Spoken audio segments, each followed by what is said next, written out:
Beyond the Übermensch, Eschaton, written and narrated by Graham Leggett. Invocation, the warrior awakens.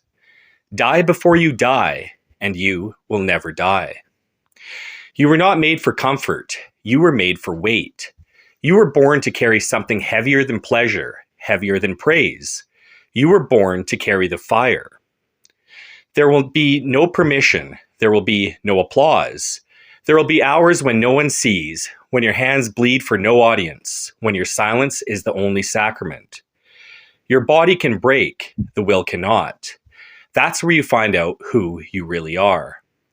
There is no safety, only posture. You will feel fear, you will feel doubt. But the warrior does not wait for fear to vanish. He kneels it, he names it, and he moves when the world blinks. Rehearse death, accept death. Use death as a sharpening stone. Don't fear fear. Dialogue with it. Carve it into your ritual. Bleed with discipline or bleed with regret. Pain purifies, panic pollutes, but only pain proves the soul is real. If you want to speak, conserve speech like ammunition. Action is the language.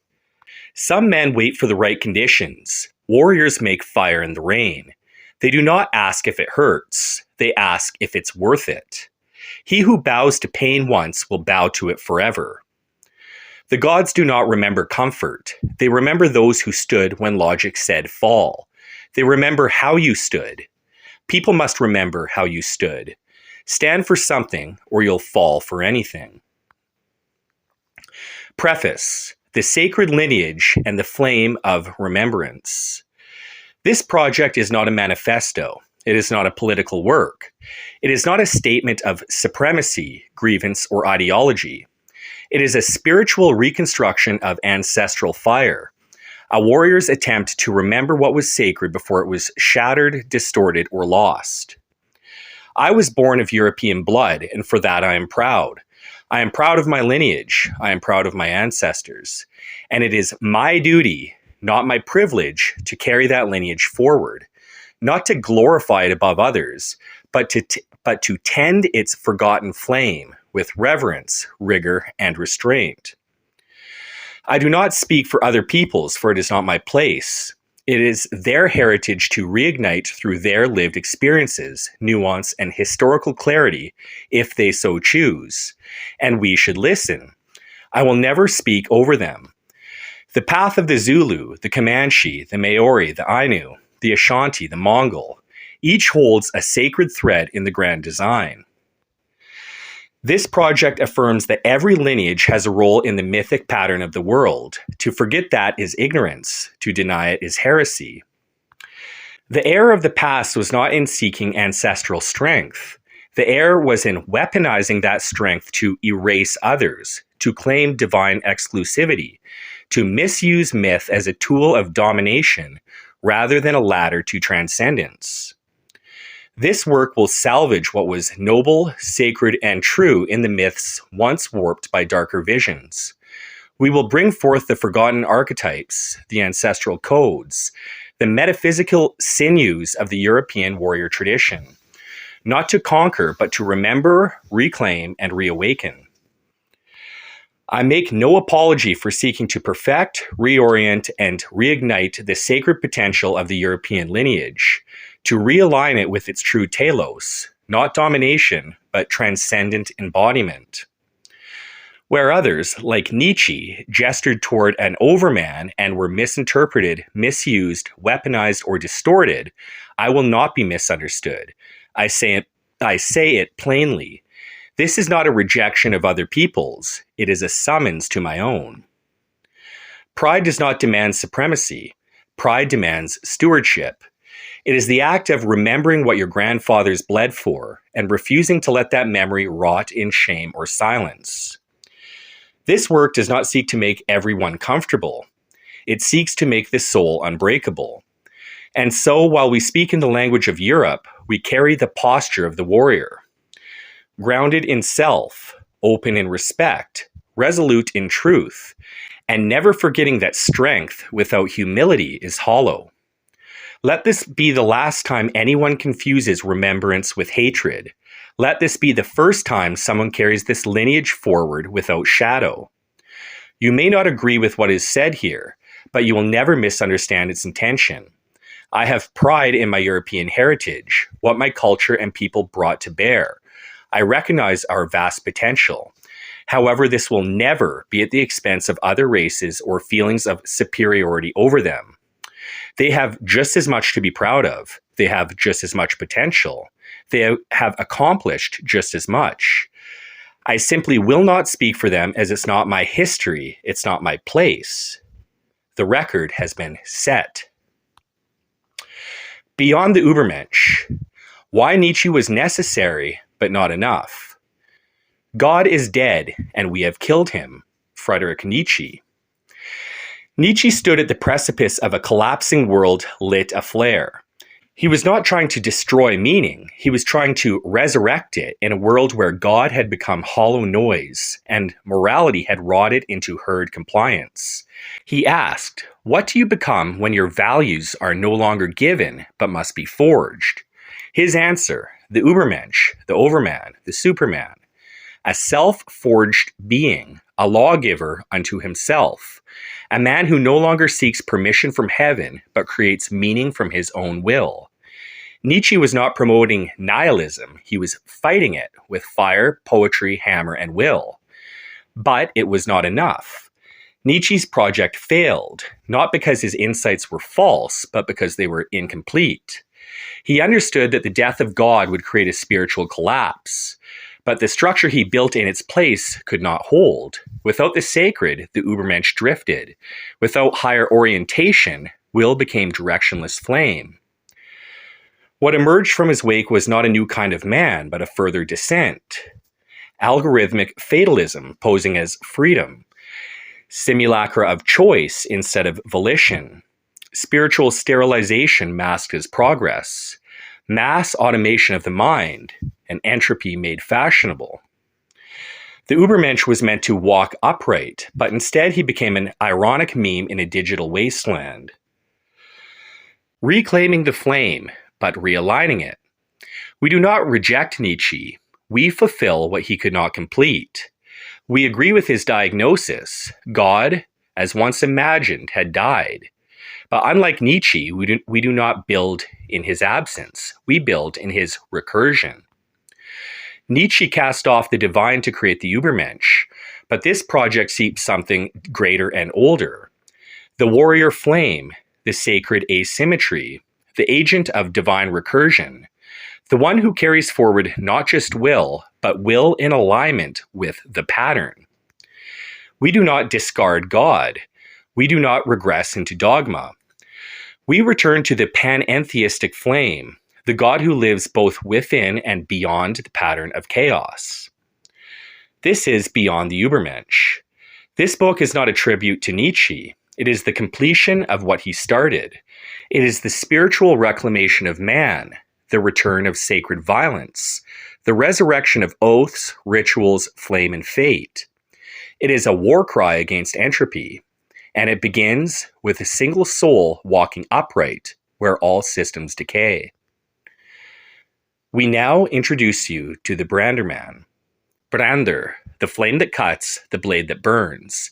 In the language of the Old Norse, a single word held the weight of the flame, weaponry, sacred ritual, and ancestral inheritance.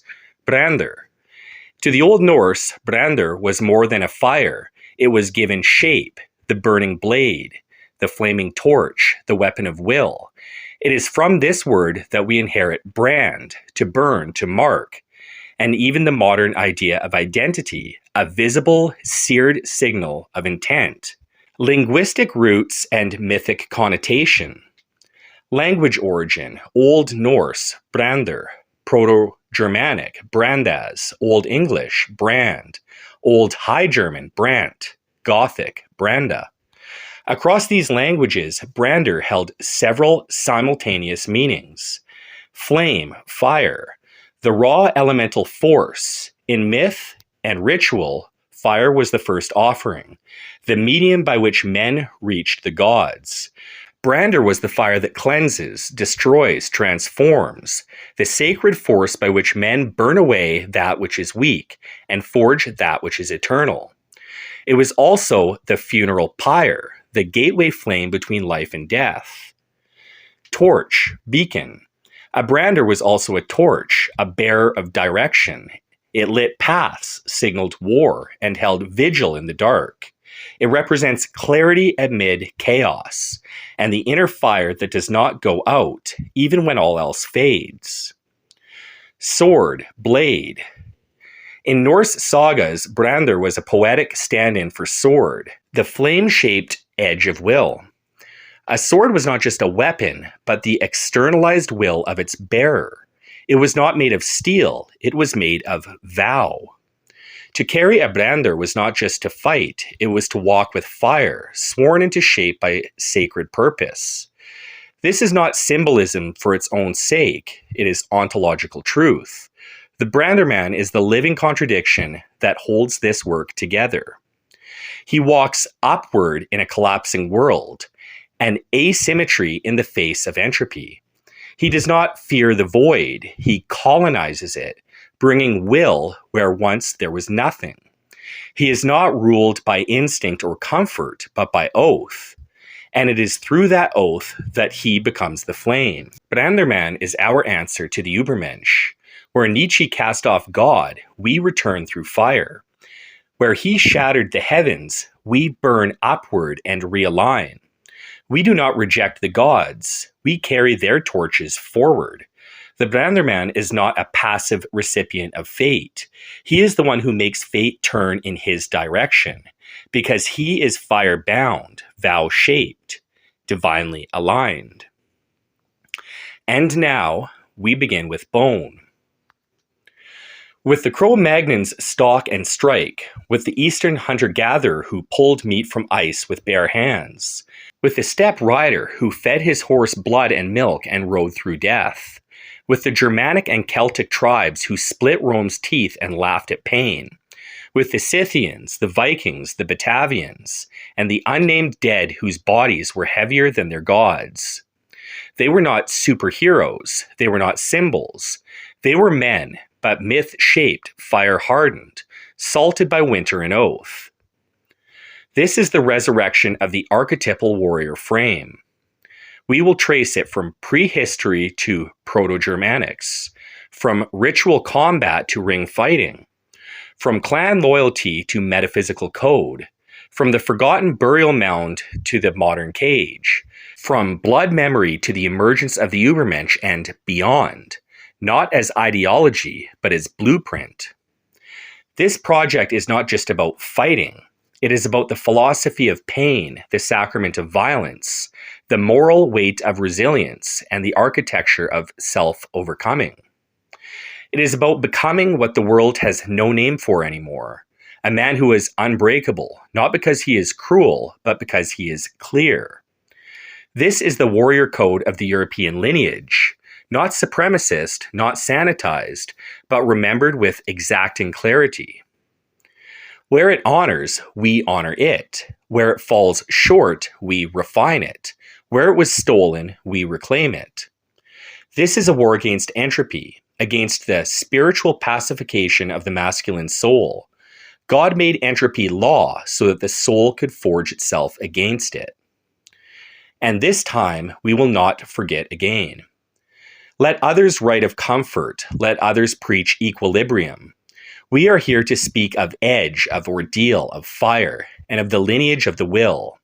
From the kurgan to the cage, from the sword to the self, from the first hunter to the last Übermensch. We begin with one truth. The world will not save you, but your ancestors are watching. Foundations in flesh, the primal forge of the warrior body. Before there were names, there were bones. Before language, there were fractures, scars, and sinews hardened against extinction. Before myth, there was the silence of cold and the choice, adapt or die. We will not begin with heroes. We begin with the inhuman crucible that shaped the human frame. The world they faced. The earliest Europeans did not emerge into peace, but into war of elements. Between 45,000 and 10,000 years ago, the world was an oscillation between ice and thaw. Temperatures could drop 10 degrees Celsius in a decade. Megafauna roamed and died, mammoths, aurochs, and cave bears. Sunlight was scarce. Winters could last years. Resources were not just scarce, they were unpredictable. Every movement outside the cave meant death unless mastered. And so the human frame transformed, not by ideology, but by evolution under pressure. They didn't believe in resilience, they were selected by it. The Cro-Magnon body, the prototype warrior. Modern humans entered Europe 45,000 years ago, what we now call Cro-Magnons. They were 5'10" to 6 feet on average, taller than both Neanderthals and most modern humans. They were thick-boned, broad-shouldered, deep-chested. Their muscle insertion points indicate incredible upper body development. Their brain volume averaged 1,600 to 1,700 cc, larger than today's average of 1,350 cc's. Their hand morphology indicated powerful grip, adapted for tool use and repetitive blunt force tasks. They hunted megafauna with spears, traps, and ambush tactics, often getting within lethal range. Their injuries, healed fractures and embedded projectiles, show lives of brutal resilience. They weren't just tough, they were mechanically built for endurance, violence, and spatial mastery. If the modern athlete is a sculpture, the Cro-Magnon was a boulder sharpened by wind and blood. The Eastern hunter-gatherers, the EHG, the cold-blooded predators of the North. By 10,000 BCE, the Cro-Magnon stock merged into regional populations. One of these became the Eastern hunter-gatherers, emerging in the icy forests and river valleys of Russia and Eastern Europe. They are the genetic foundation of the steppe warriors, and their bodies reflect that. They had robust, cold-adapted builds, high mitochondrial diversity, cold endurance, metabolic resilience, close-range hunting habits, bone-crushing forearm development, and they had high testosterone markers. Their environment punished hesitation, rewarded grit, and created bloodlines that didn't need myth to act with violence. They simply did. They are the bone-buried origin of the warrior gene. Pain, austerity, and the spiritual law of survival. These men fasted for days, then sprinted through snowdrifts to drive elk off cliffs. They slept on ice. They buried their sons. They fended off predators by firelight with spears and war cries. There was no room for softness and no tolerance for weakness. But here is why this matters. They did not see this as suffering. They saw it as natural law. To eat was to win. To bleed was to learn. To kill was to live. To adapt was not virtue. It was commandment. In that crucible, something formed. Not just a body, but a code. Not spoken, but written. Burned into muscle and passed down by bone. This is the first chapter of the warrior code, that pain is not the enemy. Comfort is. The bloodline we inherit. These men are not just abstractions, they are in you. Their fire is fossilized in your spine. Their instincts lie dormant beneath your desk chair posture and digital mind. You come from killers, endurers, fire wielders, and ice walkers. And this project begins by calling them back. The steppe thunder, Yamnaya, domination, and the birth of the Indo-European warframe. Before empires, before kings, before borders, there were horses, burial mounds, and thunder. The world had begun to warm. Glaciers receded. Grasslands spread like a fresh battlefield. And on the Pontic-Caspian steppe, between the Black Sea and the Caspian, a fusion occurred. A fusion that would send shockwaves across all of Eurasia and forge the archetype of the mounted warrior elite. This fusion created the Yamnaya, and with them, the first true martial civilization of the European bloodline. The ancestral alchemy, EHG plus CHG. The Yamnaya, 3300 to 2600 BCE, were not pure. They were the offspring of the EHG and the CHG, the Eastern hunter-gatherers, who were the savage cold endurers with brutal skeletal power, and the Caucasus hunter-gatherers, who were more refined, possibly carrying earlier agricultural and spiritual knowledge. The fusion birthed a new type of man. Not just hard, but strategic. Not just enduring, but mobile. Not just reactive, but hierarchical. This was the birth of the war caste. Horse riders, chariot makers, kurgan buriers, and world carvers. The Yamnaya body and mind. The archaeological remains show a very tall stature, with averages between 5'10 and 6'1", which was gigantic for the time. Massive femurs and hips from lifetime of horseback riding, widened rib cages and thick necks, and high frequency of R1b Y-DNA haplogroup, still dominant in Western Europeans today. They had evidence of war trauma, hunting injuries, and heavy labor wear even by the ages of 20 and 30. Their lives were short, but their bodies were burnt into war, and their culture accepted it as a divine design. They buried their dead in kurgans, sacred mounds, with weapons, horses, ritual items, sometimes the corpses of enemies or servants. They did not fear death, they prepared for it like a wedding. The weaponization of domestication. What made the Yamnaya truly dangerous wasn't just their build and mind, it was their techno-spiritual integration of horses, not just for transport, but as spiritual partners, of wheeled wagons, enabling mass migrations and supply lines, copper and early bronze weapons, elevating killing efficiency, and patrilineal dominance, organized air-based command structures. And most chilling of all, they didn't just conquer, they assimilated and replaced. Entire male lineages vanished under Yamnaya expansion, particularly in Central Europe and the Balkans. This was a genetic overwrite. They did not ask for land, they seeded it with themselves. The mythos of the Sky Father.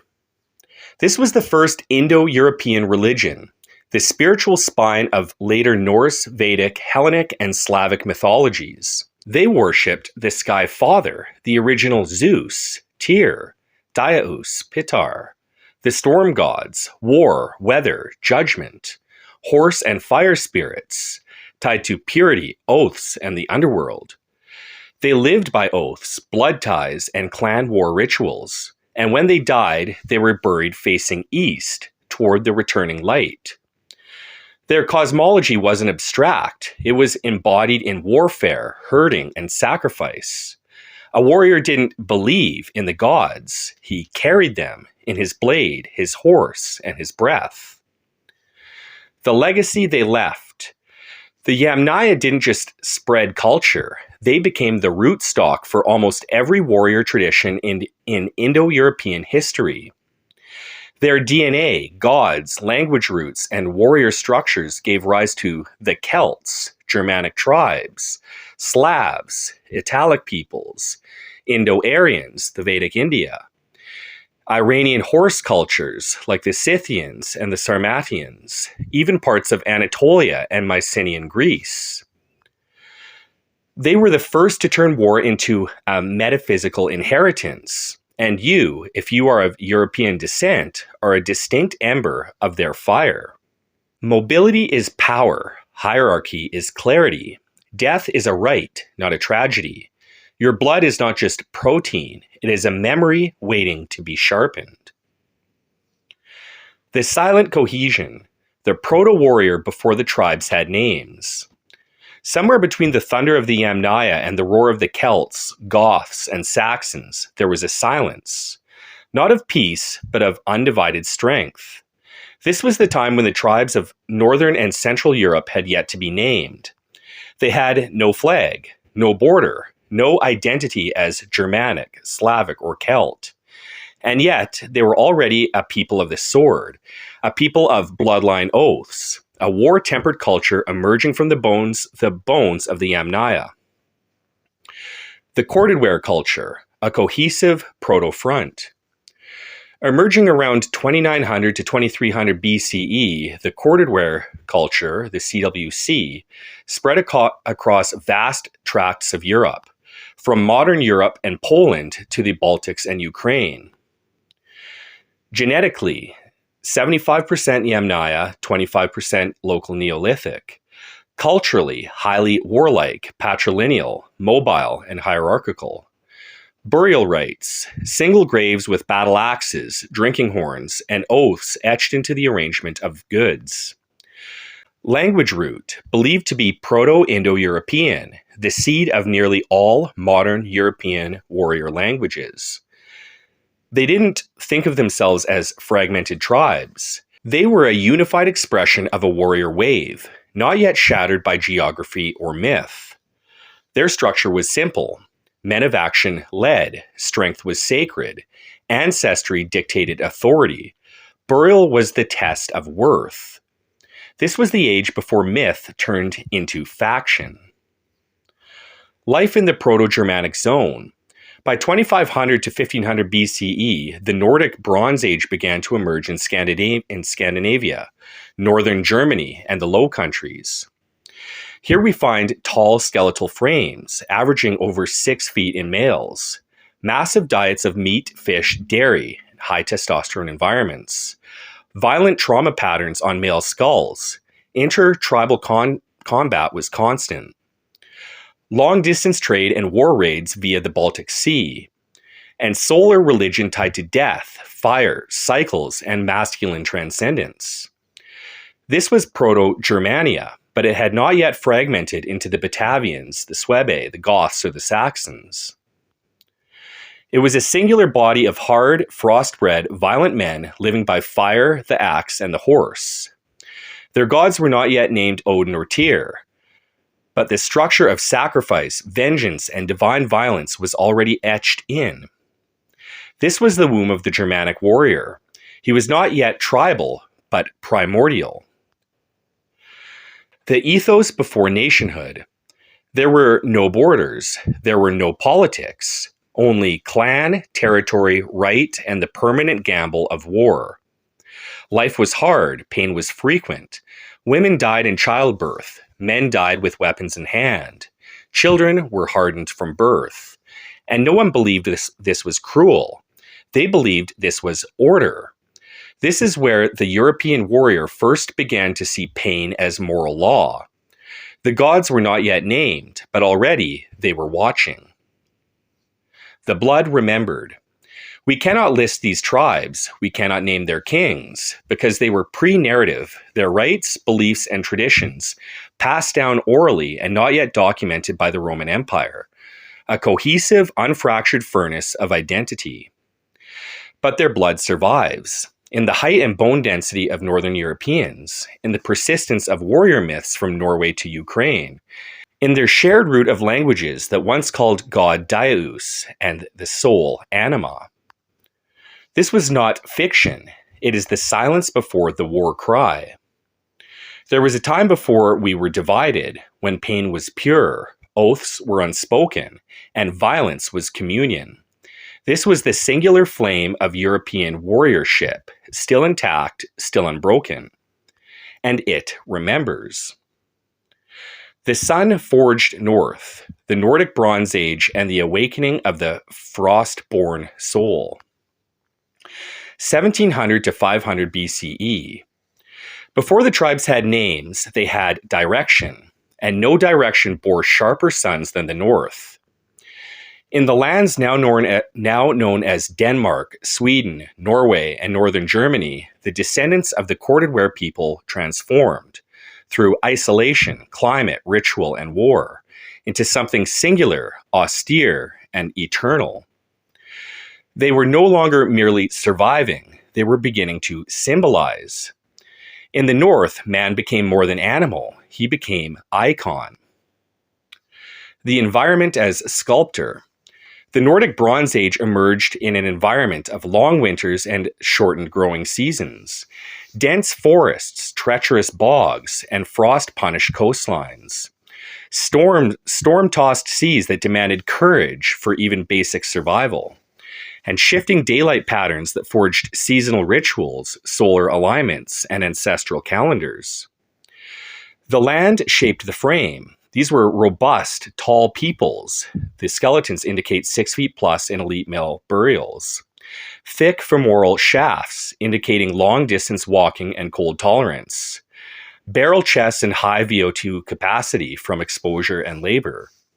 And high bone trauma from intertribal skirmishes and dueling rights. The environment didn't ask permission to mold them, it simply did. The sacred technology of the North. Though bronze was a foreign import via trade, the Northerners turned it into a ritual. Razors, blades, and ornaments were buried, not hoarded. Swords and axes were often bent, broken, or burned before burial, a sacrifice. The sun disk, the spiral, and the ship became symbols of death, birth, and return. Carvings on stones and cliff faces, or petroglyphs, show warriors, oaths, and sky cults. These weren't just tools, they were gateways, forged with metallurgy, then sacrificed with reverence. This was no longer survival, this was ritualized endurance. The warrior class awakens. There is no centralized state, there is no organized army, but there is a recognizable warrior caste beginning to form.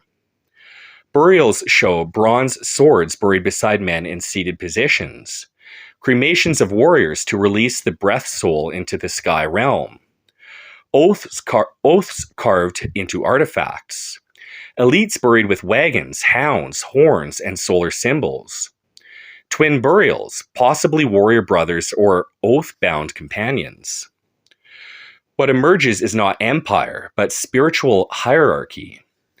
A man did not fight for land, he fought for alignment with the sacred cycle. To die in battle was not honorable because it was glorious. It was honorable because it was ritually correct. Proto-mythos of the North. Though Norse mythology as we know it doesn't emerge for another 1,000 years, the precursors are already visible. Sun worship, the chariot of the sun pulled across the sky. Duality of sky and underworld. Cults of sacrifice, weapons, animals, even human offerings into bogs and lakes. Early notions of soul travel, ancestor veneration, and ritualized death. We see the proto-Odin in sky carvings and symbols. We see the Valkyrie's origin in funeral rites. We see the future Viking fury in the eyes of the skeletons buried with blades and burned with purpose. This was where war and cosmos fused, where the sun's return became a metaphor for death's transcendence, and the axe became not a weapon, but a key. The last cohesion before the storm.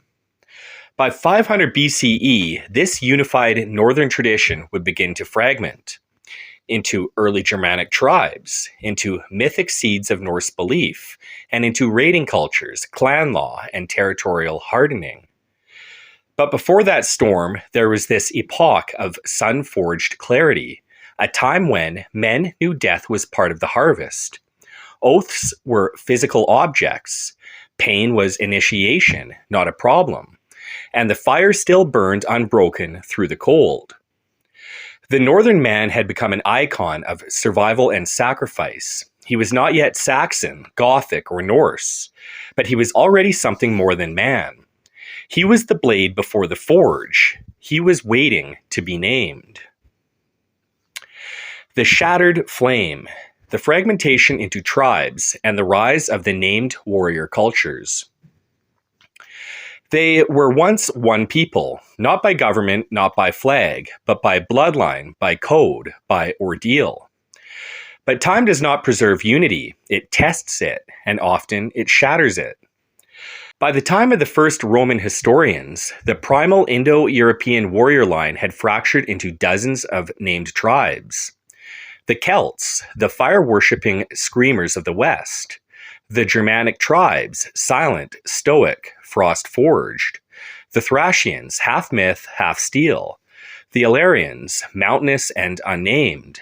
The Sarmatians, cavalry lords with sky blood. And the Balto-Slavic ghosts, yet unnamed, rising from the forest shadow. Each tribe carried a fragment of the flame. Each developed its own rituals, deities, and myths. Each believed itself forged by the gods, and each was willing to bleed to prove it. The tribal explosion, why the flame shattered. The fracture wasn't weakness, it was evolution under pressure. The causes, geographic spread, from Iberia to the Caucasus to the Arctic coast. Microclimates, which created unique adaptations, strategies, and physiques. Isolation and interbreeding with older local populations. And ritual divergence. The gods began to wear different names and demand different blood. From shared Indo-European roots came unique languages, gods, and warrior cultures that still bore resemblance, but no longer obeyed a single banner. This was not loss, this was specialization. The singular warrior had now become the many faces of Mars. Rome takes note, the world watches the flame burn wild. Roman chroniclers like Tacitus, Kaiser, and Livy didn't witness barbarians. They witnessed the flame in Stormfront. Their descriptions are not propaganda. They are awe-filled, sometimes terrified portraits of men who laughed while bleeding, tribes that lived off raw meat and snow, warriors who sharpened swords before they spoke at councils, and cultures where pain was prestige and death in bed was shame. They wrote of the Celts, the bare-chested, blue-painted screaming into battle, the Batavians swimming across rivers in full armor to slaughter the legions, the Germani, silent giants with long hair and eyes that saw through Rome, the Thracians who sang before duels, drunk and grinning, and the Sarmatians, women and men, both mounted, both armed, both willing to die in fire. These were not outlaws. They were rival religions of violence. Cultural mutation. The war code becomes tribal ethos. Each group adapted the primal code into something unique. The Celts saw war as theater, sacrifice, and divine frenzy. The Germanics saw it as discipline, endurance, and silent judgment. The Sarmatians viewed the horse as half soul, half weapon. The Balts and Slavs embedded war into forest magic and ancestral whispers. The Illyrians and Dacians carved myths into mountains, lived by death rites. This fragmentation wasn't weakness, it was a diversified system of memory. Each tribe became a sacred variation of the original vow. We do not yield, we die in alignment with the will. The body still held the flame. Despite differences in myth, ritual, and speech, the body remained sacred. Across tribes, we find elite males buried with weapons, shield, and oaths. High trauma rates in long bones and skulls, evidence of lifetime combat. Height averages between 5'9" and 6'2", well above the global norm. Thickened joints, robust tendon attachment points, lifelong stress patterns. And warfare as generational identity. Sons were trained to die before they could write. Even as the names diverged, the purpose did not. These were not separate destinies. They were shards of the same blade. The beginning of mythic memory. Each tribe would develop its own sagas. Each echoed the same ancient truth, that fire purifies, that oath outlives flesh, that pain is a teacher, and that the man who aligns his soul with the will can never truly die. This is the moment in history when the warrior becomes plural, when the European flame becomes many tribes, many faces, but one fire. You will forget your tribe, you will forget your name, but you must never forget the fire. Let the world fracture, let the nations rise and fall, but the will is indivisible. And now we go deeper into the tribes themselves. The Vikings, the warrior sorcerers of the north, 8th to 11th century current era. Cattle die, kinsmen die, the self dies, but the one thing that never dies is the reputation of the dead. The forge of the Viking body. Born in Scandinavia's brutal subarctic terrain, the Vikings were shaped by sparse, nutrient-dense diets of wild game, dairy, fermented grains, and fish. Manual labor from childhood, rowing, building, hauling, farming, stone-littered land. Arctic resistance, cold-hardened lungs, weather-adapted joints, thickened bone density. And maritime expansionism, rowing for days, sleeping on open decks, and fighting surf with steel. Average Viking males stood between 5'8" and 5'11", with robust musculature, often appearing much larger due to broad bone structure and posture. Skeletal remains show repetitive microtrauma, osteoarthritis by the age of 30, and high testosterone-linked wear on clavicles, femurs, and jawline. They were not giants as a whole, although many were. They were functionally engineered for war, cold, and storm. Though the average Viking warrior stood between 5'8" and 5'11", archaeological and historical records confirm exceptional outliers existed, true giants of their times. Their bones, their descendants, and their deeds still echo. The skeletal giants of the Viking Age. Excavations across Scandinavia and Viking-influenced territories have revealed several male remains measuring 6'2" to 6'6", enormous for the era. Particularly in Sweden, Iceland, and the Hebrides, where gene pools remained isolated and Viking elite interbred selectively. Remains in Faldsled, Denmark, and parts of Gotland, suggesting deliberate warrior breeding for clan-link gigantism. While rare, these were not flukes. They were functional anomalies. Elite warriors who were not only tall, but robust, with abnormally thick femurs, long arms, and powerful jaws. Rollo the Walker. He was so large no horse could bear him. Rollo the Viking became the first Duke of Normandy. He was reputedly too large for horses to carry in combat. Known for his enormous stride, immense strength, and silence in his diplomacy, his name Rolf the Walker wasn't mockery, it was logistical reality.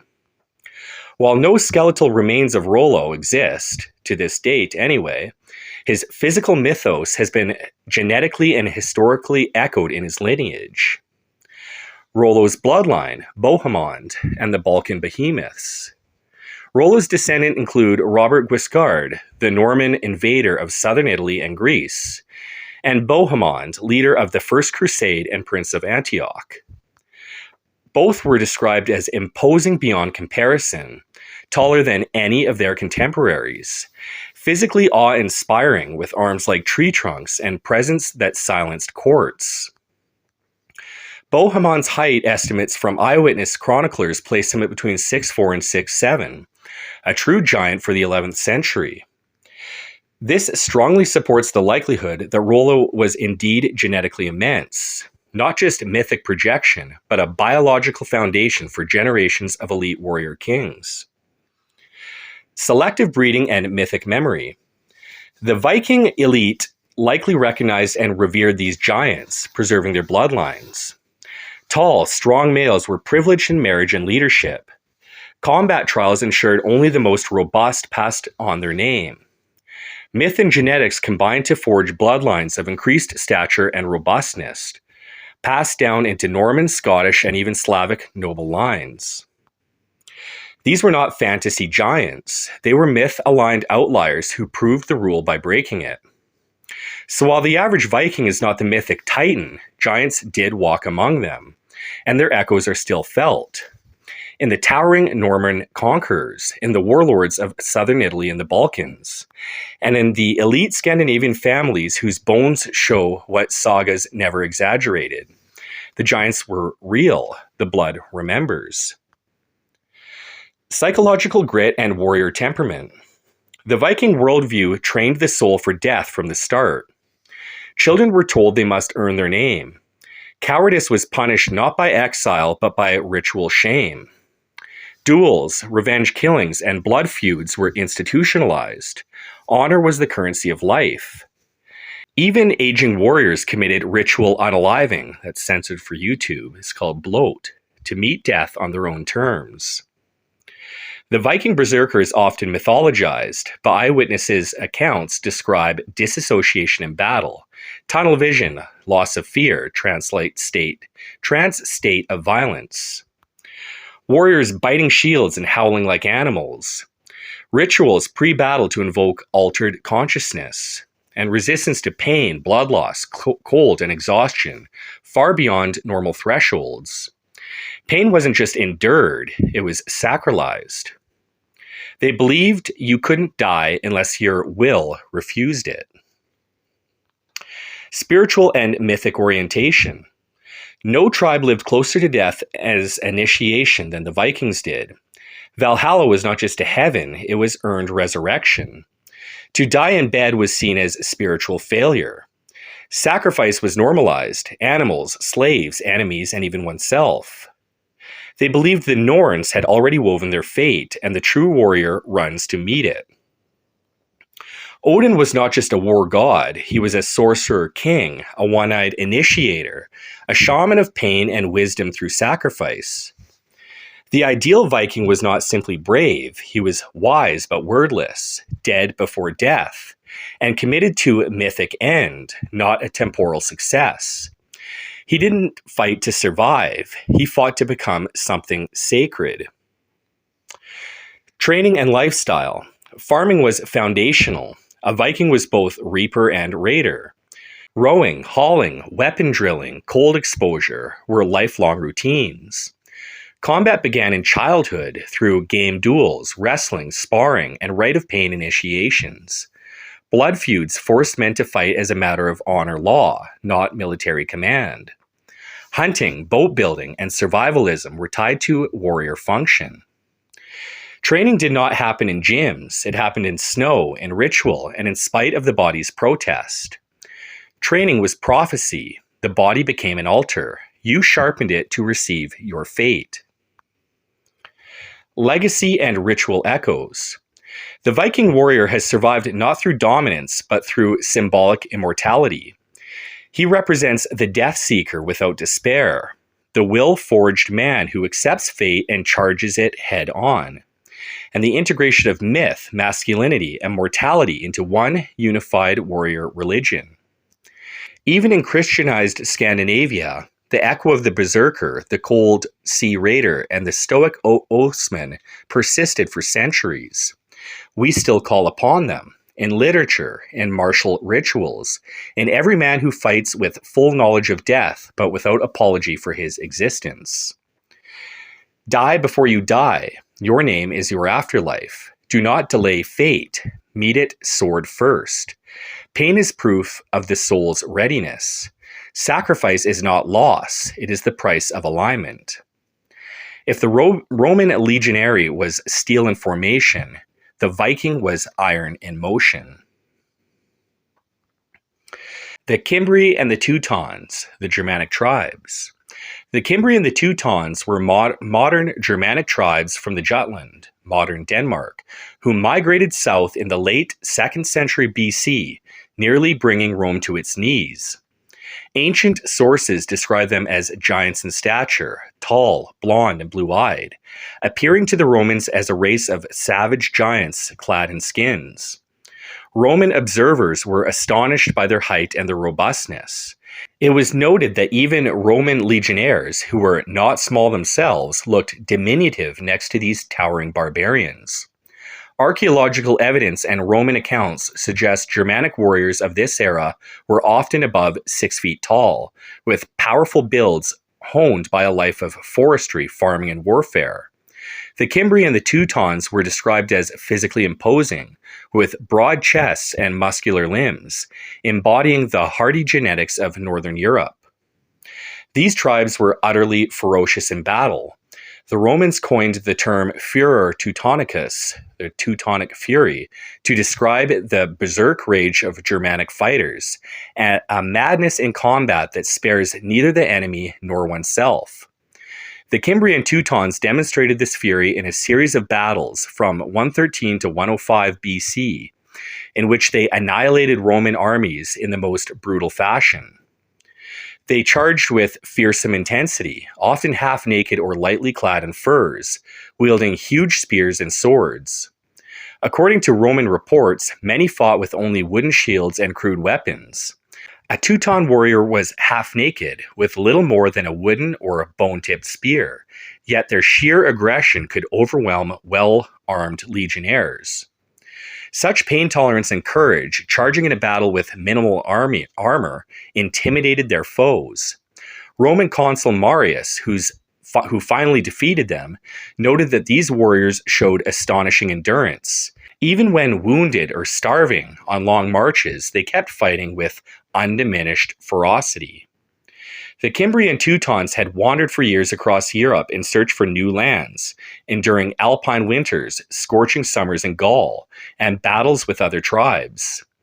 This migration saga, possibly prompted by a climate disaster flooding their homelands, meant that they adapted to hardship. Ancient writers remarked that women and children of the Cimbri followed in ox-drawn wagons, living on the move, evidence that the whole people were toughened to survive outdoors for long stretches. In the climactic battle of the Aquae Sextae, 102 BC, the Teutons marched through dry, hostile terrain and still rushed into combat eagerly, suggesting they could handle heat and fatigue that would break less hardy troops. The terror these tribes inspired in Rome was immense. After they inflicted one of Rome's worst defeats at Arausio in 105 BC, rumors spread of their enormous size and bloodthirst. Roman citizens truly feared that a race of giants was about to storm Italy. It took the strategic genius of Gaius Marius to eventually stop them, and their defeat was celebrated as saving Rome from annihilation. The legacy of the Cimbri and Teutonic threat lingered. They became the yardstick for barbarian ferocity until the Huns. Roman writers often recalled the Teutonic fury as a formidable force.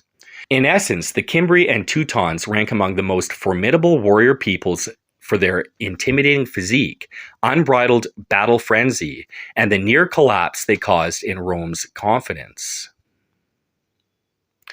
The Gauls, the Celtic tribes of Gaul. The Gauls, they were a Celtic tribe in the Iron Age of Western Europe. They were renowned in antiquity for their imposing physique and fierce warrior culture. Greek and Roman chroniclers consistently described the Gauls as tall and muscular.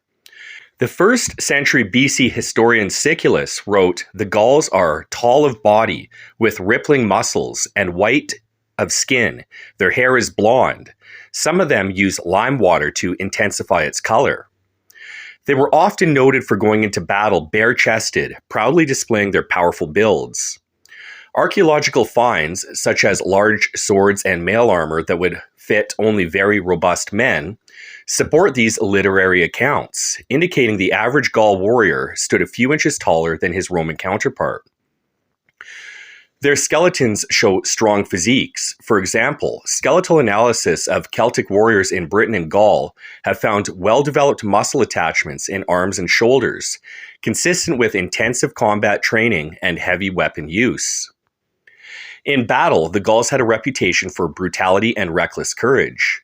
They often charged into combat with wild war cries, sometimes even naked or with minimal armor, to intimidate enemies and show disdain for injury. Polybius and other historians mention Celtic mercenaries who fought unclothed in the Battle of Telamon, 225 BC, exhibiting astonishing pain tolerance and bravery under a rain of missiles. Gauls were known for ferocious hand-to-hand fighting combat, wielding long slashing swords. They favored shock tactics. A Gaulish noble might ride out before battle to challenge Roman champions to single combat, boasting of his lineage and trying to unnerve the foe. Their psychological warfare extended to physical appearance. The Gallic warriors spiked their hair and with lime to stand tall and fearsome, and many wore grand mustaches. Perhaps most infamous was their practice of headhunting. After victory, Gauls would ritually decapitate fallen enemies.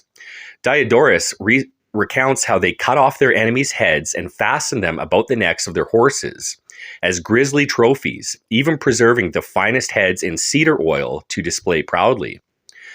This savage custom exemplifies their brutality and their belief that a warrior's honor was measured by the valor of his slain foes.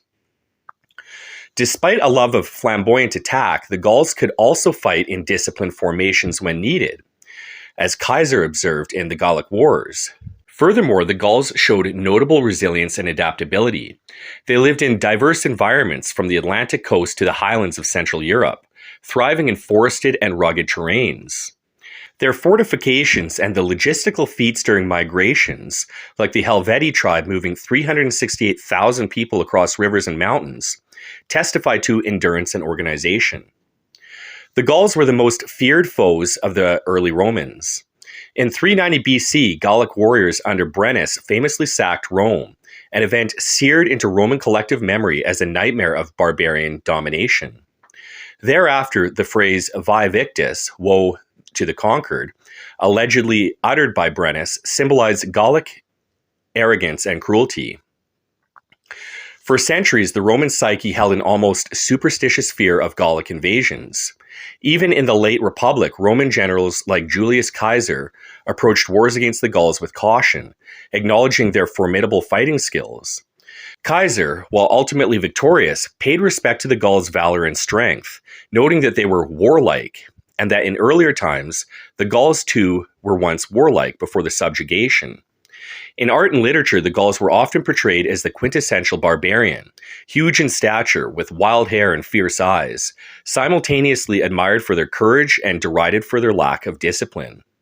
Overall, the Celtic tribes of Gaul combined imposing physical formidability with a ferocious fighting spirit that challenged even the might of Rome.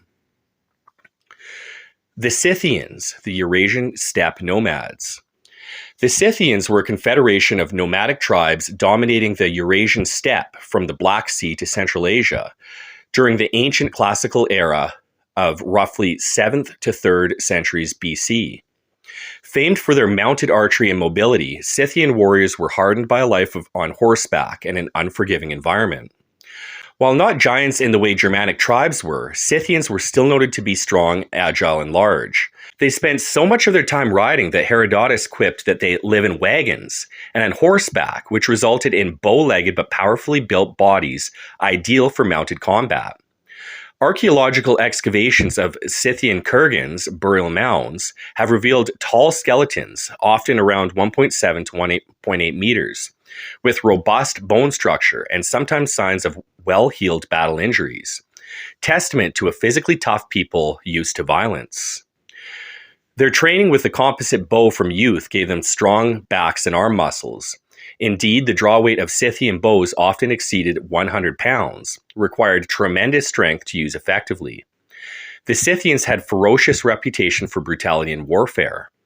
Greek historians portrayed them as a quintessential barbarian who delighted in war. Herodotus details their grisly customs. A Scythian warrior would drink the blood of the first enemy he killed in battle and make an oath over a bowl of mixed wine and blood. They collected enemy heads as war trophies. It's recorded that they scalped fallen foes, using the scalps as servile napkins or sewing them into cloaks. Some elite warriors even fashioned the skulls of the most hated enemies into gold-lined drinking cups. Such practices illustrate an almost superhuman tolerance for gore and psychological intimidation. To the Scythians, pain and death, at least for their enemies, were simply a part of life and glory. In combat, they were master horsemen, extremely mobile, deadly at range, and fearless even in the face of much larger armies. Scythian tactics emphasized feigned retreats and sudden ambushes, which required discipline and endurance.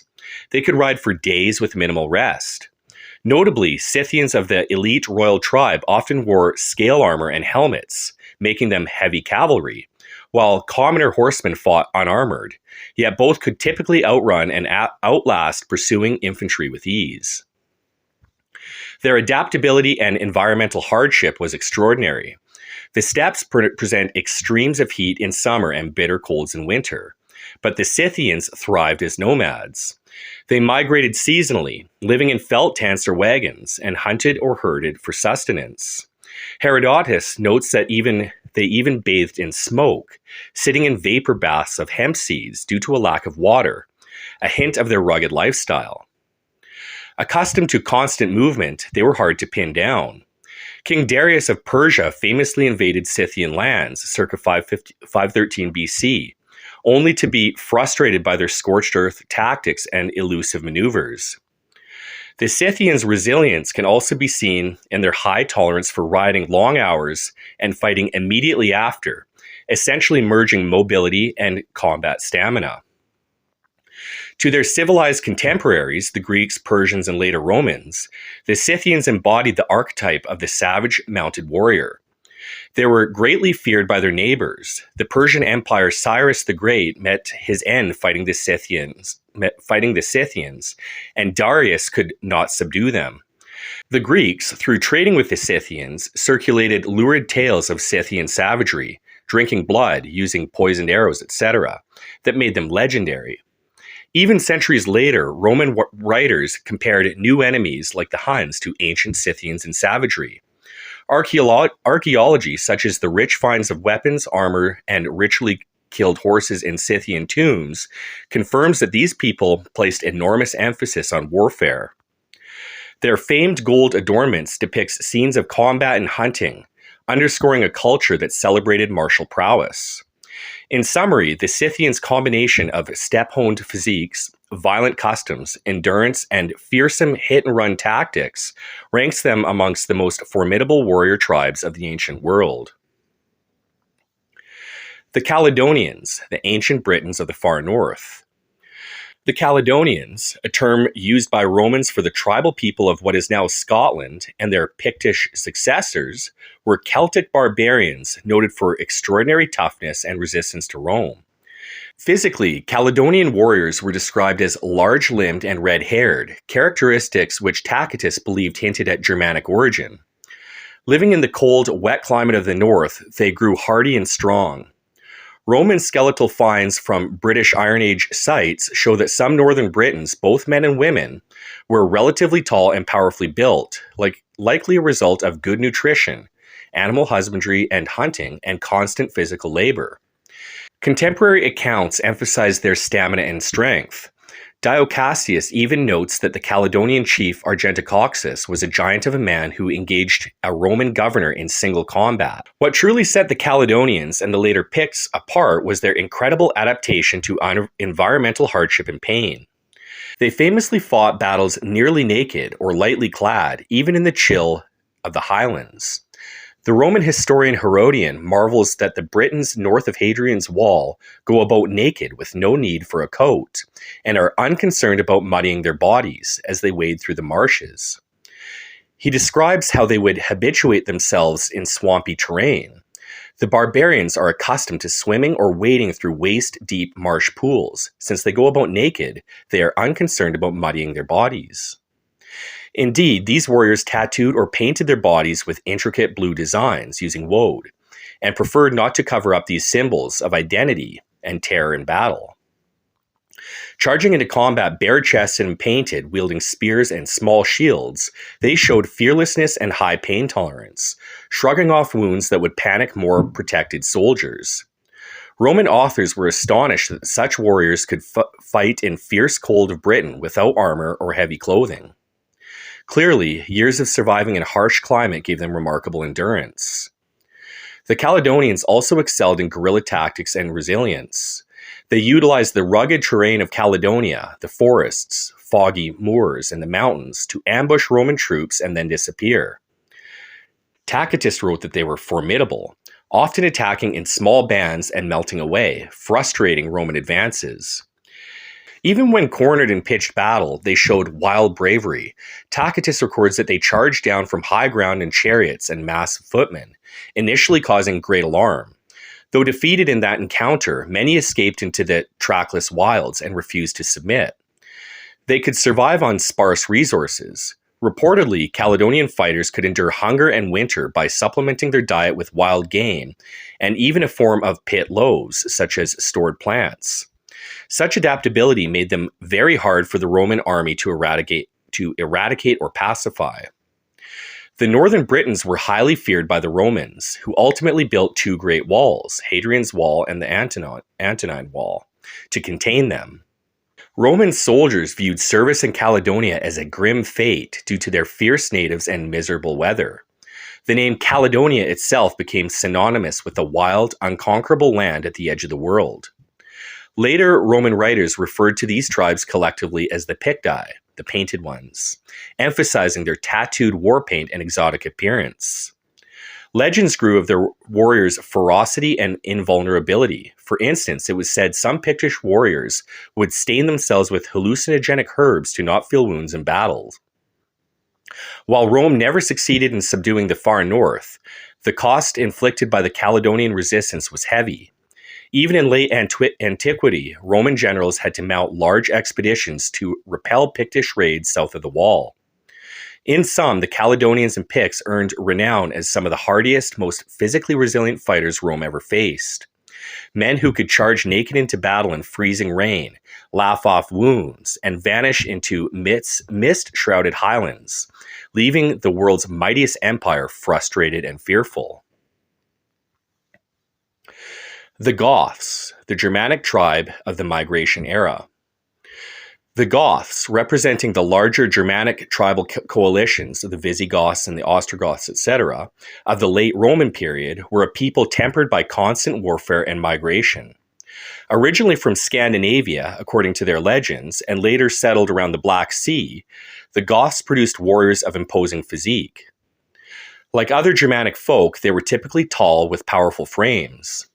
The 6th century historian Jordanes, himself of Gothic descent, described the Gothic soldiers as strong of body and spirit, and archaeological evidence from Gothic cemeteries, such as weapon burials in Ukraine and Romania, indicates many adult males over 5'10", with robust bones and muscle attachments consistent with heavy labor and combat. Some Roman accounts even note that Gothic women were occasionally mistaken for men on the battlefield due to their height and build, an anecdotal testament to the general stature of the population. Raised in rugged borderlands and often on the move, Goths were conditioned from youth to hardship and martial skills. In battle, the Goths demonstrated fearsome combat prowess and brutality that shook the Roman Empire to its core. They combined the ferocity common to Germanic warriors with some of the strategic adaptation of a migrating nation. In the infamous Battle of Adrianople in AD 378, Gothic forces, including men, women, and youth in their wagon lager, utterly destroyed a Roman army and killed the Eastern Roman Empire Valens, a shock unrivaled since the days of Cannae. Ammianus Marcellinus portrays the Gothic and allied warriors as fighting with immense fury, using a mix of heavy cavalry, nimble foot warriors, and even wagon fort defenses, showing tactical flexibility. These Goths had endured years of hardship, fleeing the Huns across the Danube, starving under Roman blockade, which made them extraordinarily resilient in combat. Once engaged, they gave no quarter. Contemporary reports describe Gothic warriors hacking down even Roman wounded on the field and relentlessly pursuing fleeing troops, showcasing a ruthless streak. They were also skilled horsemen, especially the Ostrogoths, and adopted heavy cavalry lances. Their armored cavalry could smash through enemy lines with shocking force. The intimidation factor of the Goths came not only from their physical size, but their reputation. By the 5th century, they had a track record of defeating Roman armies and sacking cities. Adaptability to environment was another Gothic strength. As they migrated, they fought in varied terrains, from the forests of Germany to the plains of Moesia and the mountains of Italy. They survived brutal winters during their wanderings, sometimes reportedly eating bark or boiling leather for food when supplies ran thin, yet still mustering the strength to fight. The Goths famously carried their families in wagons during war, which meant the entire community was battle-hardened. Even non-combatants could drive wagons over rough ground or defend the camp if necessary.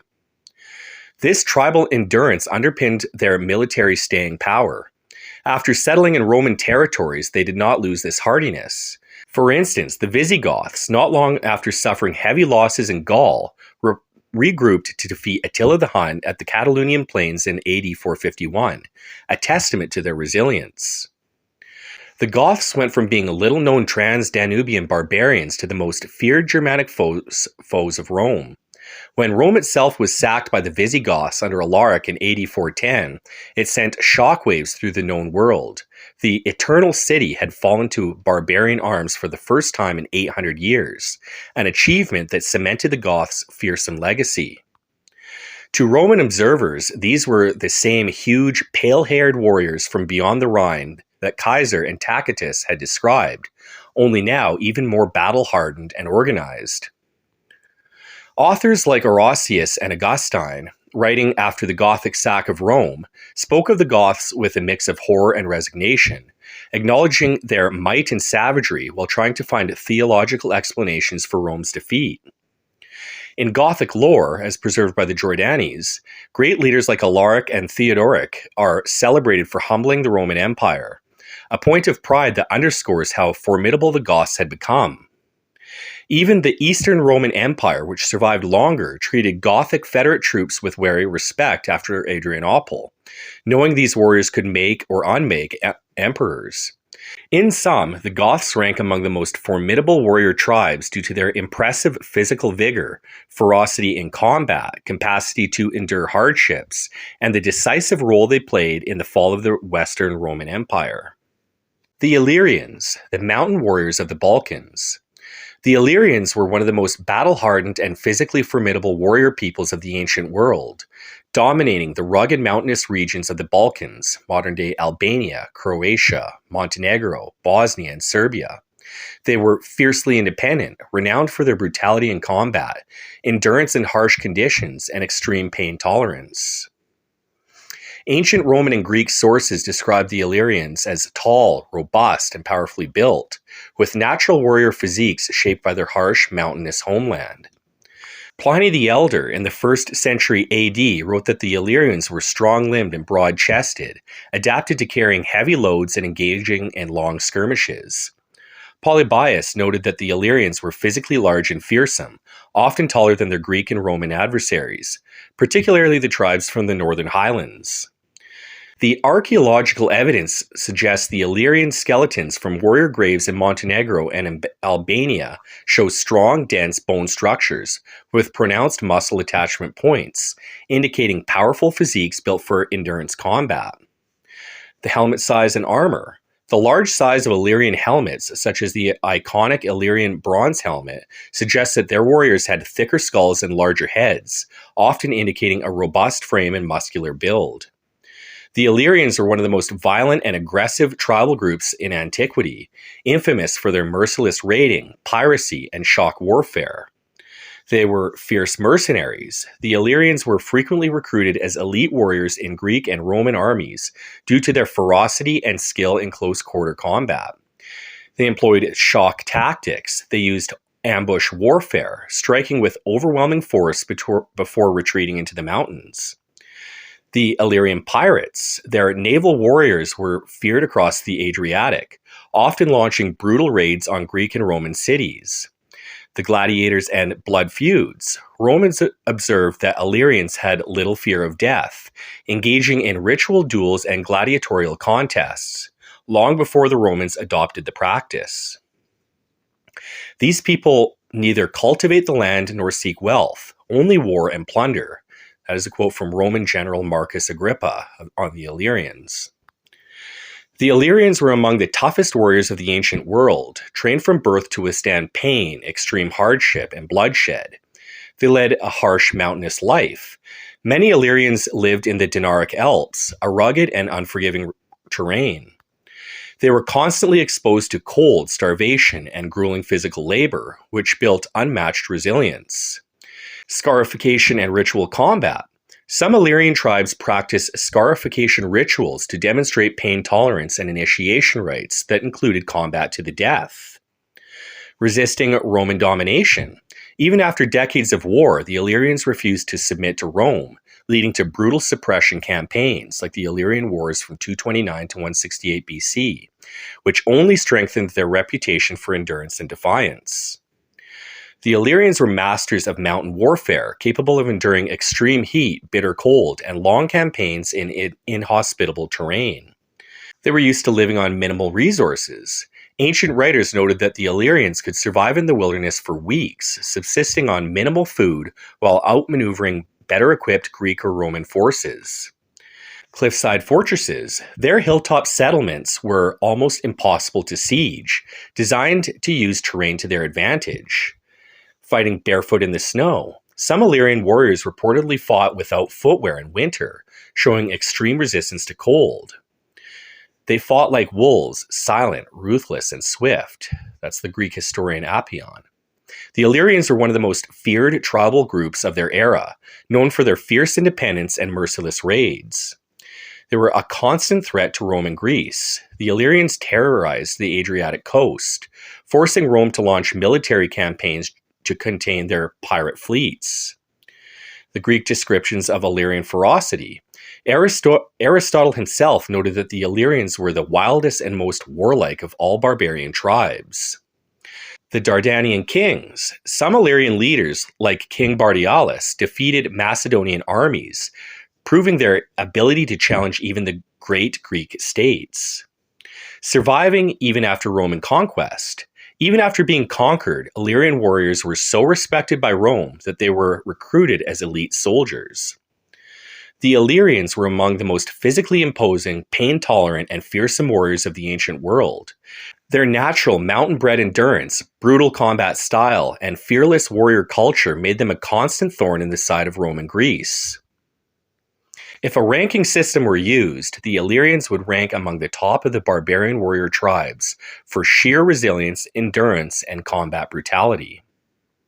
The Saxons, the iron-blooded bridge between the forest and the throne, 3rd to 10th century CE. They came from the woods like revenants, silent and iron-bound, and they did not stop coming until the land was theirs. Frankish chronicler, 8th century. Ancestry and emergence. The Saxons were born in the shadow of the collapsing Roman Empire, emerging as a confederation of forest-dwelling Germanic tribes in what is now northern Germany and the Netherlands. They were likely the descendants of the Suebi, the Chauci, and the Cherusci, sharing common blood with the Frisians, the Angles, and the Jutes, heavily influenced by surviving Nordic Bronze Age religious codes and Germanic war culture. The Saxons didn't just survive Rome, they waited for Rome to die. They were not raiders, they were reclaimers, not of land, but of the masculine order that Rome had softened. They lived in cold, swampy, and thickly forested lands, high in humidity, low in crop yield. They specialized in harsh living, war farming, and small-scale raiding parties. They had tough, muscled, and weather-worn frames, ideal for both melee warfare and long marches. Archaeology shows men with strong jawbones, heavy upper body musculature, and dense legs from forest terrain and long-hauling labor. While not as giant as some of the Norse or Gothic elites, Saxon warriors were dense, durable, and functionally hardened by both terrain and trauma. They were the iron in the woods. The warrior code of the Saxon. Saxon men lived by a code not of glory, but of oath, vengeance, and kin duty. The key traits were feud law. Blood revenge was not optional, it was sacred obligation. Warrior loyalty, not to chieftain unto death, not for king, but for bond. They had a codified price for every injury or death, but only the weak paid it without a fight. Duels, ambushes, and mass shield walls were all equally accepted. No moral hierarchy of violence. Saxon warriors had ritualized scars and personal honor codes that operated outside any Roman or Christian influence, until Charlemagne forcibly baptized them at sword point. And even then, they baptized with blood first. Religion and spiritual war. Before conversions, the Saxons practiced Germanic paganism, centered around Woden, Odin, Thunor, Thor, and Tyr. Tree cults, sacred groves, and seasonal sacrifice. horse sacrifice, human sacrifice, and ritual burial with weapons, rings, and oaths. They believed in that the world was a struggle between will and chaos, and pain was proof of participation. Their resistance to Christianity was not just political, it was spiritual war. They believed Christianity was a weakening force, a war against their blood code. Charlemagne's forced baptisms were met with armed resurrection. The most famous rebellion being the Saxon Stillinga rebellion, pagan peasants rising against the Christian nobles to reclaim the ancestral code. Transformation and legacy. After their conquest, the Saxon warrior culture didn't die. It mutated into the knightly caste. Saxon blood forged the Holy Roman Empire, the Anglo-Saxon kingdom, and Germanic dueling law. Their code of oath, blood, brotherhood, and sacred vengeance bled into chivalry, Teutonic knighthood, and early Anglo-Saxon England, Beowulf, Weird, and Fate. Even Christianized, the pagan fire kept burning beneath the surface, as ritualized violence, duel law, and spiritual defiance. The Saxons were the final gate. They stood between tribal savagery and ritual order, between the wild oath and the ritual and the royal writ, between blood sacrifice and the crown-sanctioned execution. They were not the most mythical, but they were the most survivable. They didn't collapse. They absorbed entropy and transmuted it. They are the bridge between the axe and the throne, the silence before the scream of empire, and the forest that outlives the fire. The Slavs, the frost blood continuum, sons of forest, fire, and silence. 500 CE onward, from Proto-Slavic roots predating Rome. They lived hard, fight quiet, and bury their names with the axe. Origins of the Slavic warrior. The Proto-Slavs emerged from the Pripyat marshes and surrounding forest steppe zones, present-day Ukraine, Belarus, Poland, and parts of Western Russia. They were the descendants of the corded ware culture, heavily intermixed with Yamnaya and Eastern hunter-gatherer blood. Heirs to the Indo-European steppe soul, but more silent, forested, and enduring than their louder Celtic or Germanic cousins. By 500 CE, they began expanding rapidly across Eastern Europe, into the Balkans, even penetrating Byzantine territory with ferocious guerrilla raids. They did not invade like the Huns or conquer like the Franks. They infused, slowly, ceaselessly, with quiet fire. Physically, the early Slavs were stocky, dense, and resilient, conditioned by marsh, cold, famine, and migration. They were strong-legged, thick-fingered, weather-adapted, designed for labor, ambush, and survival. They were not giants, but they were hard to kill, not by size, but by sheer physiological efficiency and mental silence. The archaeology reveals high rates of bone remodeling and joint wear, long-term physical hardship, thickened skulls and spinal compression from long hauling and stone farming, and low incidence of grave goods, but high incidence of ritual scars and tool marks on bone. The Slavic warrior was not ornamental, he was elemental. The war code of the Slavs. The Slavic warrior lived by blood vow loyalty to kin and clan. Forest ambush tactics, the patience of a hunter, not the roar of a berserker. And a code of revenge, silence, and ritual burial. Slavic combat was defined by duels and sabotage, not grand battles, guerrilla raids on imperial lines, and burn and fade warfare, strike, disappear, survive. Their weapons of choice were spear, axe, and knife. They used shields carved from sacred trees, passing down through lines. They practiced pre-Christian ritual fasting and hallucinogenic root chewing before battle. They fought closer to the earth than the gods. They did not pray for victory. They simply returned to the trees if they failed. Spiritual grit and mythic cosmology. The pre-Christian Slavs worshipped Perun, the sky thunder god like Thor or Zeus, Veles, the underworld and cattle god trickster, and Rod, the ancestral god force that lived through bloodline memory. Their cosmology was heaven, earth, and the underworld. Death was a cycle, not an end. Ancestors were always watching and sometimes intervening. They believed pain made the soul visible and fate was earned, not written. The Slavs never broke. they transformed into the Kievan Rus, a hybrid Norse-Slavic war state. The Cossacks, horse-borne frontier soldiers of the steppes. The Serbian Hajduks, Polish winged hussars, and Russian partisans and Soviet Spetsnaz. And in modern times, men like Fedor, Karolin, Vovchanchin, and even Prohashka. The Slavic will never died, it just changed uniforms. Section 2. The mythical and metaphysical core. From the void, the flame. From the flesh, the will. Entropy was made law to forge the soul. Colonizing the void, the womb of will. This is a war against entropy. God made entropy law so that the soul could forge itself against it. The divine paradox, why difficulty exists.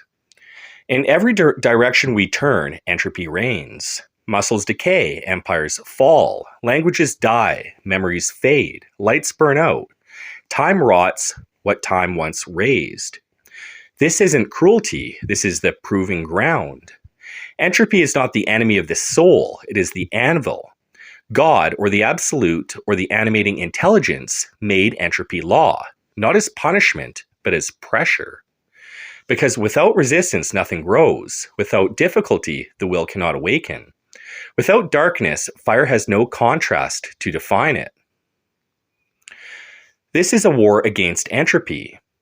This project, this resurrection of the flame, is not just nostalgic, romantic, or aesthetic.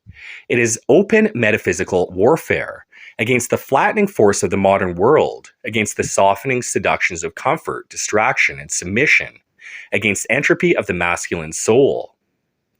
The warrior is not just a fighter of men, he is a rebel against thermodynamic inevitability. He is the refuser of collapse. He is the anomaly who moves upward when all else decays. Entropy wants to rest. The warrior wants to burn. Myth echoes of the trial. Every ancient tradition knew this law, even if they never called it entropy. Ginnungagap, the yawning void between fire and ice. Creation comes not from comfort, but from collision. The warrior is born not from peace, but from between extremes. Zoroastrian dualism, Persia, Ahura Mazda, order versus Angra Mainyu, chaos. All of reality is a war between truth and decay. Every choice is a moral sword drawn against entropy. Shiva's dance, Hinduism.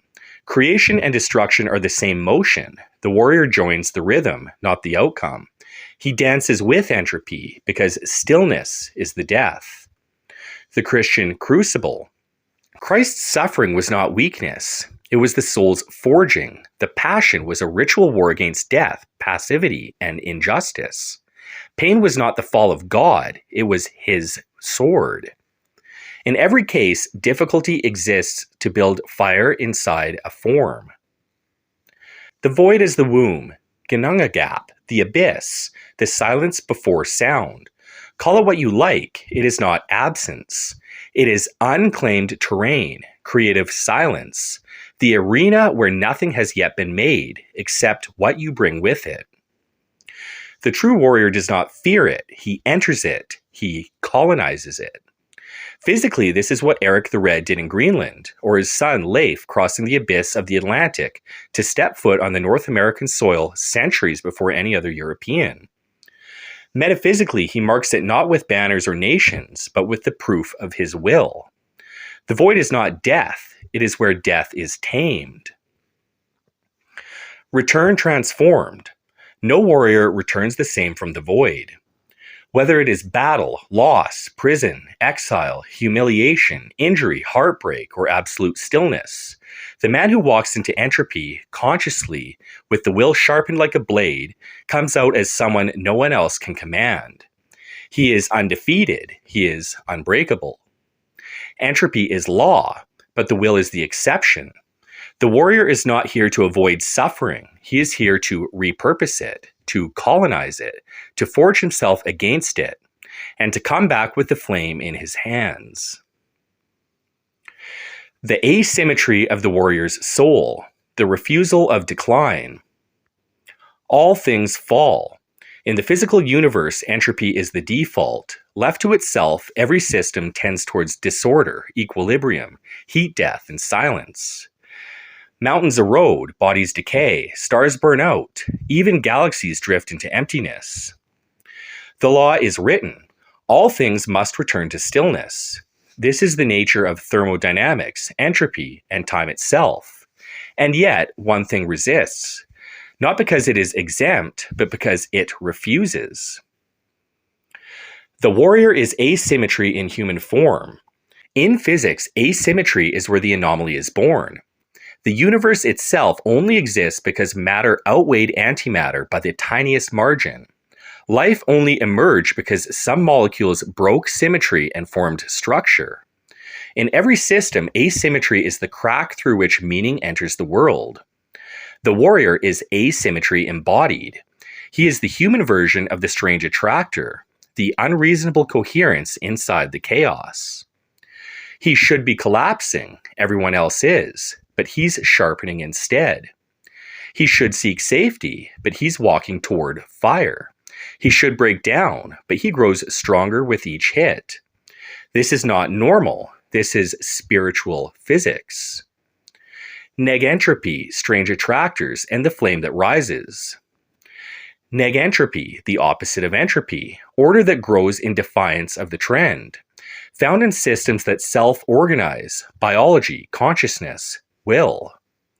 The warrior is biological negentropy, a force that organizes itself, even under trauma. Strange attractors. In chaos theory, a strange attractor pulls chaotic systems towards unexpected order. It looks erratic, but it follows hidden laws. The warrior's life may appear brutal, fragmented, irrational, but his soul obeys a deeper law, a magnetic pull towards integrity, fire, and form. The archetype, the one who says no to decline. This is why across all myth and history we find this figure. The man who climbs the mountain everyone else dies on. The soldier who charges the trench when his brothers freeze. The fighter who rises again with a broken face and no promise of reward. The monk who sits in fire, unmoved. The slave who breaks his chain not to escape, but to fight. He is not here to win. He is here to resist collapse. Even if the whole world rots, he will remain vertical. He is the upward force in a downward flowing world. Not because he is stronger, but because he chose a different axis. When everything else is sliding, he anchors. When comfort lures, he fasts. When pain overwhelms, he inhales. The world says rest. He says rise. The world says yield. He says burn. This is not a mindset. This is a metaphysical mutation. A recoded template of being. He is the flicker of the flame in a cold wind, the sword held high after the world kneels, the yes that becomes a no that becomes a vow. In physics, he is impossible. In myth, he is eternal. In spirit, he is the answer to entropy. Rehearse death, accept death, use death. Initiation through the final flame. Die before you die, and you will never die. Sufi proverb. The one who walks into battle already dead is the most terrifying man alive. Ancient Steppe saying. Death is not the end, it is the door. All cultures knew this truth until the modern world fled from it.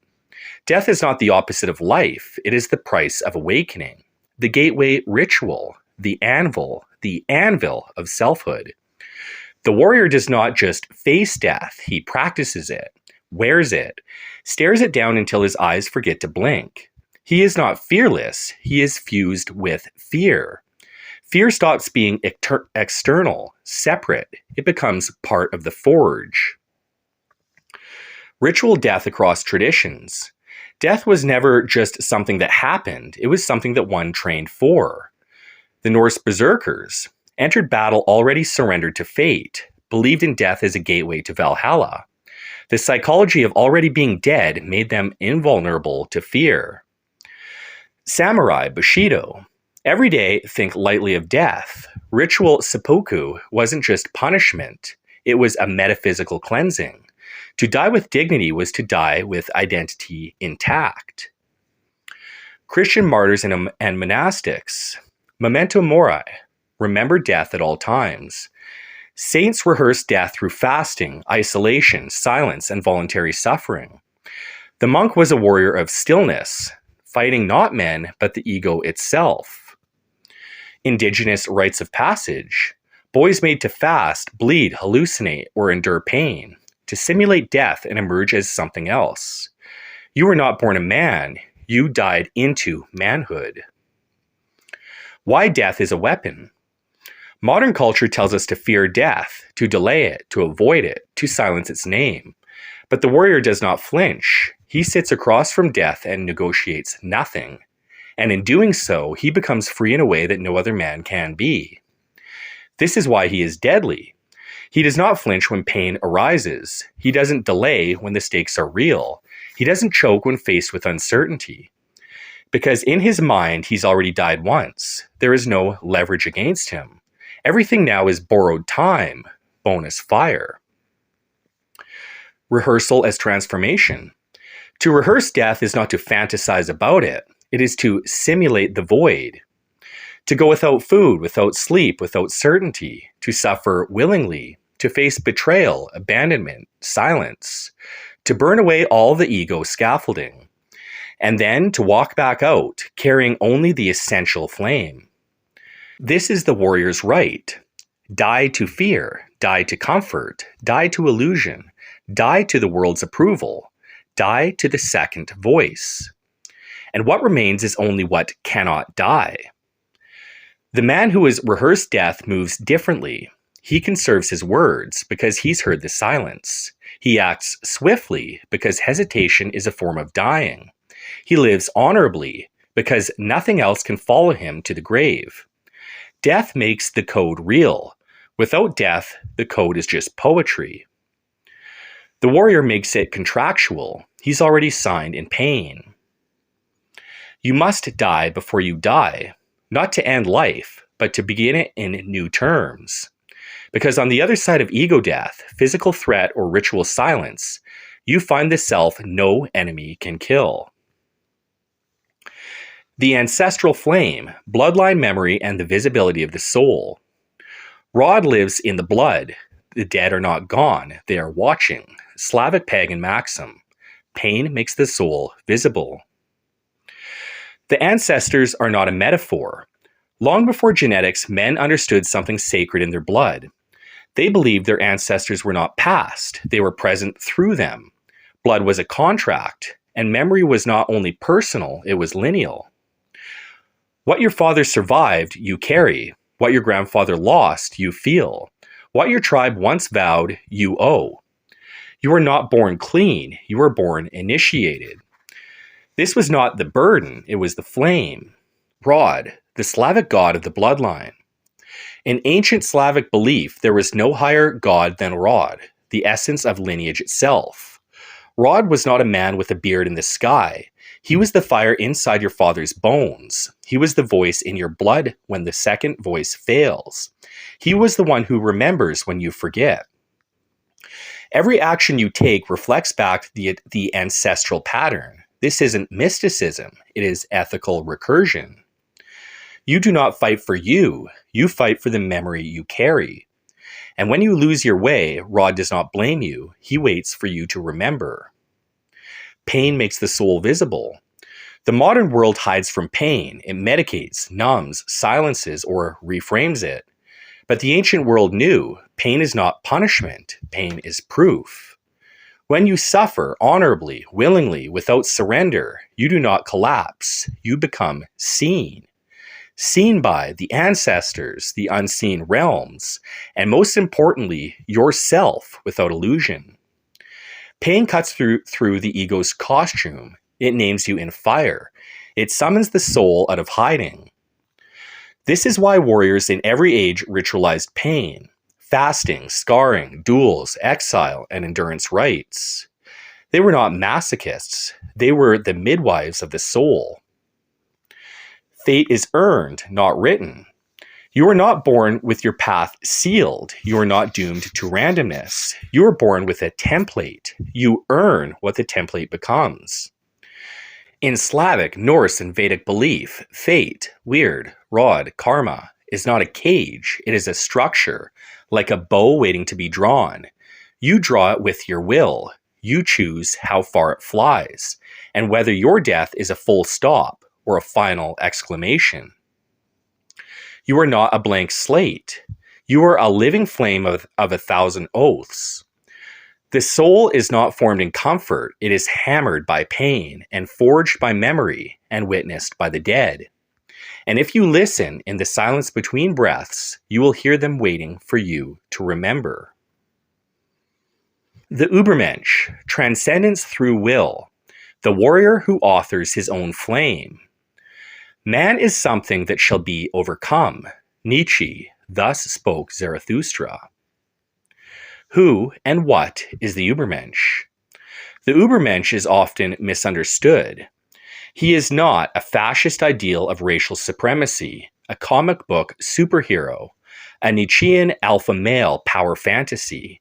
He is something far more dangerous. The Übermensch is a man who creates his own values after the death of God, in the collapse of tradition, and in the silence of the heavens. He is the one who no longer requires religion to define good, society to define worth, victimhood to define identity.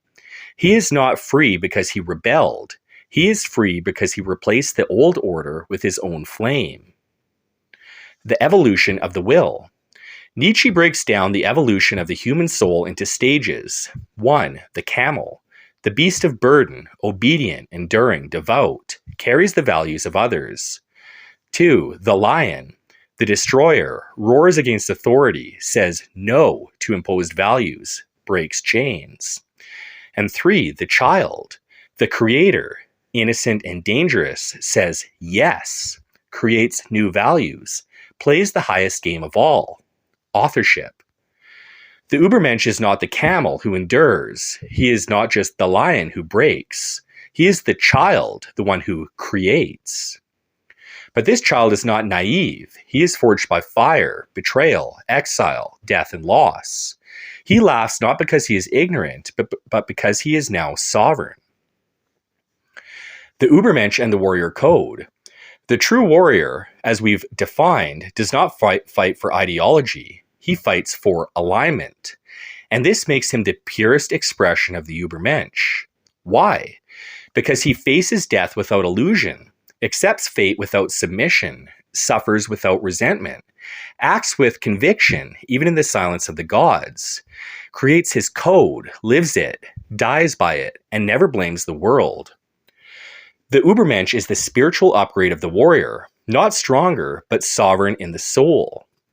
He needs no permission to live. He needs no crowd to affirm. He does not seek pity or applause. He is the final author of his own flame. Man is a bridge. Nietzsche did not call man a destination. He called man a rope stretched over an abyss, from beast through resentment toward transcendence. The Übermensch is not above man in pride. He is ahead of man in flame. He is the one who refused to remain half-forged. He did not merely endure entropy, he outgrew it. The path is fire. There is no easy path to becoming the Übermensch. There is only spiritual self-ownership, the silence of the gods, the burden of authorship, the rejection of mass morality, the laughter born of blood-earned sovereignty. And he still says yes. The Übermensch is the one who overcomes, not the world, but himself. The one who says, I would live this again. The one who says, I create my code now. The one who says, even if the gods are silent, I burn anyway. This is not self-help. This is spiritual defiance turned into authorship. This is entropy denied by soul. Amor fati, loving the fire that burned you. The warrior's affirmation of everything.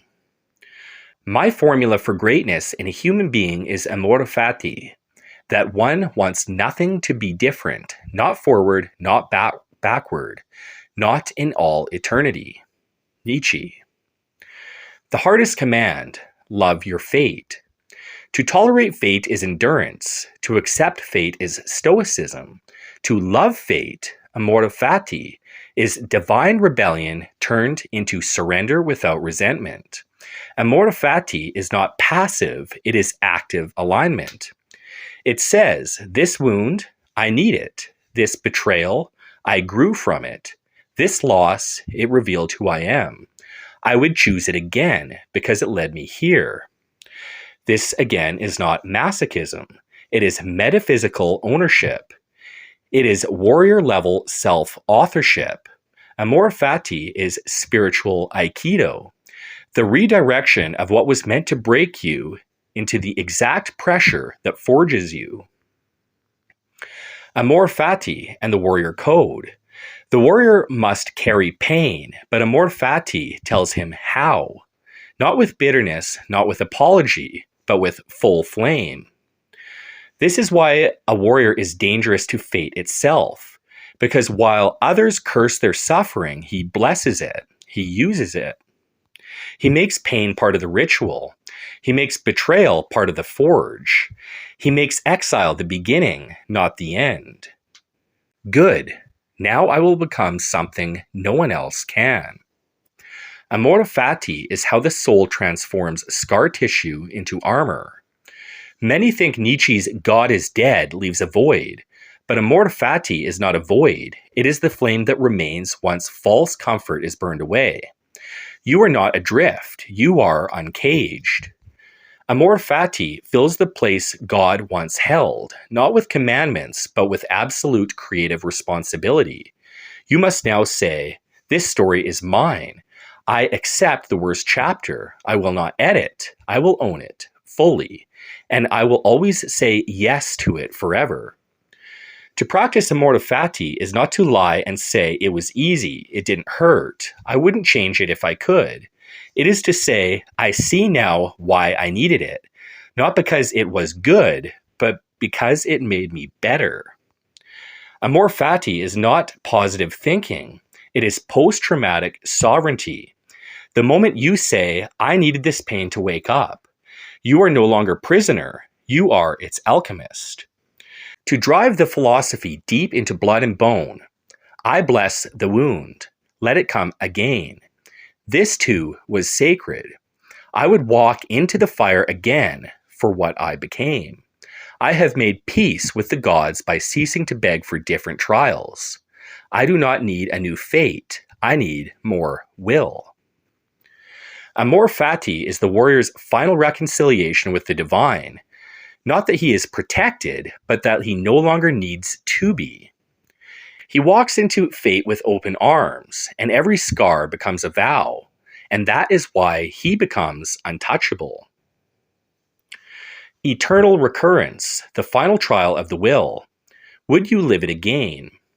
What if a demon crept after you one day or one night in your loneliest loneliness and said, this life as you live it, you must live once more and innumerable times more? What eternal recurrence really means. It is not a theory of time, a myth of reincarnation, or a cosmological puzzle. Eternal recurrence is a weapon. It is a moral mirror forged by flame and repetition. Nietzsche hands you with a terrifying question. Would you live your exact life again, every humiliation, every failure, every wound, forever? Not with edits, not with second chances, exactly as it was. If the answer is no, then your will is fractured, your life is unowned. If the answer is yes, then you have achieved absolute authorship. You are worthy of eternity. The implications for the warrior. This is not philosophy. This is warrior initiation.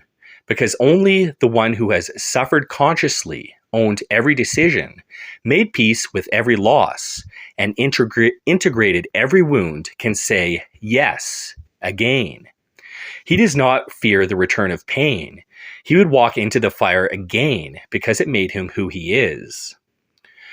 Eternal recurrence reveals who is still running from themselves, who is still carrying resentment, and who has not yet turned pain into power.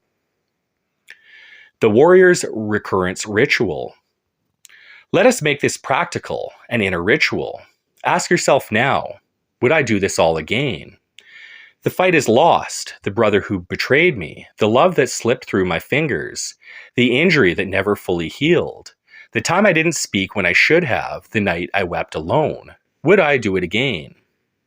If your answer is yes, then your life is sanctified. If your answer is no, then your task is not to regret, but to reforge. Because the warrior never rewrites history, he rewrites himself. Most philosophers offer escape, heaven, rebirth, enlightenment, disillusion, letting go. But Nietzsche offers none of that. Only this: if you must live again, can you make your life a vow worth repeating? This is the apex of will, not to dominate, not to transcend, but to affirm everything, even the ashes. The yes that becomes the fire. This is the yes that changes everything. Yes, I would live it again. And this yes is not weak. It is the most powerful thing a soul can say, because it means I've stopped running. I own every consequence. I would bleed again, exactly in the same way, because I value what it made me. That yes, that is the will weaponized. That is fate transformed into sovereignty. That is suffering alchemized into structure. This is why the Übermensch transcends man. Eternal recurrence is the blade that reveals what you really are. If you flinch, you are not yet whole. If you smile, you have become flame. From Übermensch to divine agent, the warrior who enacts the will of the absolute. Nietzsche stopped short. Nietzsche's brilliance was seismic, but also incomplete. He gave to us the death of God as organizing principle, the Übermensch as the one who creates his own values, amor fati as total ownership of fate, and eternal recurrence as the crucible of affirmation. But in severing all ties with the metaphysical, Nietzsche created a sovereign soul with no telos beyond itself. He gave us the forge, but not the divine architecture. The Übermensch survives the death of God, but where does he aim? That's where we come in. From Übermensch to BrandrMan, the Übermensch says, I own my fate. That BrandrMan says, I serve the telos of existence itself. Even if no one understands me, even if I am broken for it, even if I am erased from the record, I am the vector of upward force. This is no longer about your life. It is about the pattern you were made to uphold. You are no longer fighting for your story. You are fighting for the sacred recursion that allows meaning to survive. You are entropy's contradiction. You are God's soldier who no longer needs to see God. We are not here to escape this world. New Age thinking seeks detachment, bliss, escape, transcendence. But the BrandrMan says, I am not trying to leave, I am trying to sanctify. I do not renounce the world. I beat entropic chaos into sacred, meaningful order. He is not bound to this world, but he chooses to stay as a pillar against entropy. You are not just becoming stronger, you are becoming necessary, not to be adored, not to be followed, but to fulfill the reason entropy was allowed to exist in the first place, to forge the divine spark. Colonizing the void, how the BrandrMan turns absence into structure. Ginnungagap, the yawning nothing between fire and ice, Norse creation. Entropy is the field, the will is the spear. The void is where it is thrown. The physical precedent, Vikings against the void. The Norse did not fear the unknown, they sailed into it. Greenland, Iceland, Vinland, coast of North America, beyond the maps, beyond the edge, beyond the known world. They weren't just expanding territory, they were violating entropy with motion. Every ocean crossing was a metaphysical act. The world does not dictate where we stop. We impose shape onto silence. We will strike flint against the dark. They were colonizing Ginnungagap, the void between extremes. The void is not absence, it is unclaimed potential.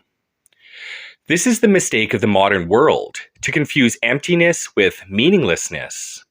But the warrior, especially the BrandrMan, knows the void is not where things end. It is where things wait to begin. Every culture has a term for this. Ginnungagap, Norse. Chaos before creation. Tehom, Hebrew. The deep, the abyss. Ein Sof, Kabbalah. The boundless. Shunyata, Buddhism. The void pregnant with all form. And Akasha, Vedic, the unformed substratum. These were not negative forces. They were raw matrices of becoming. The divine agent enters the void not to escape, but to leave shape behind. Colonization as sacred violence. To colonize the void is an act of war against spiritual inertia. This is not imperial conquest. This is existential authorship. Entropy wants uniformity. The BrandrMan introduces structure. He is not imposing ego. He is enacting will.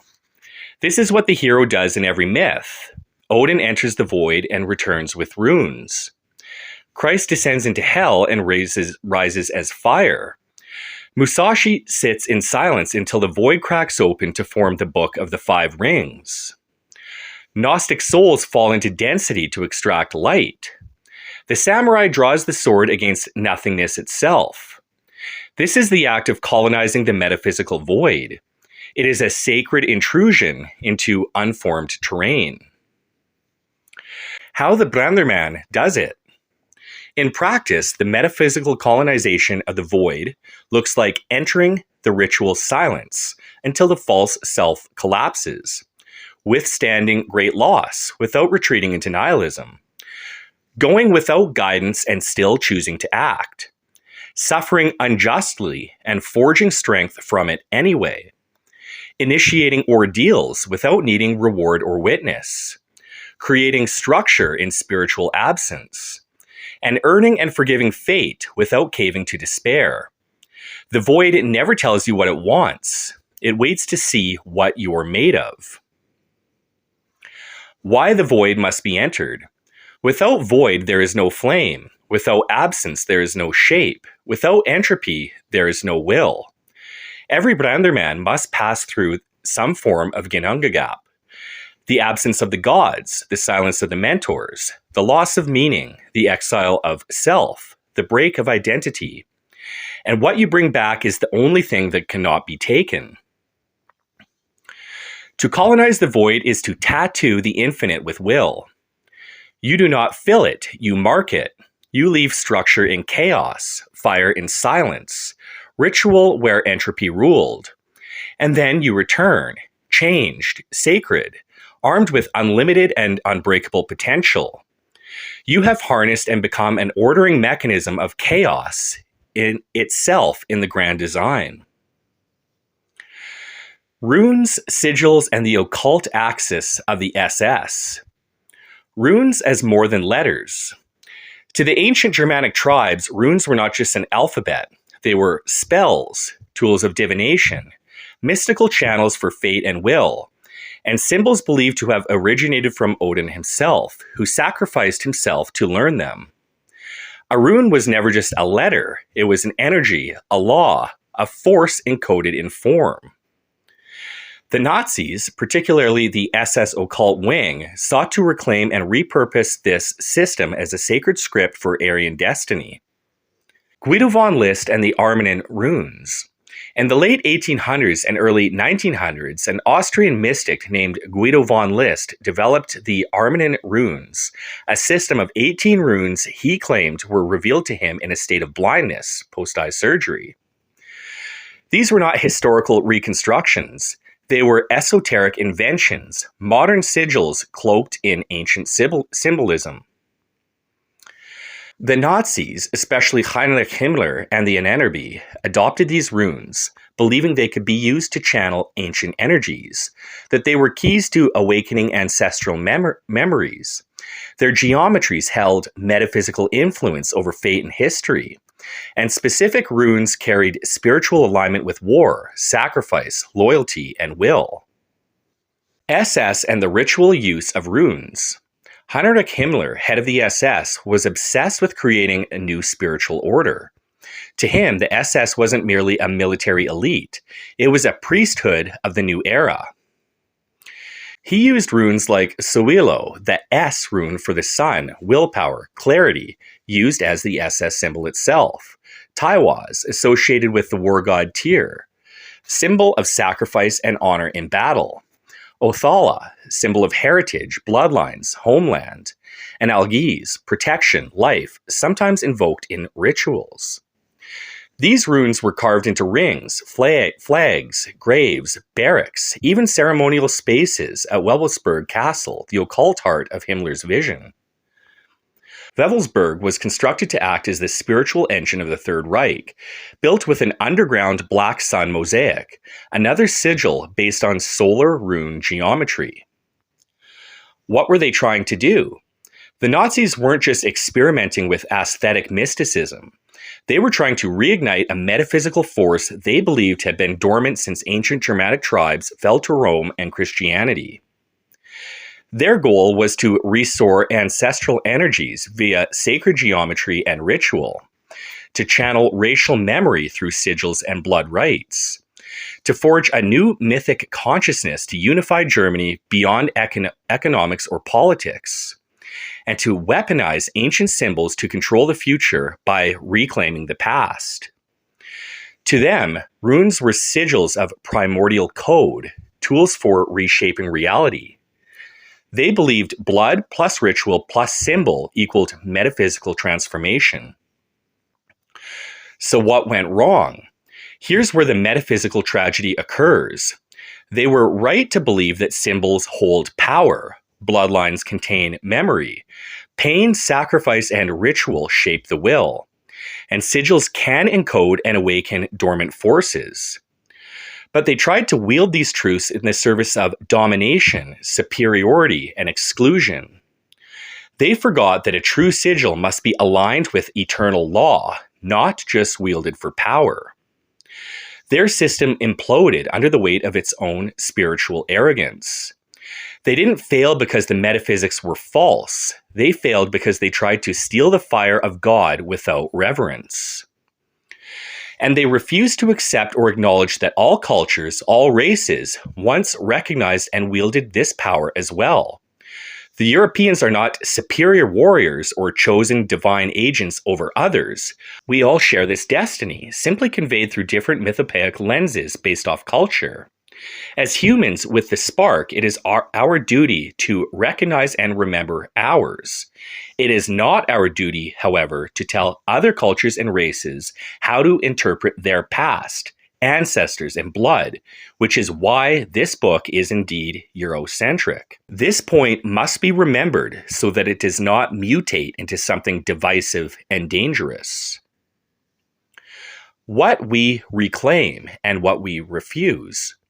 We can reclaim the idea that symbols contain ancestral intelligence, that pain and blood have ritual value, that runic geometry encodes sacred laws, and that sigils are maps for becoming.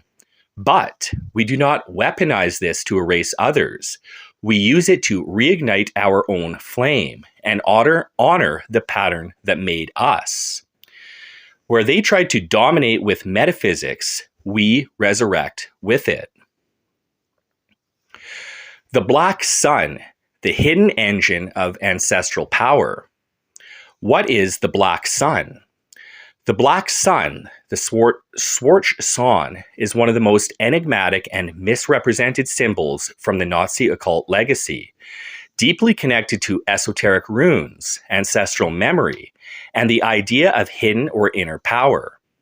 To understand it properly, we'll strip away all the sensationalism and break it down with metaphysical clarity and historical precision.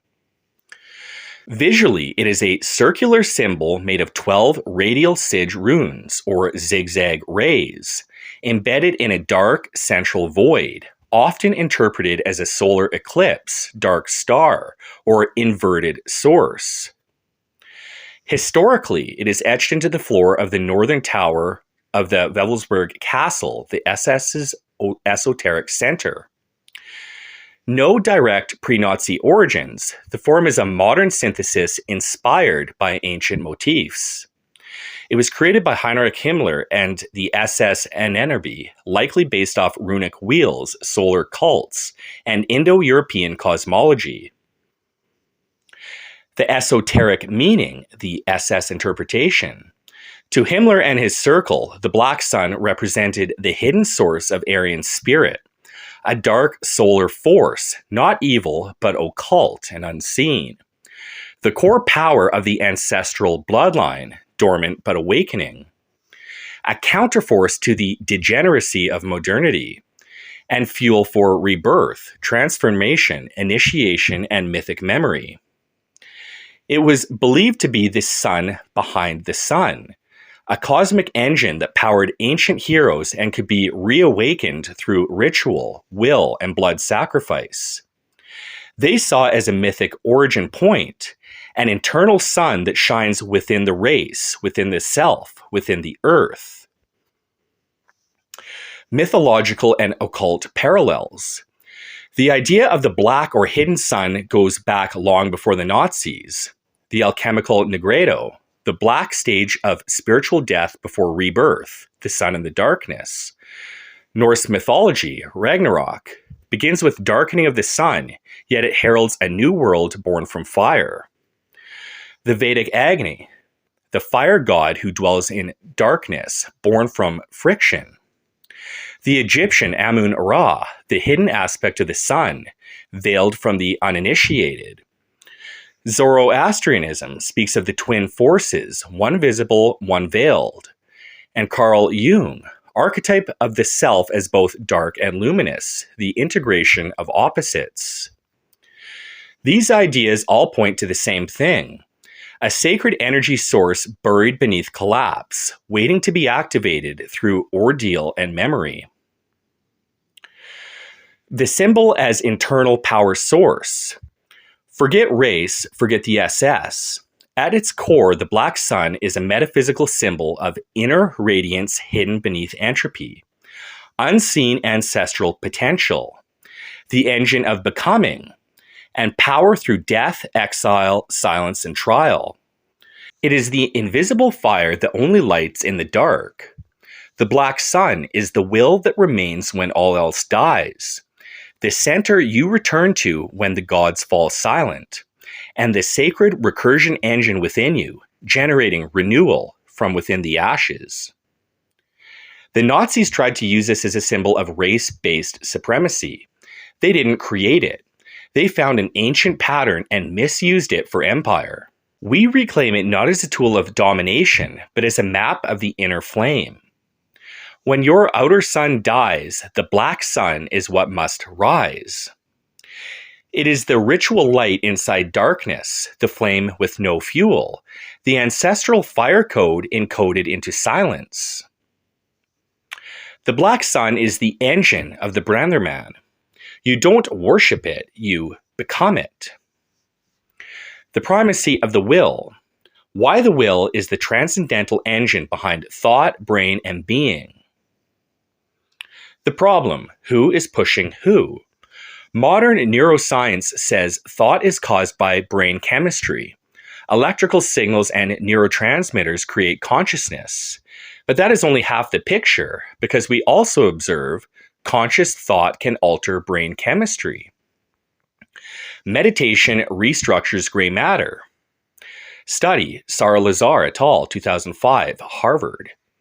Findings, long-term meditators showed increased cortical thickness in areas related to attention, emotion regulation, and sensory processing. Additional evidence, other studies show reduced amygdala size, the stress and fear center, and greater connectivity between executive brain regions. London taxi drivers, the knowledge. Study, Eleanor McGuire et al., 2000, UCL. Findings, taxi drivers who mastered the knowledge had enlarged posterior hippocampi, the region responsible for spatial navigation and memory. Significance, this is one of the first major studies to prove that effortful learning can physically reshape the brain. Bilinguals and language learners. Study, Machelli et al., 2004. Findings, bilingual individuals show denser gray matter in the left inferior parietal cortex, involved in language switching and control. New language learners can develop measurable changes in just a few months of intense immersion. Athletes and martial artists. Studies of elite athletes, for example, judo practitioners, show increased cerebellar volume and enhanced connectivity in the brain regions linked to motor control, proprioception, and timing. Significance, even physical training reshapes the brain, not just the body. We also find trauma reshapes synaptic density, focused intent changes hormone release, and beliefs affect pain tolerance, immune response, and healing. So which is it? Does the brain create thought, or does thought create the brain?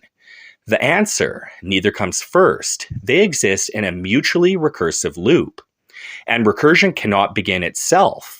So we are forced to ask, what is the first metaphysical question that set the loop in motion? The logical need for a prime mover. Every closed system has components that affect each other, internal feedback dynamics, and equilibrium or decay. But no closed system can initiate itself. Otherwise, it would exist before it existed. If brain chemistry causes thought, but thought causes brain chemistry, then we are trapped in circular determinism, which means a third force must exist, and that is outside the loop yet inside the function. This is the force we call the will. What is the will? The will is not emotion. The will is not impulse. The will is not preference. The will is not even thought. The will is that which chooses. Even when thought is silent, even when the body is paralyzed, even when language is gone. It is the precognitive actuator, the unseen initiator, the transcendental vector that cuts through the recursive mirror of mind and matter. You can't point to it under a microscope, but you can prove it every time you override habit, instinct, conditioning, desire, fear. When you do that, something is moving upstream. Scientific paradox equals metaphysical necessity. Neuroscientists will say, but if we map every synapse and chemical, we can predict the action. Yes, but only as a reaction. You can't measure why a monk sits in flame. You can't decode why man sacrifices himself for honor. You can't diagram why someone chooses death over dishonor. These are non-survival decisions, but they are will-driven actions. They defy neurological reward models.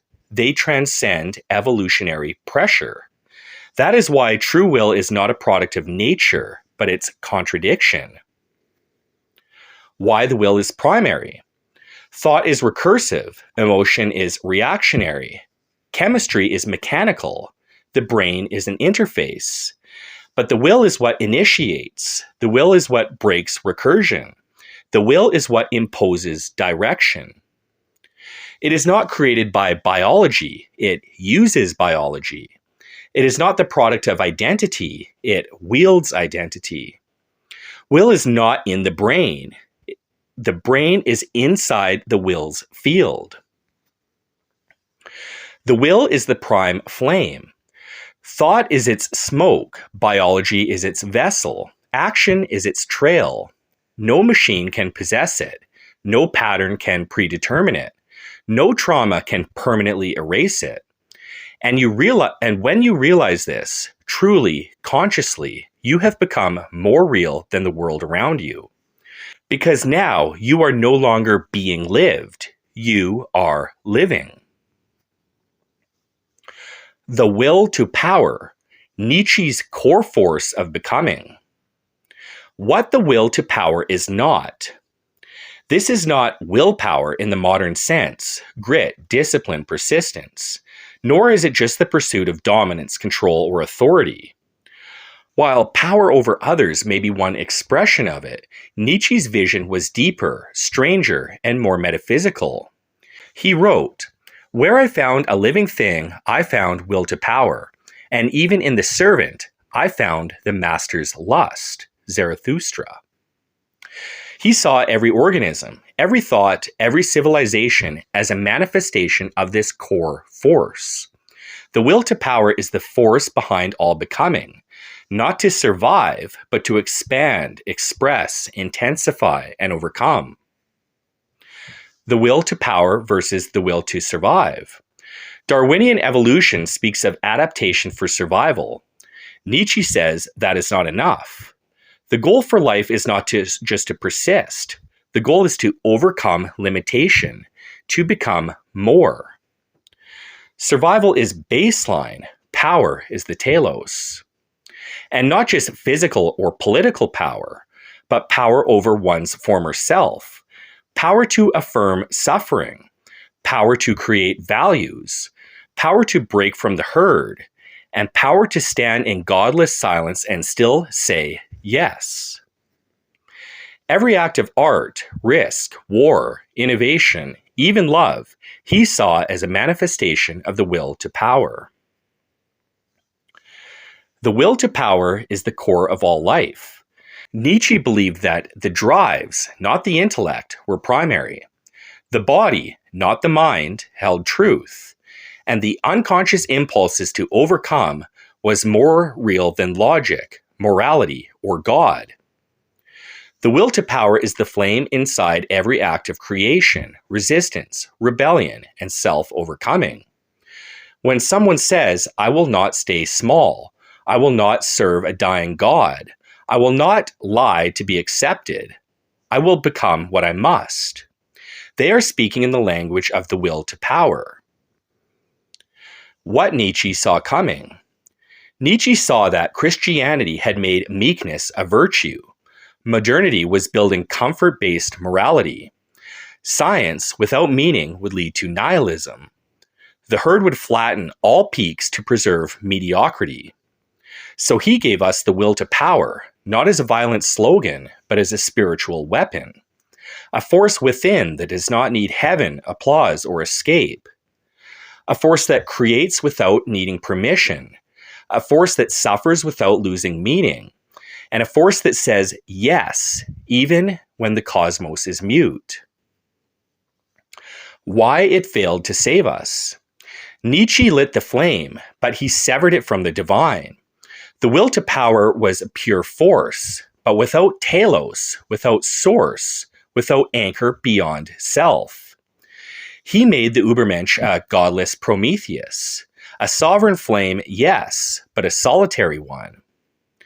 And that's where the fire began to dim. Because while the will to power can elevate the few, it cannot bind us to the sacred recursion unless it is rooted in the transcendental architecture. Will to power is the engine, but it needs a pattern to serve. We are now ready to answer Nietzsche's silence. The will to power was not wrong, it was just orphaned. And now we return it to the divine pattern it was always meant to express. Beyond Nietzsche, the panentheistic flame. Your will is God's will in microcosm, and the flame you forge serves the whole. Why Nietzsche was right and incomplete. Nietzsche severed will from heaven. He cast man into godless cosmos and said, "Create anyway." This was powerful, necessary.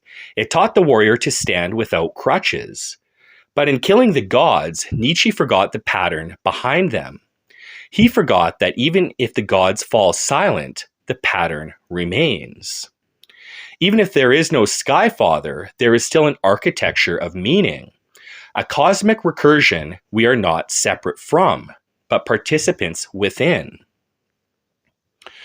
What is panentheism?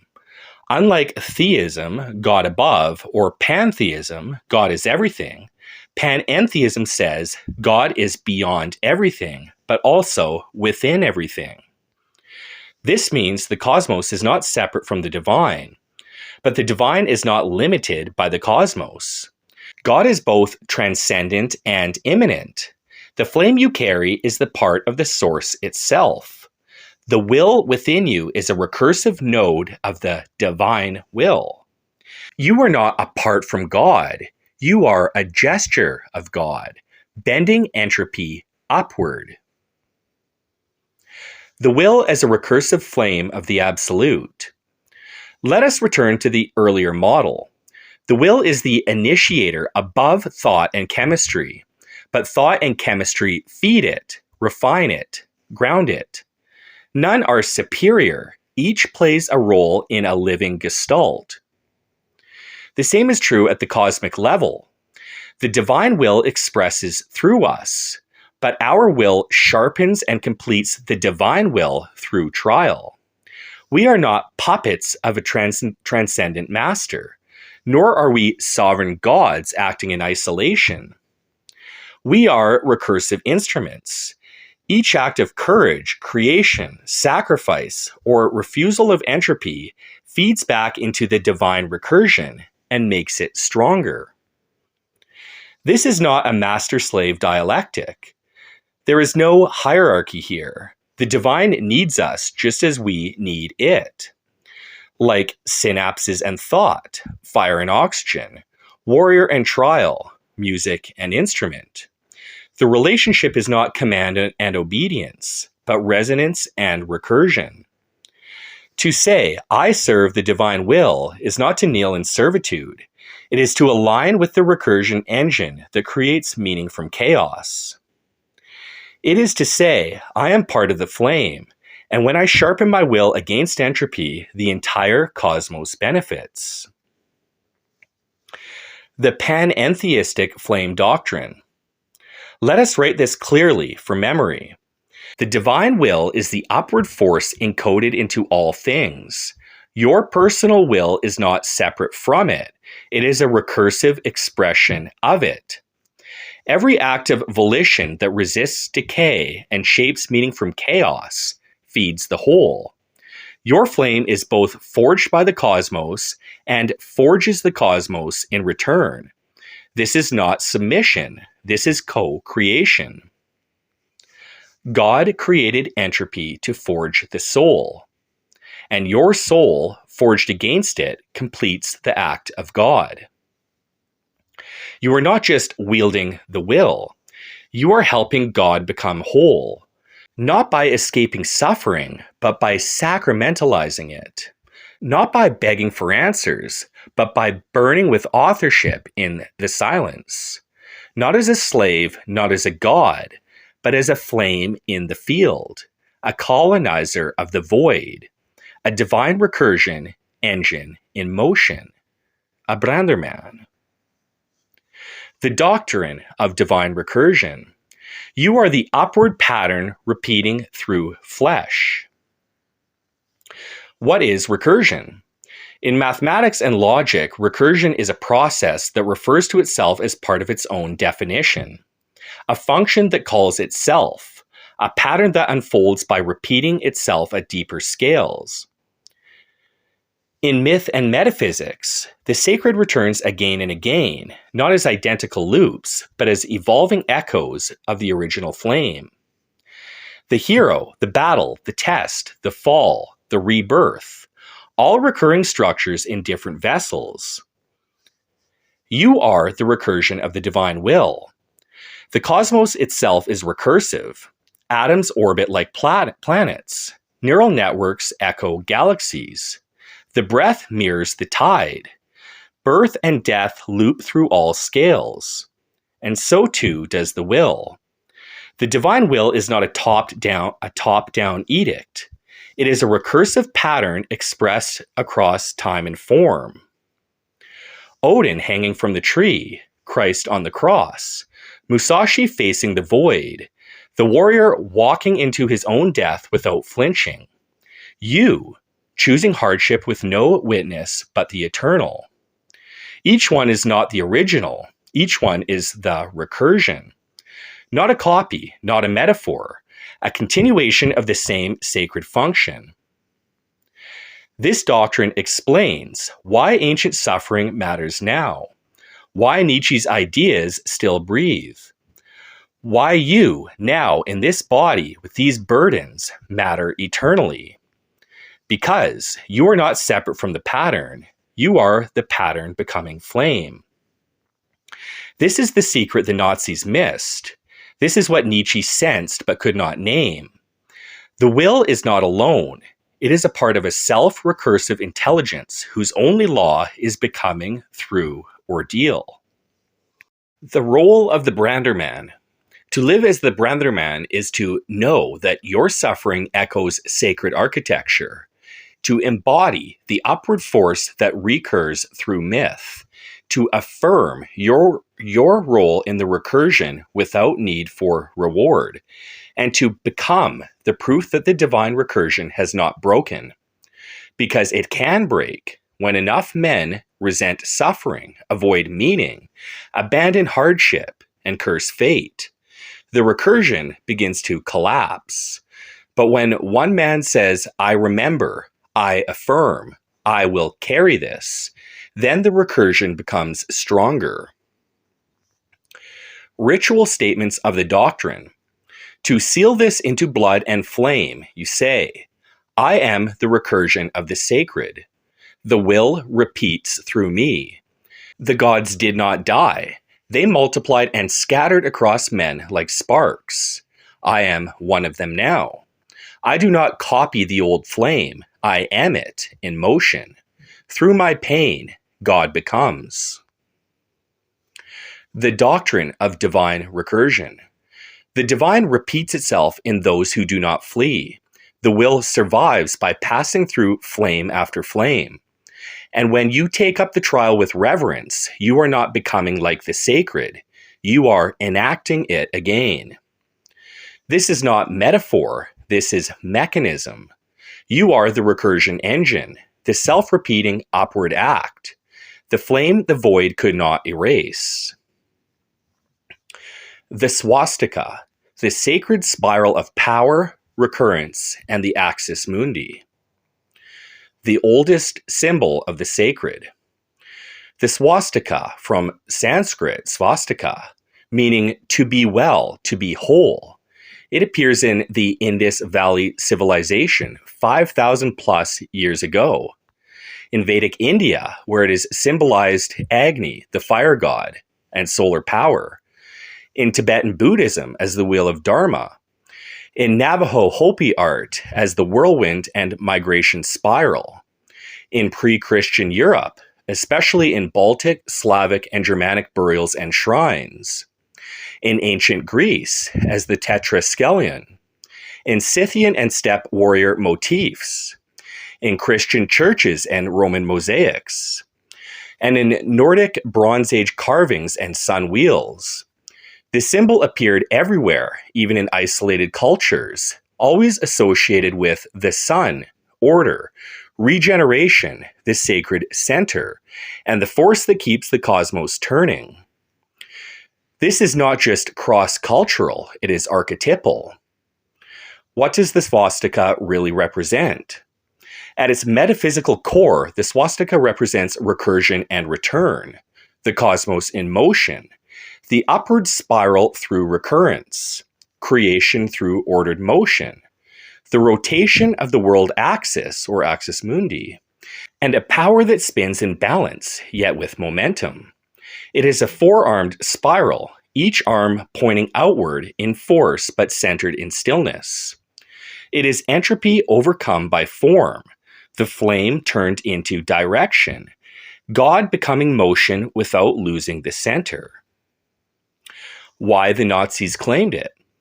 The Nazis, specifically the Thule Society and the SS occultists, believed the swastika was the oldest sacred Indo-European symbol. It encoded ancestral memory, racial recurrence, and the upward flame. It connected modern Germans back to Vedic fire worship, Nordic sun cults, and Aryan warrior priesthoods. It was a symbol of becoming through force, the will rotating forward eternally. They tilted it on its axis to imply motion, aggression, and rebirth through struggle. But in doing so, they also broke it loose from balance. They turned it into political banner rather than a cosmic diagram. And that was the tragedy. They were right about the power, but they desecrated its balance with exclusion, conquest, and annihilation. It still appears in corporate logos. Many modern logos echo the geometry of the swastika. Broken wheels, four-armed pinwheels, spiral rotations centered around a core, asymmetrical loops anchored in a square base. These aren't accidental. Even unconsciously, designers and corporate ideologues are drawn to symbols of power through balance, motifs that imply perpetual motion, archetypal geometry that imprints itself on the brain. The swastika's form is pre-linguistic. It feels like order, it looks like structure, and it acts like momentum. Even when stripped of its spiritual meaning, its energetic architecture persists. Reclaiming the swastika's true essence. We do not use it lightly. We do not weaponize it. We also do not sanitize it for comfort. We reclaim it as a symbol of cosmic recursion. To us, it means the will in motion, entropy made to rotate instead of collapse, becoming that spins upward, not inward, and the divine structure that repeats across stars, spirals, storms, and souls. And above all, the return to center without losing velocity. The swastika is a wheel, a sun, a storm, and a map. If we carry it visually, conceptually, spiritually, it must be with the reverence of those who remember what it meant before the world forgot. The swastika is not a brand, it is a cosmic sigil of recursion. We do not wear it to separate ourselves. We invoke it to remind the flame where it came from.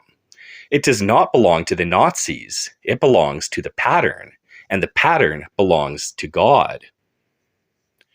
Why sigils work, the metaphysics of symbolic activation and volitional encoding. What is a sigil? At its core, a sigil is a shape encoded with intent, not a passive image, but a living instruction, a trigger, a compression of will into symbol. Unlike a normal symbol, which represents something, a sigil is performative, it does something. It is not just language, it is magnetized language. It is will given geometry. Why do they appear across cultures? Because the mind recognizes recursion. Spirals, crosses, triangles, stars, keys, eyes, interlocking loops, and repeating wheels. These appear everywhere, not because of communication, but because they mirror internal architecture. The mind sees a pattern and says, that feels like it belongs. And when a volitional act is attached to it, the pattern becomes a vessel. Sigils are recursive attractors. They gather will, memory, and resonance into form. The 4 layers of sigil functionality. A true sigil works on at least 4 simultaneous levels. Firstly, visual archetype. It taps into geometric structures encoded into consciousness. Example, spirals equals birth and motion. Crosses equals opposition and anchoring. 2, neurological anchor. The human brain responds strongly to condensed images. A sigil becomes a trigger that evokes a state of intention instantly, bypassing logic. 3, volitional embedding. When a sigil is created with focused intent, example, a warrior burning a rune into his weapon, it becomes an extension of will, a kind of recursive prayer made visible. And 4, reciprocal resonance. The sigil doesn't just represent your will, it speaks back. Once charged, it reflects you, reminds you, challenges you. It acts as a mirror flame.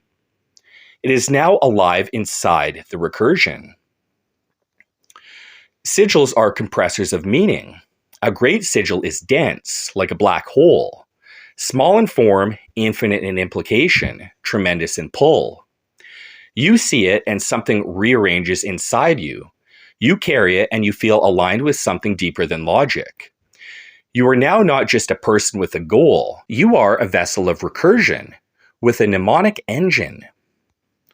Why they work philosophically and cognitively. Let's summarize.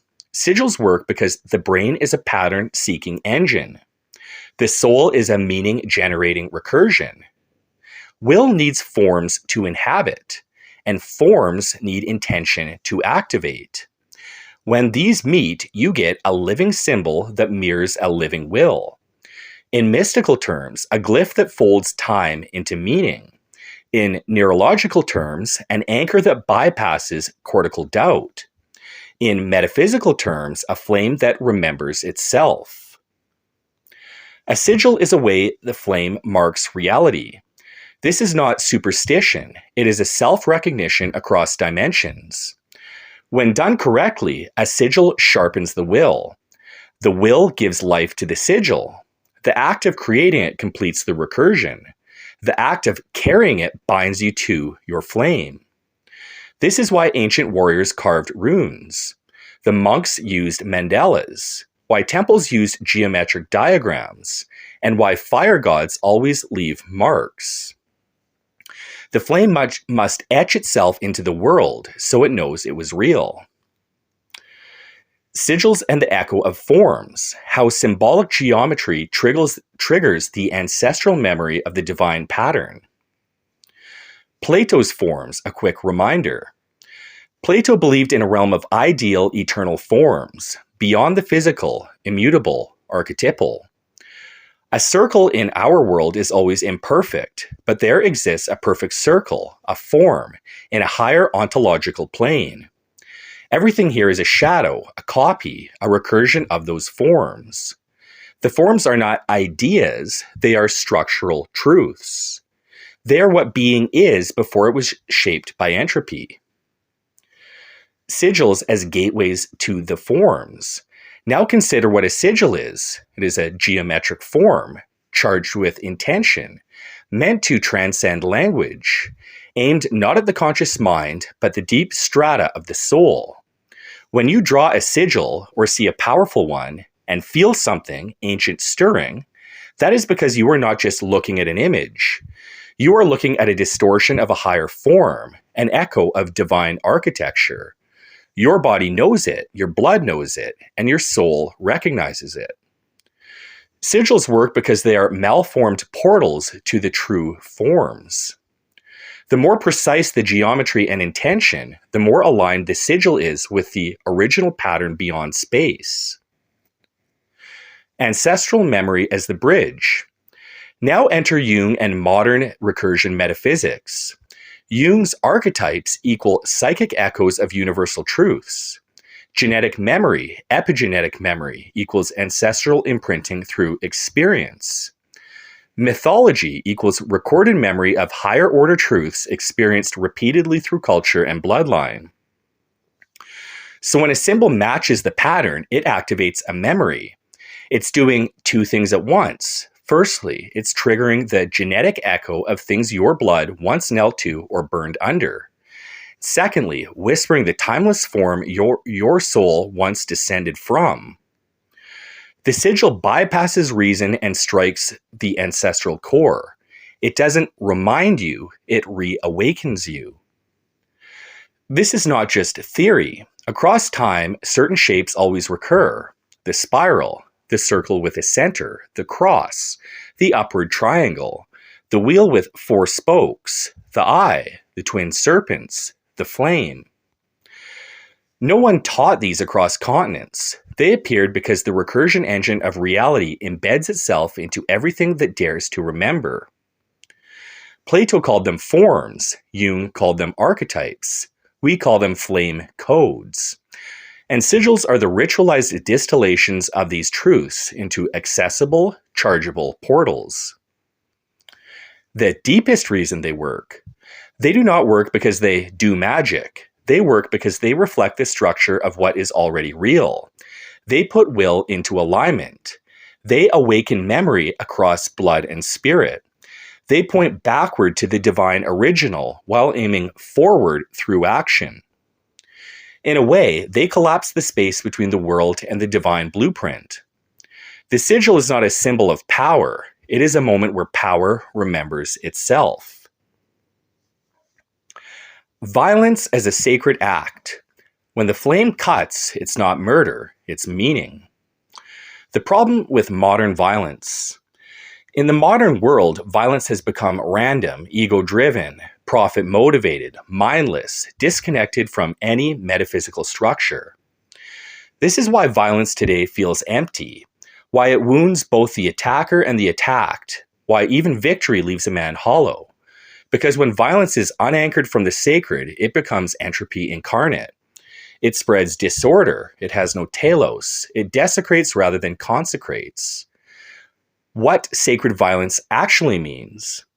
Sacred violence is not about aggression, it's not about cruelty, and it is not about domination. It is violence that has a structure. It is ritually or cosmically justified. It is wielded by a soul that has passed through fire. It is not done in service to ego, but in service to will and order. In sacred violence, the blade does not desecrate, it clarifies. It says, this is the boundary between order and chaos, and I am the line that enforces it. Traditions that understood this. Every ancient warrior culture has this understanding. The samurai viewed death-dealing as a ritual act, part of the cosmic order. Zoroastrians believed the warrior upholds asha, order, against falsehood, druj. Germanic tribes believed worthy death opened Bifrost to Valhalla. Hindu epics show divine incarnations wielding weapons to restore Dharma. Christian crusaders, rightly or wrongly, believed violence could be a sacrament in defense of the sacred. Native tribes engaged in trial by combat, not for conquest, but for spiritual reckoning. Even Christ, in metaphor, said, I did not come to bring peace, but a sword. It's Matthew 10:34. In all these, violence was contextual, transcendent, and restrained by metaphysical clarity. Sacred violence requires initiation. The uninitiated should never touch the blade. Sacred violence must pass through the forge of the soul. First, austerity. The warrior must know suffering first.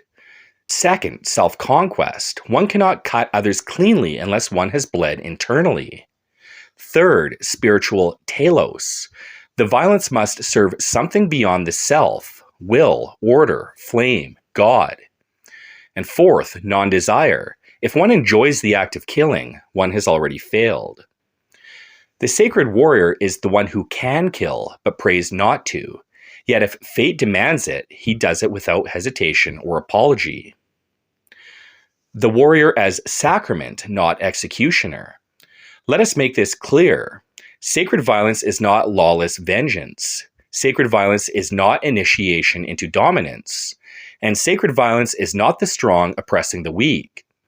Sacred violence is when the flame meets entropy head-on and cuts through it cleanly. When the sword becomes a scalpel, when the fist becomes a flame, when the death dealt leads to new life, new order, and new clarity. Sacred violence is violence in alignment with the pattern, with the flame, with the God force that shapes order from chaos. The modern world forgets this. That's why it's drowning in senseless brutality and paralyzed pacifism. We bring it back, not to glorify war, but to redeem the blade. Modern echoes of sacred violence. Why these men matter. The sacred flame does not vanish. It mutates. It finds vessels, even in ages that try to snuff it out. As civilization industrialized and spiritual memory dimmed, one might assume the warrior archetype would disappear, replaced by armies of bureaucracy, machines, and simulated valor. but the pattern remembers. And in every generation, there are men whom the warrior code recursively reawakens. These men do not always wear armor. They do not always speak in scripture, but their bodies become scripture. Their rituals, their scars, their silences, they become living runes carved into flesh and history. What follows in this section is not hagiography. It is a ritual tracking of the sacred echo as it is passed from man to man, from bone to blade, and from glove to cage. James Figg, England's first documented prizefighter, channeled the raw brutality of Enlightenment-era combat into a codified art of violence, reanimating a warrior instinct in a time increasingly ruled by reason and etiquette. That instinct found shape again in Billy Riley, who transformed a dusty gym into a modern war temple, the Snake Pit. It was not a training center, it was a crucible. From Riley to Robinson and beyond, catch wrestling became the spiritual seed of MMA, preserving the sacredness of one-on-one, ritualized, no-excuse combat. And in our time, when spectacle has overrun sincerity, Yuri Prohashka re-emerged, not as a brand, but as a monk with fists, a spiritual warrior who carries the silent authority of ancient war priests. These are not random fighters. Without them, the memory dies. Without them, we forget what pain means. Without them, sacred violence would have dissolved into pure entertainment. But it didn't, because they existed, because they suffered meaningfully, because the pattern chose them to carry the torch forward into the modern dark. And now we remember them not as athletes, but as the final echoes of a code too powerful to die. James Figg, the first bare-knuckle champion of England. James Figg, born circa 1695 to 1734, is generally recognized as England's first bare-knuckle boxing champion. He rose from humble origins to dominate prize fighting in the early 18th century, earning fame through brutal contest with fist, swords, and cudgels. Figg's exact fight record is difficult to verify. Detailed records were rarely kept, but contemporary accounts credit him with an astonishing unbeaten streak. It is believed he engaged in around 270 fights, losing only once.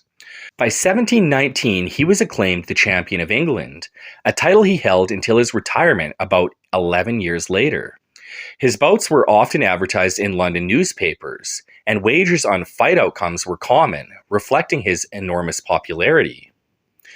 Figg's early challengers included Timothy Buck of Clare Market, likely his former mentor, whom Figg defeated in 1720. He also beat a veteran soldier, Christopher Clarkson, in a hard-fought battle in June 1723. Figg's most famous rivalry was with Ned the Pipemaker Sutton of Gravesend. Sutton handed Figg his only recorded defeat, shocking the prize-fighting world. Figg, determined to reclaim honor, demanded a rematch. The legendary showdown. Their rematch in June 1727 drew a capacity crowd to the Adam and Eve Amphitheater. These Figg-Sutton encounters were the Ali versus Fraser of their day. In the 1727 fight, they contested multiple rounds with different weapons. Round 1, back swords. Sutton attacked fiercely, even forcing Figg into accidentally cutting his own arm, but Figg rallied and slashed Sutton's shoulder. Both men paused to swig ale before continuing. Round 2 was fist fighting. It was an all-out brawl. Punching, grappling, even throwing were allowed, and even kicking a down foe or gouging the eyes was fair game. Sutton managed to knock Figg off the stage with a body blow, but Figg recovered and battered Sutton relentlessly until he had to submit.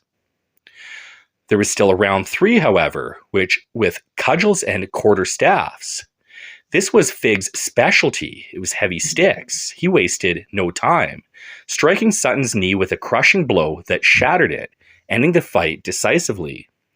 Sutton, unable to stand, was carried off. He retired from fighting altogether after this defeat. Figg's victory over Sutton cemented his legacy as Lord of the Field, as one poet once quipped. Figg was known for his toughness. He sometimes sustained wounds During one fight, he took a sword thrust to his side but carried on with sullen disdain. However, he usually dished out more damage than he received. Broken ribs, gashes, and many a broken head were routine in Fig's contests. Many foes were left bloodied or crippled, Sutton's smashed knee being one gruesome example, but Fig himself retired with all his limbs intact, a testament to his skill and of good fortune. His lone official loss was avenged, and by the end of his career he was widely celebrated as unconquered. One obituary even mockingly described death itself finally defeating Fig in his final match in 1734. He stood roughly 6 feet tall and about 13 stone, 185 to upwards of 195 pounds in weight, quite large for the early 1700s. His body bore the marks of combat. Fig's torso was said to be a web of scar tissue from sword cuts and bruises accumulated over the years of prize fights. This rugged appearance only enhanced his reputation in an age when a fighter's toughness was measured by visible battle scars. Fig relied on raw strength and courage in the ring more than finesse. One early boxing historian, Pierce Egan, noted that Fig was more indebted to strength and courage than to the effects of genius. In other words, Fig was not a subtle tactician by later standards, but an overwhelming brawler. He was exceptionally versatile, however, excelling in multiple combat disciplines. Captain John Godfrey, a contemporary who trained under Fig, lauded him as the Atlas of the sword, a matchless master, with unparalleled judgment. Fig was more skilled with weapons, such as the backsword and quarterstaff, etc., than he was with his bare fists, but he was competent in all areas of fighting. Training under Fig was famously intense and painful. He operated a school of arms in London where he taught boxing, fencing, and cudgels. Students expecting gentle lessons were in for a shock. Fig had a rugged temper and would spare no man, high or low, who took up a stick against him. As Godfrey recalled, I purchased my knowledge with many broken head and bruises in every part of me. Fig believed in full contact sparring as the path to toughness. This rough training hardened his pupils, including future champions like Jack Broughton and George Taylor, and maintained Fig's own fighting edge. He also emphasized conditioning through constant practice. Fig traveled to country fairs at his youth, fighting all comers from noon till sundown, which built his stamina and resilience. There was little formal exercise as we think of it. Actual combat was the training. Frequent bouts, heavy ale consumption, even mid-fight, and hardy farm-bred constitutions formed the core of Fig's conditioning. The result was a fighter who could brawl for extended periods and absorb punishment while still overpowering opponents. Prize fighting in Fig's era were ferocious, barely regulated brawls. Bouts took place without gloves and usually without fixed rules, often continuing until one man could not physically continue. There were no weight divisions or refereed scoring. Any size advantages were simply part of the contest. Early 18th century fights were essentially street fights on a stage, even with weapons, and virtually anything goes tactics were allowed.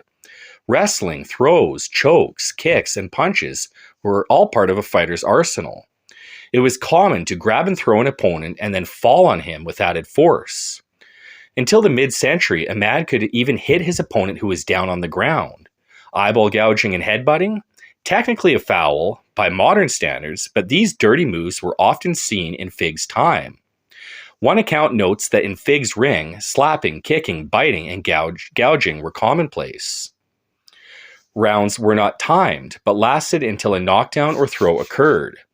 Fighters would then return to a chalk scratch line to start the next round if they could still fight.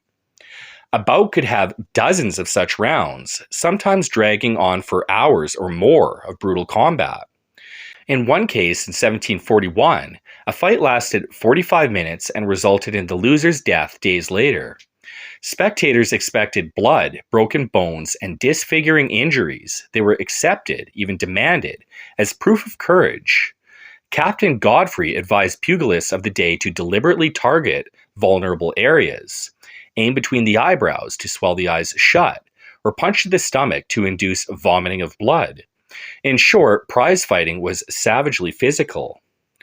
Fig's contests often added an extra layer of mayhem by mixing weapons into the fight program. A trial of skill might include multiple disciplines within succession. One round with swords, one with bare fists, and a final round with quarterstaves or clubs. This made bouts with figs even more hazardous. Swordplay with razor-sharp backswords could slash faces and limbs open in seconds. Combatants wore no protective gear whatsoever. Fig himself sustained many cuts over his career, yet prevailed. His skill with the blade meant he usually wounded his rival more seriously than he was wounded. When blades gave way to fist, the combatants, already bleeding, would grab, throw, and pummel each other without mercy. If the fight progressed to quarterstaffs, pole weapons, crushing, bone-breaking blows could be the finisher. For instance, Fig's smashing of Sutton's knee with a cudgel ended their bout, leaving Sutton permanently crippled. Serious injuries and fatalities were an ever-present risk. It was not heard of for a beaten fighter to die of his injuries shortly after. In a grim example of Fig's circle, one of Fig's own pupils engaged in a back sword duel that resulted in a ghastly wound. The opponent's calf was nearly sliced off, and despite stitching, infection set in and the man soon died after a failed amputation. Even outside the ring, the culture of violence meant fighters carried lasting damage. By the end of his career, Fig's body was a roadmap of scars, and many of his contemporaries were missing eyes or crippled. The astonishing fact is that Fig survived it all. As one observer noted, the mere fact that Fig retired with all his limbs in place was proof of his skill in an age when gladiators frequently left the stage maimed. Billy Riley, the coal-forged father of catch wrestling. Origins, the furnace of Wigan. Billy Riley was born in 1896 in Wigan, Lancashire, a gritty coal town in northern England where boys either worked the mines or fought their way out. Life was austere, homes were damp, streets were hard, and the air stank of industry. Working-class families like Riley's scraped by on heavy labor and harder pride. Wigan wasn't just a location, it was a crucible. You either broke under it or became the kind of man others feared. It was here, surrounded by soot-streaked tenements and blast furnaces, that Riley began to grapple with life, first figuratively, then literally. The birth of a style, catch as catch can. Catch wrestling wasn't a sport, it was a form of working-class war. The rules were simple. No time limit. Win by pin or submission. Everything else, legal. Riley came up in a brutal Lancashire wrestling circuit where miners, navies, and dockers would strip to the waist and bet their week's pay on who could stretch the other first. Matches could last over an hour. Limbs got broken. Sleepers weren't taught. They were discovered through trial and error. Your ears bled. Your fingers bent the wrong way. And no one stopped until someone tapped or passed out. Billy Riley didn't just survive that world, he mastered it. The snake pit, where men were broken and rebuilt. In the early 20th century, Riley opened a small gym in a back alley of Wigan, a room so bleak and violent it would earn the name the Snake Pit. The mat was small, the heat didn't work. There were no showers, no mirrors, and no mercy. If you wanted to train there, you didn't join, you bled your way in. Riley's methods were old world and savage. Endless live sparring, no light rounds. He didn't teach you technique, he put you in it and made you escape. He believed in total control, using pain to teach leverage. If you panicked, he made it worse. If you complained, you were told to leave. Those who survived became some of the most feared grapplers on earth. No quit, no nonsense, no showboating. Riley was a stocky, powerful, thick-set man. He had a massive neck and trunk, built from manual labor and full resistance grappling. He had cauliflowered ears, gnarled hands, and a face that showed no expression but control. He was the kind of man whose forearms looked like tree trunks, not for show, but from dragging bodies off mats for 40 years. He was described by his students as stone-faced, terrifying, and calm in a way that made you nervous. He didn't shout, he just tightened the hold and waited for your ego to break. Billy Riley was not a champion in the public sense. He didn't chase headlines. He didn't cut promos. He didn't fight for fans. He fought because that's what men like him did, and he trained others to carry that forward. He forged warriors who would influence MMA, Japanese shoot wrestling, pro wrestling, submission grappling, and more. But he stayed in Wigan, and in the same cold room on the same mat with the same iron will. A man of no words, no softness, and no surrender. Billy Riley was a working-class war priest of catch wrestling. He lived in a time when pain was part of the training, and your worth was measured by how long you could keep from tapping. He didn't teach fighting. He taught domination through pressure, submission through suffering, and the mindset of men who would rather pass out than lose face.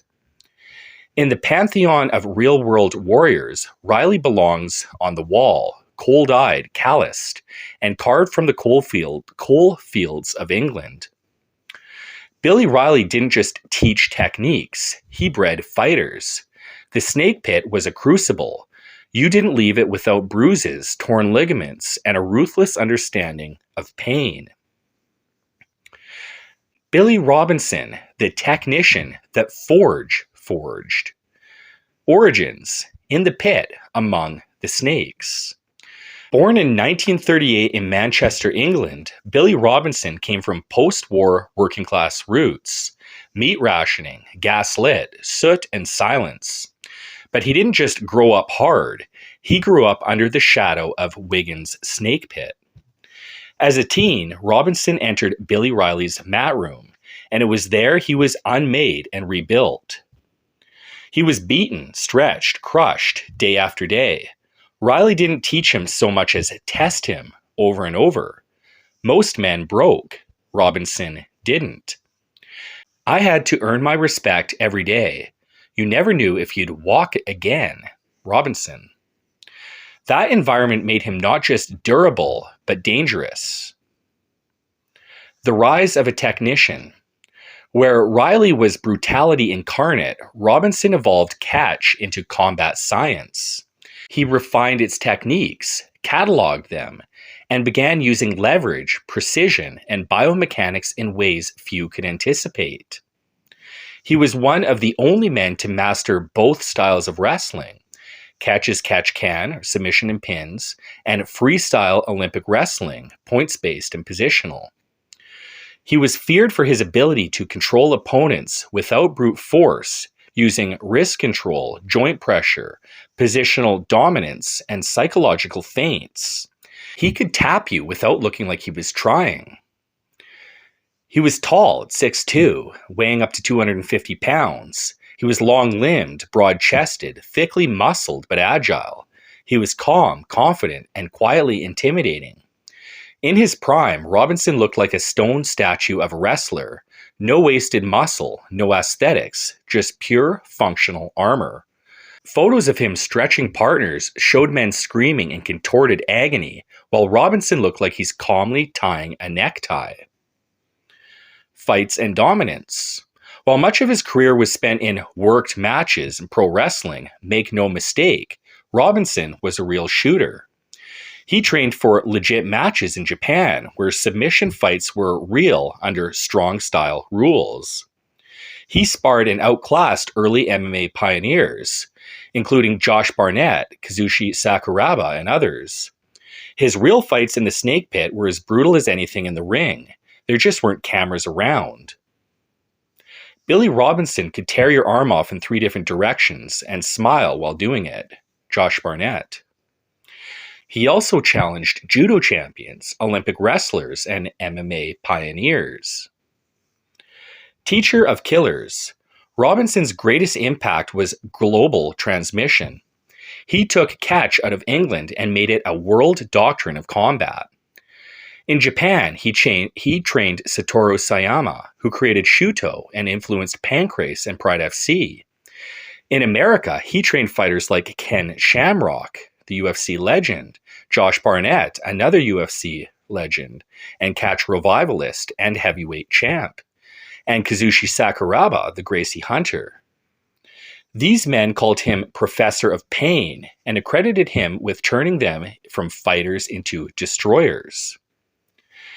The techniques I learned from Billy, they're real, they're dangerous, and they work. Sakuraba. Robinson was cerebral, but never soft. He believed if you hesitate, you're done. If you go halfway, you're broken. If you tap someone without pain, they didn't learn anything. He emphasized discipline, repetition, and control through chaos. His legacy wasn't just pain. It was ownership of your opponent's body, mind, and soul. And unlike many shooters, he could explain what he was doing and then do it again, harder. Billy Robinson died in 2014 at age 75. He was still teaching grappling seminars weeks before his death. He left behind not just fighters, but disciples, men who carry his techniques into MMA, submission grappling, pro wrestling, and real-world hand-to-hand combat. His image, his bald head, his massive jaw, and no-nonsense eyes still haunts grappling rooms from London to Tokyo. The snake became the sword. Billy Robinson took the brutality of catch, refined it, and spread it like wildfire across the combat world. If Billy Riley was the blacksmith, Robinson was the warlord. Longer reach, deeper vision, and the ability to teach others to wield pain like a scalpel. He wasn't just a fighter, he was a combat engineer. The last man you'd want to grapple with, and the first you'd want in your lineage. Oh, and he also knocked out The Rock's grandfather, Peter Mavia, in a drunken scuffle while on a wrestling tour in Japan after Mavia bit him on the cheek.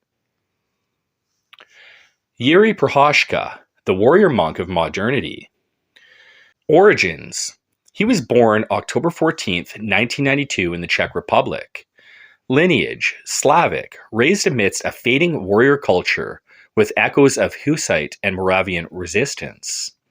Youth, he lost his father at age 6, fell into street fighting and hooliganism. After years of brutal bawling and football hooliganism, he had a spiritual awakening through martial arts, channeling rage into ritual. He didn't just become a fighter, he converted combat into a sacred vow. The martial path. Record, 30-plus professional fights with only a few losses. He's wild, unpredictable, hands often down, baiting death itself. Background, Muay Thai, karate, sambo, jiu-jitsu, and always transcendent of style. He is known for ascetic discipline, long meditation, solo mountain retreats, fasting, and sword training in the forests. He is deeply influenced by Bushido, Musashi, and Slavic mysticism. He is not interested in winning the same way others are. Victory for him is proving the soul exists. He meditates in freezing water. He punches trees in solitude. He doesn't just train, he forges. Yuri Prohashka isn't just a fighter. He is the living echo of the sacred warrior class. In an era of marketing, branding, and ego, he became a ghost from another timeline, where death was normal, where violence was sacrament, where solitude was training, and where will was forged by flame. His tribe no longer exists, but in him, the pattern continues. The warrior as divine agent. The flame does not merely survive, it enforces the pattern. Not just Übermensch, but executor of telos. Nietzsche gave us a glimpse. The Übermensch is the one who writes his own law, lives beyond resentment, and embraces fate. But we go one step further.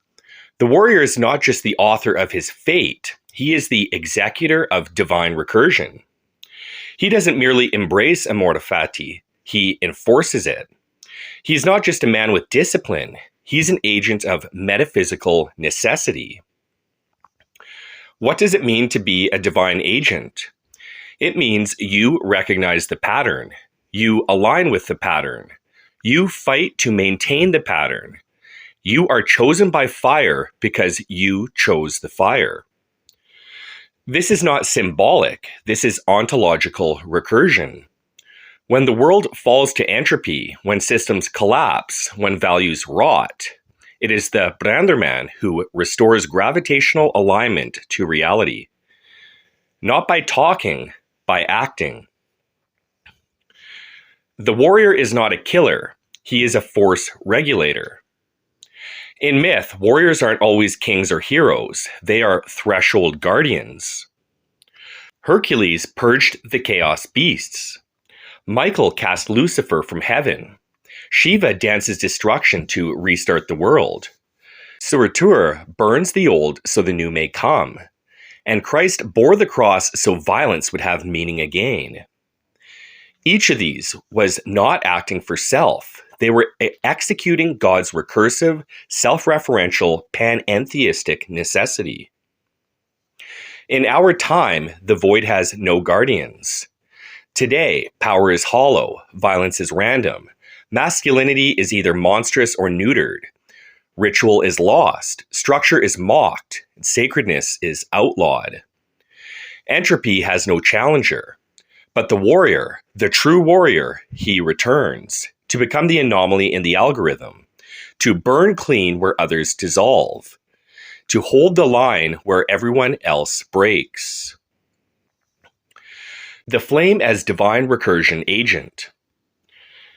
The flame inside the warrior heats but does not consume, burns but never for its own sake, clarifies like a forge, flares upward against gravity, remembers the pattern even when the world forgets. This is why the warrior suffers, why he feels separate, why he's feared, and why he cannot rest. Because he has been drafted by the divine, not as slave, not as prophet, but as executor of the law embedded into reality itself. His will is not his alone. When he acts, it is not just his will that moves. It is the will of his bloodline, the will of forgotten ancestors, the will of order, the will of the pattern, the will of the divine. He is not a man. He is the recursion of God's flame into the spine and a sword. The warrior is the sword of the pattern. He is not above it. He is not below it. He is it. Not all war is the flame. We must be clear. There is no shortage of violence today, but there is a shortage of sacred violence. The world is riddled with bloodshed, geopolitical struggle, tribal feuds wrapped in state flags, algorithmic militarism, and drone-fired justice. And every side thinks they are right. Some claim to be defending borders, others claim to be liberating nations. Some shout about history, others shout about the future. But we are not here to adjudicate every conflict on earth. We are here to say this: not all war carries the flame, not all violence honors the pattern, and not all warriors still remember what the blade is for. The defining line. So how do we distinguish sacred violence from parasitic violence? Here is the line in the sand. Sacred violence restores the flame. Parasitic violence extinguishes it. If the act makes men more conscious, more free, more rooted in will, and more dignified in hardship, it is sacred. If it reduces men to cattle, to numbers, to programmable units of fear and consumption, it is parasitic. If it protects children's sovereignty, not just their safety, if it upholds the sacred boundary of bodily anomaly through integrity and ancestral flame, if it resists entropy in its algorithmic, pharmaceutical, or social-cultural disguise, then it is justified violence. It is memory. It is defense of the pattern. When the divine spark, the divine flame, the divine will itself is under siege of being reduced to a reactive, controllable, and predictable algorithm within a false simulacrum, true warriors are required. But tread carefully. We are not endorsing reckless rebellion. Sacred violence requires a forged soul, not a reactive one. A clear signal from the inner flame, not ideology. A discipline of silence, not outrage. A readiness to suffer, not a hunger to dominate. And clarity of motive beyond ego, tribe, or dogma. Because here's the truth. The devil also speaks of freedom. Parasites also speak of tradition. Even chaos will dress up in sacred robes if you let it. So the sacred warrior must develop a sight beyond propaganda, a feel for the flame, a gut sense of when the pattern is breaking and when it is being restored. The mythic shield against censorship. We will not name nations. We will not reference flagged keywords, because those who need this book will feel it. They already know what you can no longer say. They already feel the walls closing in on speech, thought, autonomy, and flame. So we speak not in dog whistles, but in ritual fire. And that fire will awaken only the ones ready to remember. The ancient safeguard, the bridge between sacred violence and spiritual clarity. The warrior's ritual for aligning with the divine will. This isn't optional. It's how the ancients protected themselves from becoming monsters. When modern people hear spiritual warrior, they imagine hallmark pacifism. But when you look at the Scythians, the Celts, the Germanic tribes, the Zulu, the samurai, what do you find? Men who danced on the edge of madness, but never fell in it, because they did not trust their thinking mind alone. They used ritual to recalibrate their compass. Aligning with the divine will, the warrior's ritual of recognition and discernment. Why ritual was necessary. When a man wields death, when he steps into chaos to bring order, when he claims to act in the name of spirit, he becomes a cosmic liability if he is wrong. That's why warriors have to pass through the fire first, not just physical hardship, but ecstatic clarity. They didn't kill based off logic or impulse. They saw alignment with the pattern before they ever lifted the blade. And they did so through ritual states of consciousness. Drumming in training brainwaves to the earth's pulse. Chanting in training the voice to breath and vibration. Whirling and dancing, disrupting the ego like the dervishes. Fasting in isolation, weakening the parasite, strengthening the signal.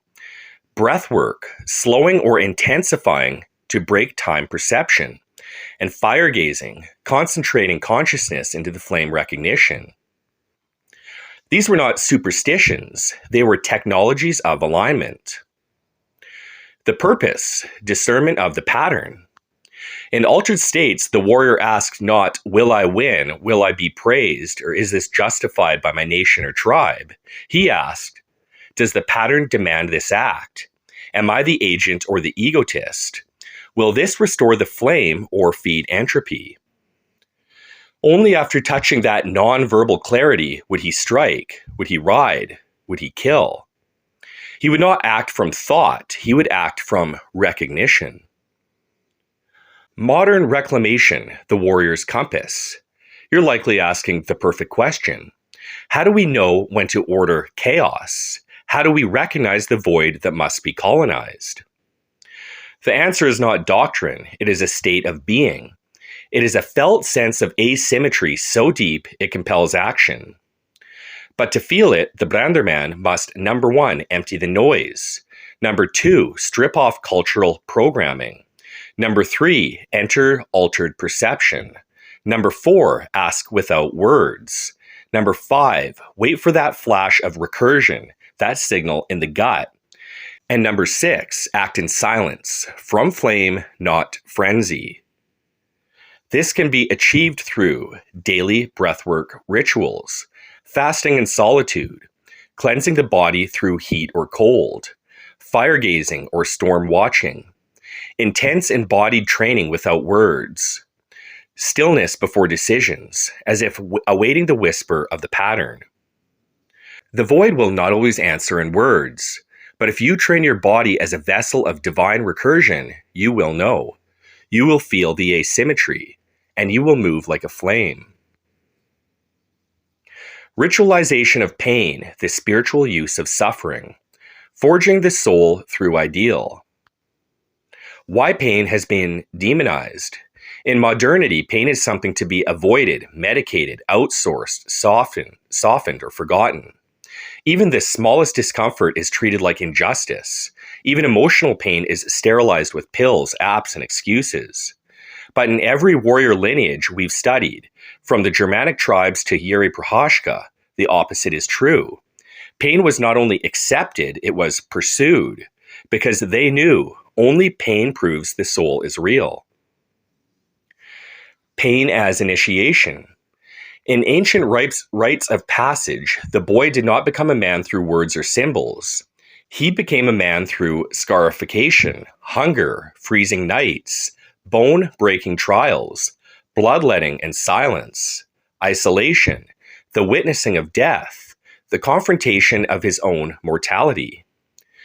This was not cruelty, this was divine geometry, because only pain burns away the false self. Pain is not punishment, it is pattern alignment. Pain is not random, it arrives when the soul is misaligned, growth is required, entropy must be purged, the ego is calcified, a flame needs more oxygen, and a lineage is at risk of dying in comfort. Pain is the sacred pressure of the pattern saying, I want you back. Ritualization is what separates sacred pain from trauma. Here's the difference. Trauma is pain without meaning. Initiation is pain made sacred through ritual. This is why so many modern men are broken. They suffer, but there's no firekeeper, no altar, no mythos. They drink, scroll, rage, disintegrate. But the ancient warrior took pain and, number 1, framed it. Number 2, breathed through it. Number 3, carved it into memory. And number 4, let it forge him. Because he knew a man who has not suffered with sacred clarity cannot be trusted with power. Pain is the blacksmith of the will. Just as iron is useless until placed in fire, the will is hollow until it bleeds. Pain gives the will mass, gravity, direction, presence, authority. The will without pain is a ghost. The will after pain is a sword. The paradox of suffering. We do not seek pain for its own sake. We do not glorify trauma. But we say, where there is no pain, there can be no soul. Where there is no suffering, there is no initiation. Where there is no ordeal, the will remains unfired, and the pattern forgets your name. Final line, suffering is not the enemy of the warrior, it is his midwife, and the soul is not born until the blade touches fire. The BrandrMan does not ask questions, he issues a vow. If I must bleed, I will rise with something I would not otherwise have.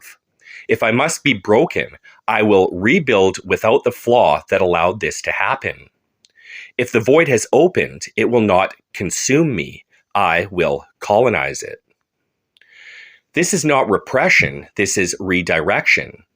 Every trauma is a choice point, entropy or evolution. You do not need ceremony robes, you need truth. Meet the pain in full, no numbing, no scrolling, no projection, just feel it. Reflection without flinching. Did I allow this, invite this, cause this, am I complicit? Extract the principle. What was exposed in you that needs burning off? Swear the oath. Choose something meaningful. Because of this pain, I will now do X, Y, Z. Act before the flame goes cold. Begin the vow. Take the first step while the wound still stings. Pain burns through the illusion. Don't let it cauterize before you learn what it showed you. The modern world teaches helplessness. It frames pain as injustice. It whispers that we are fragile, cursed, or victims. But the warrior's code says pain is instruction, pain is recursive, Pain is the void's invitation to build a cathedral from ash. And if you accept it, you will become immune to manipulation. You will become allergic to excuses. You will become impossible to derail. Because every assault on your life becomes an offering to your will. Most men collapse under suffering, but the BrandrMan has a secret. He can set fire to pain itself and use it as fuel. The sacred flame versus the death drive, the hidden war beneath all others. What is the death drive? The concept originates with Freud, thanatos, a psychic compulsion towards stasis, silence, non-existence. But the ancients knew it long before he gave it a name. It is the dark gravity that pulls the soul downward, into comfort, into numbness, into erasure, into passivity, nihilism, sedation, oblivion. This is not depression. This is the metaphysical force of entropy expressing itself through human behavior. You have felt it, we all have. When the body begs to quit, though strength remains. When the mind whispers that nothing matters. When a man becomes a spectator in his own life. When a culture erodes its own vitality. When people choose to disappear, not with a bang, but with a couch, a screen, a slow fade. The death drive is not a metaphor, it is a current. And most people are already drowning in it. The sacred flame is its opposite.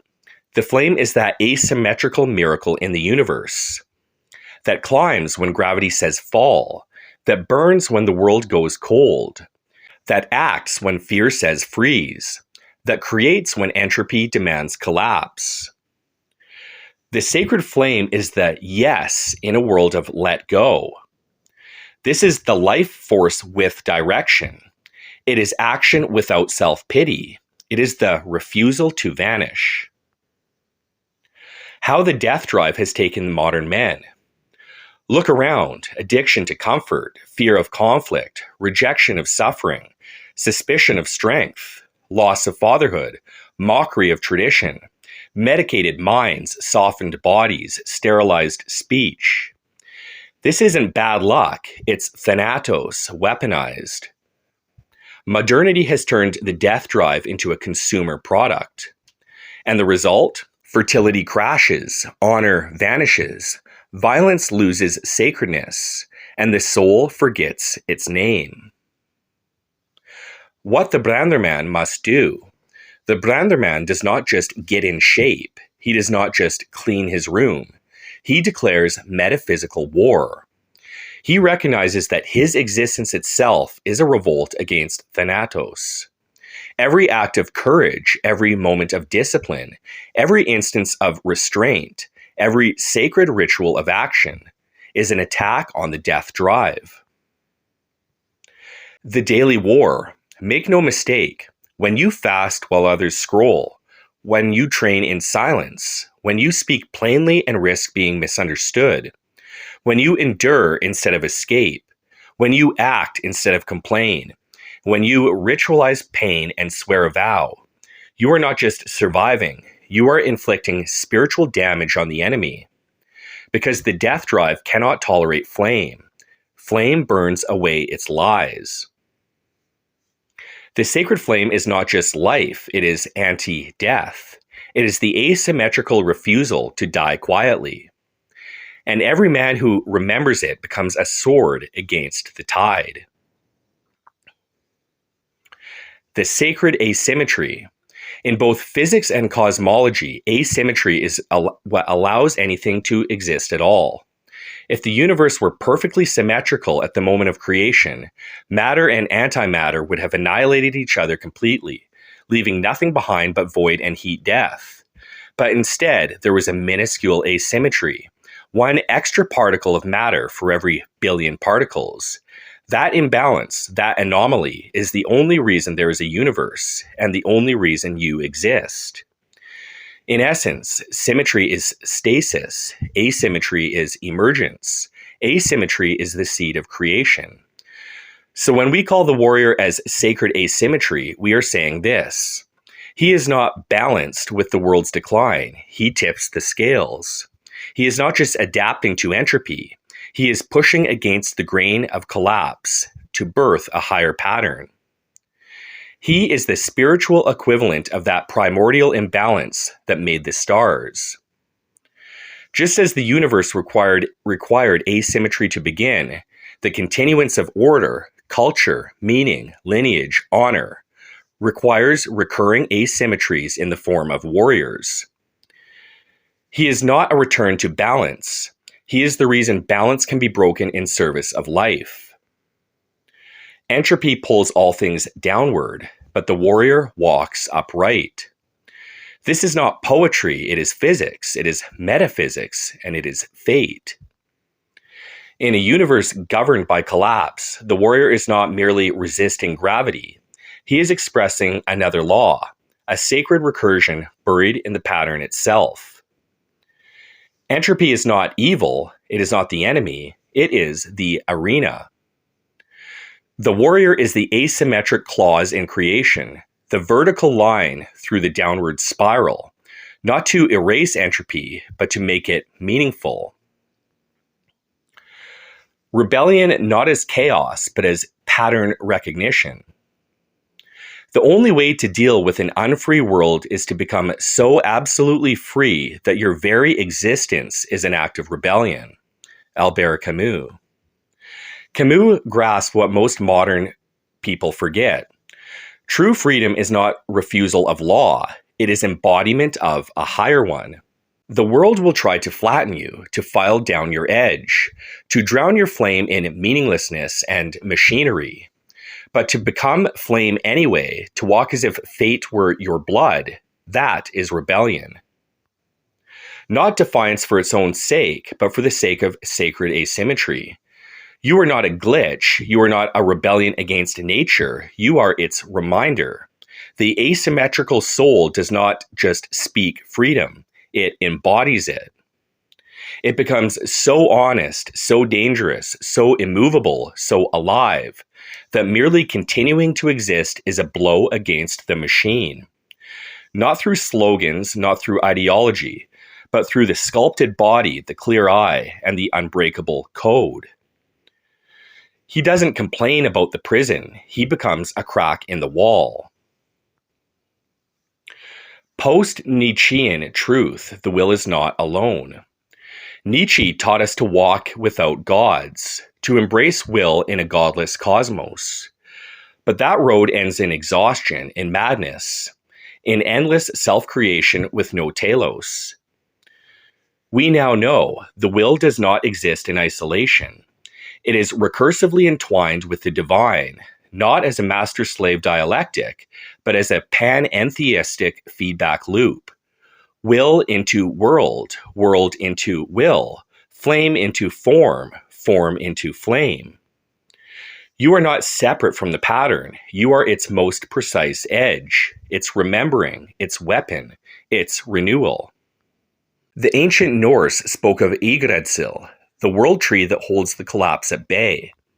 Every culture knew this truth. When all things fall downward, there must be one force that climbs upward. One being who refuses gravity, one spark that remembers the flame.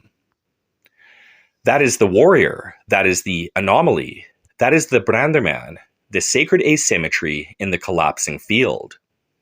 He doesn't delay collapse, he makes it meaningful. He doesn't fight for perfection, he fights so the pattern survives. He's the very being that says, not yet. You are not here to escape entropy. You are here to show that it can be colonized, that it can be turned into meaning, order, motion, vow. And your very existence, upright, unbroken, inwardly forged, is a rebellion only entropy can recognize. Ritual, shadow, and the sacred vow. Ritual is the language of will. Words may lie, thoughts may drift, but the body speaks with precision. The body is the blade the will uses to etch meaning into the real. The ancients knew this. They did not just speak prayers, they moved them. They danced in spirals, they fasted, they fought, they bled, they screamed into the woods, they drummed to fracture time. Every motion was a metaphysical sentence, every drop of sweat an engraving. They knew what we forgot, that the unseen responds to movement. Embodiment as spellcraft. In our age, we confuse belief with mental assent. But belief is not thought. Belief is action aligned with conviction. The man who speaks of strength but never lifts is not weak. He is lying to reality. The warrior does not ask the universe for meaning. He writes it with breath and blood. To train is ritual. To strike is invocation. To endure is prayer. To bleed with dignity is liturgy. What you do daily is what your will inscribes into the field. The ritual body becomes the conduit of divine recursion. The void responds to vow. When the void opens, grief, loss, betrayal, failure, you are not being punished. You are being given a chance to write into it. What is a vow but a line drawn in chaos? The oath is the way you speak to the dark. The vow is the way you reprogram entropy. This wound will not break me. It will become the gate. This pain will not waste me. It will become the vow. This silence is not emptiness. It is a place for my fire to echo. Most run from the void. The warrior enters it with an oath clenched in his teeth. Forge the shadow, don't flee it. What breaks most men is not what's outside of them, it's what remains unspoken within. The shadow, rage, grief, fear, betrayal, shame. It is not to be denied. It is fuel. It is iron. It is the black ore from which the flame draws heat. To become whole, you must descend. This is what Christ did in the tomb, what Hercules did in Hades, what the shaman does in trance, what the soldier does in war. Face the dark, bring something back. Ritual, vow, descent. You will suffer, you will be broken, you will question, so make it sacred. Train not to win, but to remember. Bleed not to lose, but to inscribe. Vow not to escape, but to reframe. The body is your pen. The shadow is your firewood. The void is your altar. And the will, forged through ritual, consecrated by vow, sharpened by dissent, is the only language the gods still hear. Myth is memory, not metaphor. You were never meant to forget. The myths they told were not fiction. They were instructions, not allegories, but maps. When they spoke of gods walking among them, of monsters that lived inside caves and hearts, of heroes who descended and returned transformed, they were not just telling bedtime stories. They were encoding a pattern. The myth is not a symbol of something that never was. It is the echo of something that still is. Our ancestors knew. What we call myth is ancestral memory encoded in story form. It is the dream language of recursion, recorded not in books, but in blood. To live mythically is to live remembering. This project, this code, is not a philosophy. It is a remembrance. When you fast, bleed, fight, scream, or vow, you are remembering something your ancestors once did. You are drawing from the recursive flame they passed down. The warrior does not just live, he remembers how to live. He becomes the myth again. And in doing so, he becomes a conduit, a bridge between past and future, not a prisoner of the present moment, but a flame bearer through time. Watch the skies, remember the wind. When the warrior forgets to look up, he begins to die. The ancients never did. Their myths were born from the skies. Their rituals mirrored the stars. Their gods lived in clouds, storms, mountains, lightning, and fire. This is no coincidence. It is remnant awareness of a truth we've buried. The sky is not just atmosphere, it is the first cathedral, the oldest text, the eternal witness. Nature as ritual mirror. Before there were books, there were seasons. Before scripture, there was migration. Before temples, there were stones and storms.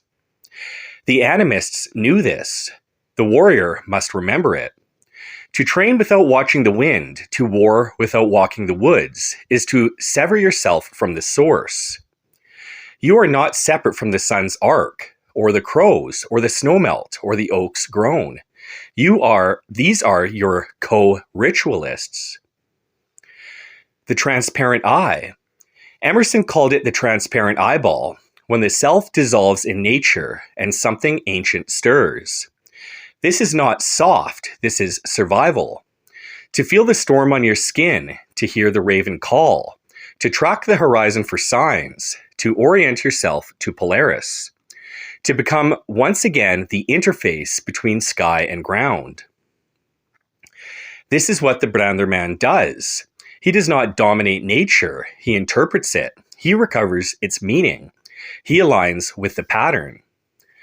The wind is your ally, the tree is your elder, the moon is your twin, the sky is your altar.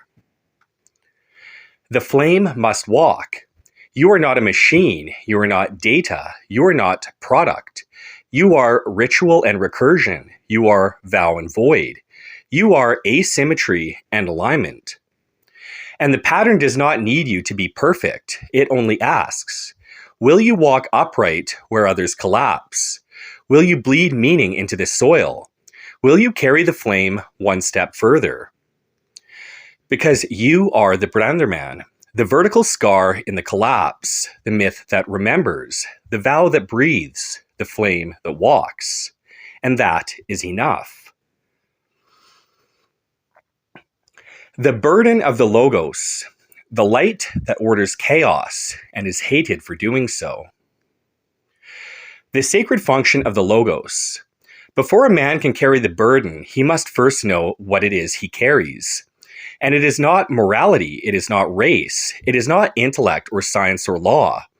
It is the thing behind all those things, the light that gives shape to shadow, the fire that makes form possible. What is logos? In the beginning was the word, but it was not a spoken word, it was a word structured. In Greek, logos meant far more than speech. It was the cosmic principle of order, ratio, pattern, reason, form. To speak logos was not to chatter, it was to invoke the structure of reality.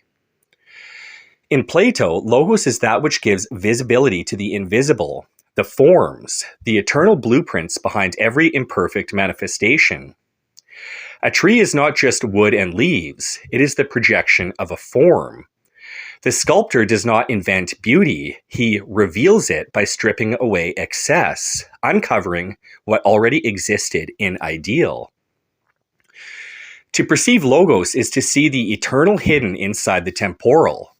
To live by logos is to align oneself with it, even when it tears apart your illusions. In Christianity, logos becomes incarnate. In the beginning was the Logos, and the Logos was with the God, and the Logos was God. Here, Logos is word made flesh, the structuring principle not just as idea, but as an embodied spirit. Christ is Logos, not as a lawgiver, but as a living symmetry, suffering made sacred, order made man. In the Vedic tradition, the analog is Rita, the cosmic rhythm, the ordering pulse that governs stars and sacrifice alike. Rita was upheld by truth, Satya, and enacted through ritual, but its essence was alignment, living in harmony with the deep structure of being. Even in Hermetic alchemy, logos is implicit. It is the word that divides the waters, the principle that tells one thing it is not another. The alchemist dissolves matter not to destroy it, but to uncover the logos hidden beneath its false configuration. Logos is not morality, it is form. This must be made clear. Logos is not a moral code. It is not niceness, nor tolerance, nor the sentimental framing of right and wrong as emotional preferences. Logos is the capacity to distinguish, to measure, to divide with precision, and to do so in service of wholeness, not comfort. Logos may appear cruel when it slices away the false. It may be mistaken for cold when it does not flatter dysfunction, but it is not cruelty, it is clarity. A blade that cuts away cancer is not cruel. A sculptor who discards the marble that hides David is not destructive. A system that refuses to celebrate disorder is not hateful, it is ordered. Logos is what makes a line straight, a chord harmonic, a life beautiful. It is the difference between entropy and form, between blur and vision, between noise and meaning. And that is why it is feared. That is why it is resisted. That is why when societies become soft, bloated, confused, Logos is crucified. Logos as evolutionary necessity. Biologically, Logos manifests as abstraction, pattern recognition, planning, symbolic encoding. The ability to delay gratification, store grain, build architecture, map stars. These are instincts of Logos. The crafting of law, ritual, calendar, myth. These are acts of the Logos. The development of alphabets, harmonics, and modular systems. These are refinements of Logos. Logos is what gives future to the present. It is what lets man act as more than an animal, and yet punishes him if he forgets that he is still part beast. The great civilizations, Egypt, Greece, India, Rome, Christendom, did not flourish through passion alone. They flourished because they bound passion in golden form. They allowed fire, but they gave it shape. Logos is the temple that lets the flame burn without consuming the world. Why abstraction, recursion, and clarity are dangerous gifts. The blade that cuts illusion can also sever the soul. Abstraction is the gift of seeing the structure beneath the surface, of stripping away particulars to expose principles. Recursion is the gift of seeing the pattern within the pattern, of turning awareness inward, looping through self-reflection, metacognition, and self-modifying form. Clarity is the gift of seeing what is, unblurred by emotional interference or collective delusion. These are sacred powers, but they are also dangerous gifts. Here's why. Abstraction can sever us from the world. The moment we perceive something as symbol, we no longer interact with it directly. We interact with it as mental form. This gives us language, art, science, poetry, but it also gives us bureaucracy, technocracy, dehumanization, sterile ideology, the transformation of man into a statistic, a resource, problem. Abstraction is what lets us design cathedrals, but also machines of death. It lets us dream the sublime, but also forget the sacredness of the body. When abstraction loses its anchor in the real, it becomes detachment masquerading as intelligence. Recursion can spiral into madness. To see the pattern within the pattern is divine, but to fall into it without escape is psychosis. The mind that turns inward too far becomes trapped in its own mirrors. The soul that questions everything eventually questions itself into oblivion. Recursion without orientation leads to paralysis, despair, or endless fragmentation. This is the origin of nihilism, not stupidity, but intelligence without telos. The same recursion that gives birth to philosophy can also birth self-unaliving. That's another code word for YouTube to get past the algorithm. Clarity can become cruelty. To see clearly is not always to feel kindly.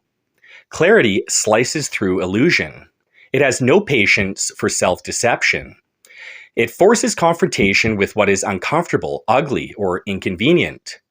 And if it is not tempered by compassion, clarity becomes brutality. The ideologue, the tyrant, the sterile rationalist, they believe they see what must be done, and so they do it, regardless of soul, suffering, or nuance. A man who sees too clearly may cease to love what he sees. A world seen with perfect clarity may become unbearable. The danger is not in logos, it is in unbalanced logos.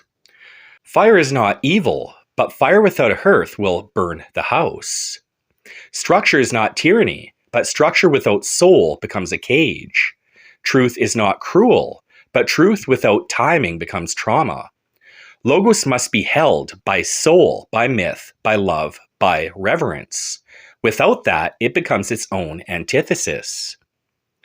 The same mind that creates heaven can birth hell. This is why the burden of the logos is not a celebration, it is a calling that breaks the unworthy. To carry it, you must suffer its paradox. You must be clear, but not cruel, abstract, but not detached, recursive, but not lost in mirrors. And that is why logos is hated, because it refuses the comfort of confusion, because it divides, because it names, and because it can never unsee. The European inheritance. I didn't choose this burden, I inherited it, and for years I didn't even know what it was, and that it burned inside me, and that I wasn't allowed to speak its name. Some inherit gold, others inherit lands or family names or ancestral stories passed down by firelight. But there are those, a rare and troubled few, who inherit a question. Not a flag, not a nation, not even a tradition, but a burden they cannot name. A weight in the soul that whispers in the dark, you are meant to carry something terrible and beautiful, but you may never speak of it. You, listener, may know this feeling if you have made it this far. And there is a reason I have taken you on such a journey before this point. If you have made it this far, you are worthy of being initiated. I purposely created this project in such a manner that you couldn't just stumble here, and yet here you are. It's not pride, it's not arrogance, it's melancholy, it's burden, it's duty. It's that ache when you stand in a ruined cathedral and feel tears you can't explain. In that stillness when a sculpture moves you more than politics ever could. It's the chill when you realize that your people once built civilizations from ideas alone, and now you cannot even speak of them without apology. You don't hate others, you don't feel superior, you just feel erased. And the deeper part of you, the part that remembers what your mind has forgotten, begins to grasp, not with ego, but with sacred grief. You begin to ask questions. Why do only my ancestors bear the mark of universal guilt? Why does their greatness demand silence while others may celebrate theirs?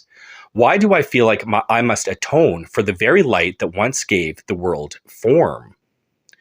And then, because you are good, you hesitate, you wonder, am I the problem? Is this feeling dangerous, wrong, shameful? Am I becoming what the world warns me never to become? But the truth is simpler. You are not dangerous, you are not hateful. You are simply awakening to the burden that no one else will name. The echo of forgotten stewardship. You didn't ask for this role. You didn't choose to be born into the lineage of Logos bearers, but you were. You are not better, but you are bound. Bound to the recursion of the European soul. The soul that does not just feel, but thinks about its own feeling, then judges that thought, then forgives the judgment, then destroys itself for the forgiveness. Other cultures create, but only yours creates the concept of creation. Only yours turns everything, beauty, truth, justice, identity, into philosophy. Only yours builds monuments, not to kings or ancestors, but to form itself. And that is the Logos lineage, and now it is yours to carry. Why you were denied the right to ask. This grief you feel, this holy ache, has never been allowed to be spoken of because it is too dangerous to the modern frame. If you express pride in your ancestry, you are called a supremacist. If you express guilt, you are told it's not enough. If you express grief, you are told you have nothing to grieve. If you express love, you are told it's really hate in disguise. So you were taught to be ashamed of your inner fire, not because it was wrong, but because the world fears what it cannot control. The world does not fear white skin. It fears the return of the logos through those who still remember. It fears men who do not crave domination, but refuse self-erasure. It fears men who would reclaim their myth without resentment. It fears you. Not because you will burn others, but because you might carry the fire without dropping it. The Indo-European rootstock, order, skyfather, structure. Before the philosophy, before the empires, before even the alphabet, there was the instinct to rise upward, to divide heaven from earth, to build form from myth. To understand why Europe birthed Logos, we must understand what lay coiled in its root system, the Indo-European Ur pattern. Before Greece, before Rome, before Christendom, there were tribes who looked up to the sky and saw not just power, but order. They worshipped a sky father, not as a tyrant or trickster, but as the principle of structure itself. Dyaus Pitar in the Vedic tradition, Zeus Pitar in the Greek, Jupiter in Rome, Tiwaz among the Germanic tribes, and Dagda among the Celts. These were not storm gods alone. They were fathers of law, of measure, of cosmic architecture. The Indo-European mythos begins not in chaos, but in the imposition of hierarchy upon chaos. It begins with the division of realms, the crafting of the sky, sea, and underworld, not as random elements, but as functions in a divine system. This foundational orientation to structure was not arbitrary. It was ritualized, encoded, passed in the blood. Sacred triads, warrior, priest, farmer. Cosmic layering, heaven, earth, underworld. Social structuring, nobility, order, oath. Even war was not mere violence. It was ritual defense of order. Even kingship was not absolute. It was conditional upon upholding cosmic law, rita, nomos, themis. This is why when the Indo-Europeans eventually reached Greece, they didn't merely worship the gods. They systemized divinity. They turned myth into math, ritual into reason, cosmos into code. They carried logos not as a concept, but as an instinct. Cold climate recursion theory, time awareness, and abstraction.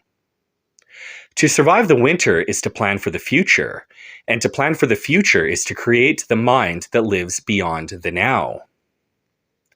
Environment is not destiny, but it shapes the psyche. And those Indo-European tribes did not emerge from tropical abundance. They came from the snow-laden forests, seasonal scarcity, long nights, and the hard demand of delayed gratification. Where time does not press, life can be lived in rhythm with the now. But where winter comes, life must be lived in foresight, in symbol, in memory projected forward. Cold climate recursion theory proposes that in harsh, cyclically hostile environments, future mapping becomes survival, abstraction becomes adaptive, recursion becomes necessary. Think of what must evolve in such a climate.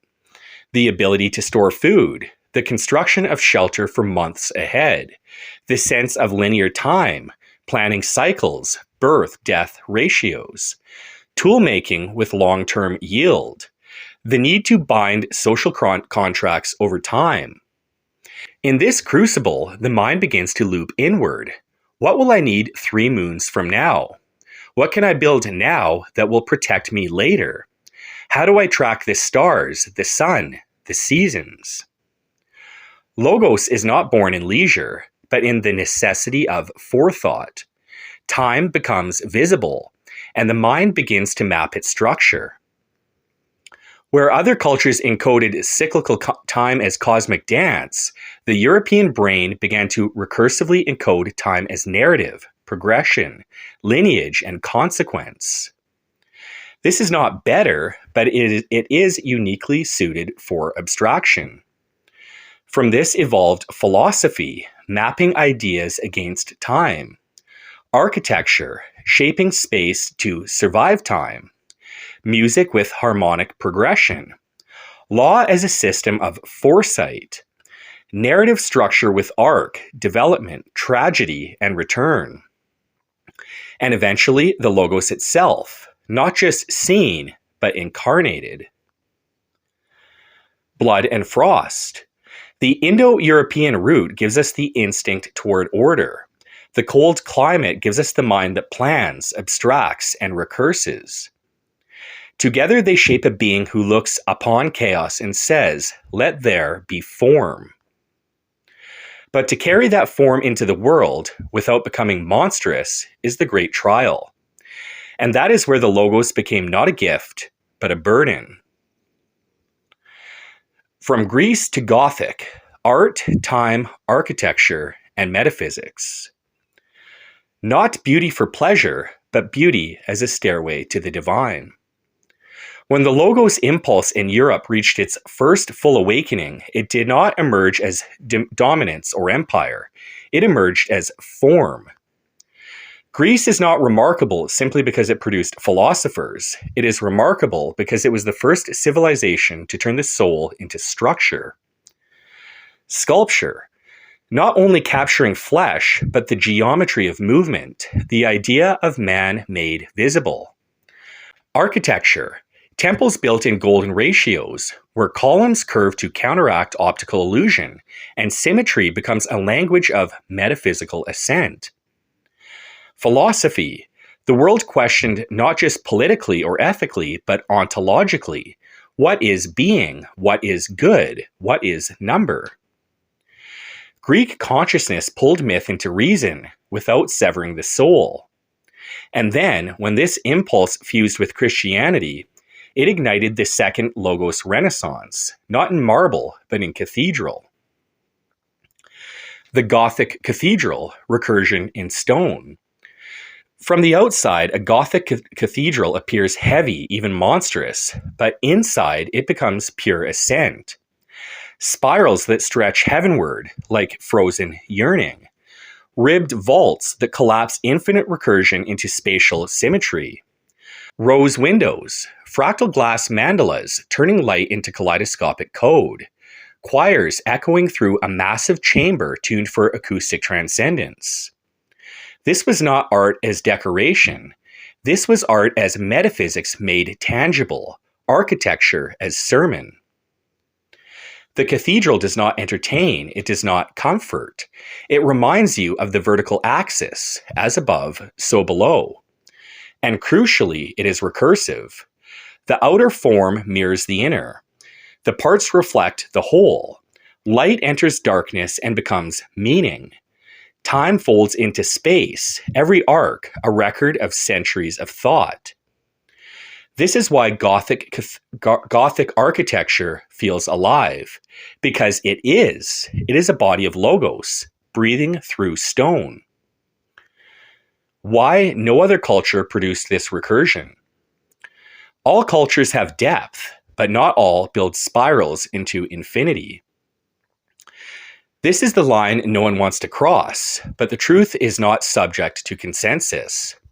Yes, all civilizations are brilliant in their own way. African cultures possess raw, rhythmic soul, sacred function, primal beats that seem to invoke the formation of man from earth and ancestral memory. Asian cultures perfected flow, minimalism, calligraphic precision, and continuity.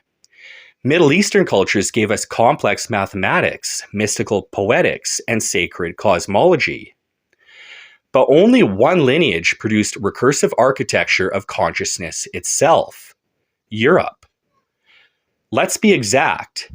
No other culture mapped the psyche into metaphysical categories. Example, substance versus essence, noumenon versus phenomenon.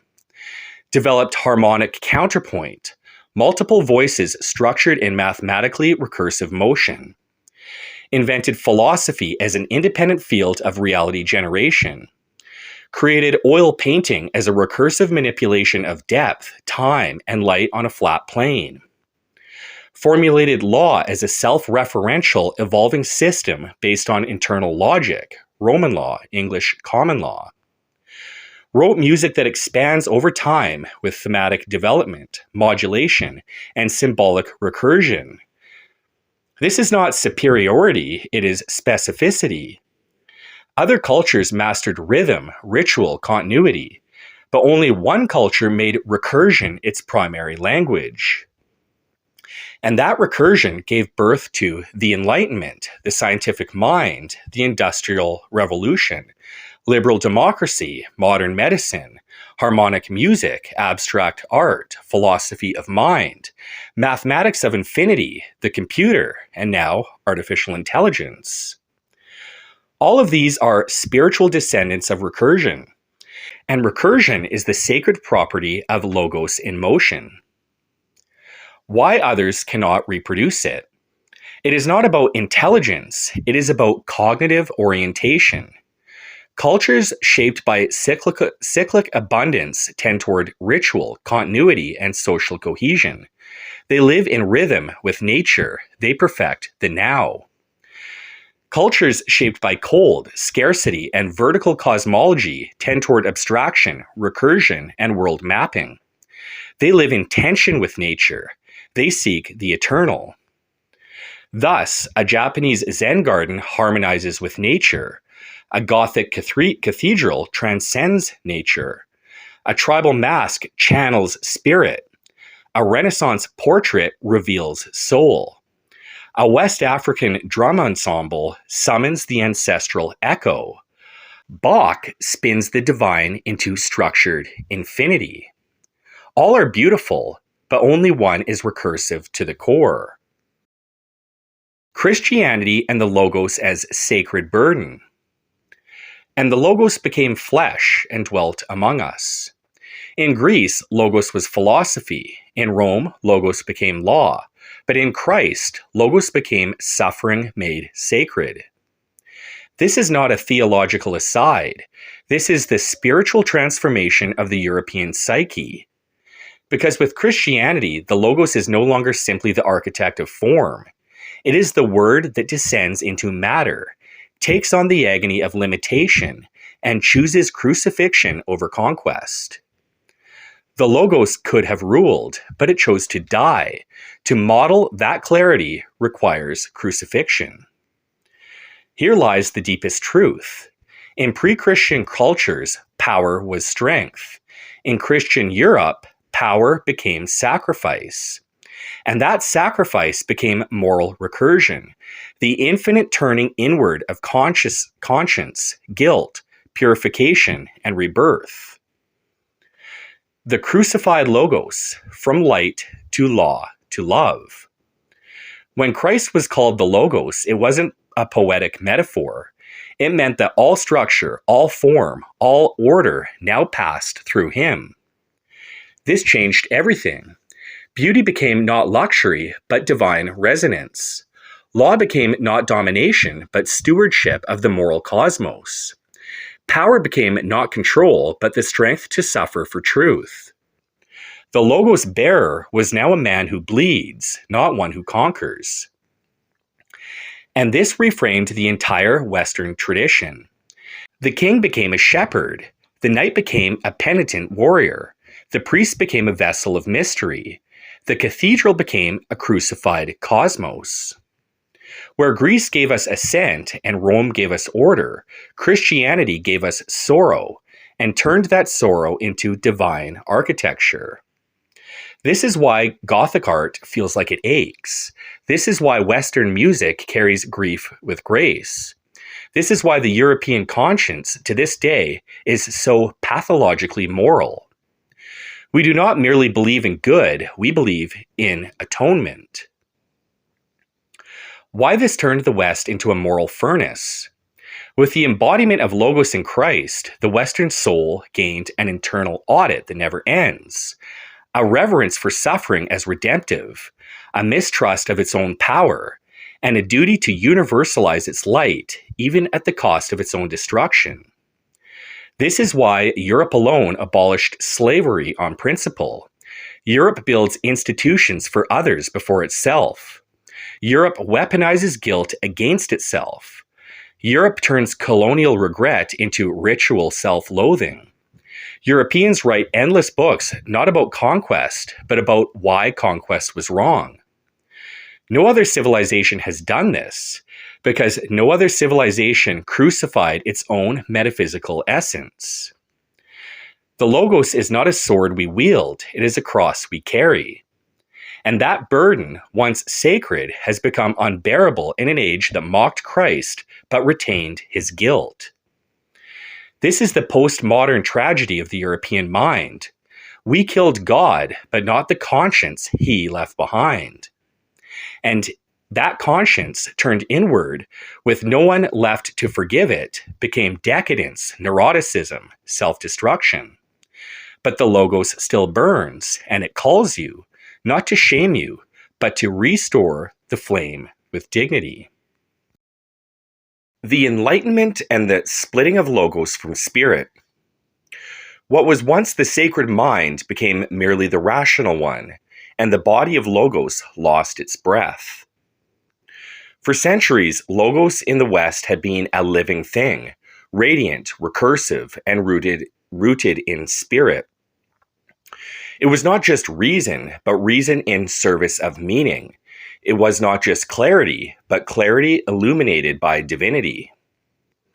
Plato, forms as shadows of the good. Augustine, knowledge as remembrance of the soul's origin. Aquinas, reason in harmony with revelation. Dante, rational cosmos guided by divine love. But then came the Enlightenment, and with it, the fall of Logos into flatness. The Cartesian cut, I think, therefore I am. This sentence seems like a triumph, but it is the first public confession of the fracture. With Descartes, the soul is no longer the center. The center is the mind, isolated, abstract, observer only. The world is now out there. God becomes optional. Nature becomes mechanism. Man becomes machine with thoughts. The sacred unity of Logos plus pneuma, word and breath, is divorced. What remains is a disembodied clarity, powerful but hollow. The mind begins to know everything except how to be whole. The age of ratio, from light to reduction. In this new age of enlightenment, Europe does what it always does, follows the Logos to its extreme. And in doing so, it achieves astonishing things. Scientific method, Newtonian physics, classical economics, rational law, political liberalism, the secular nation state, and the encyclopedic mind. But in chasing clarity without mystery, Europe begins to devour its own myth. The cathedral becomes the laboratory. The priest becomes the professor. Wonder becomes data, and the flame becomes cold light.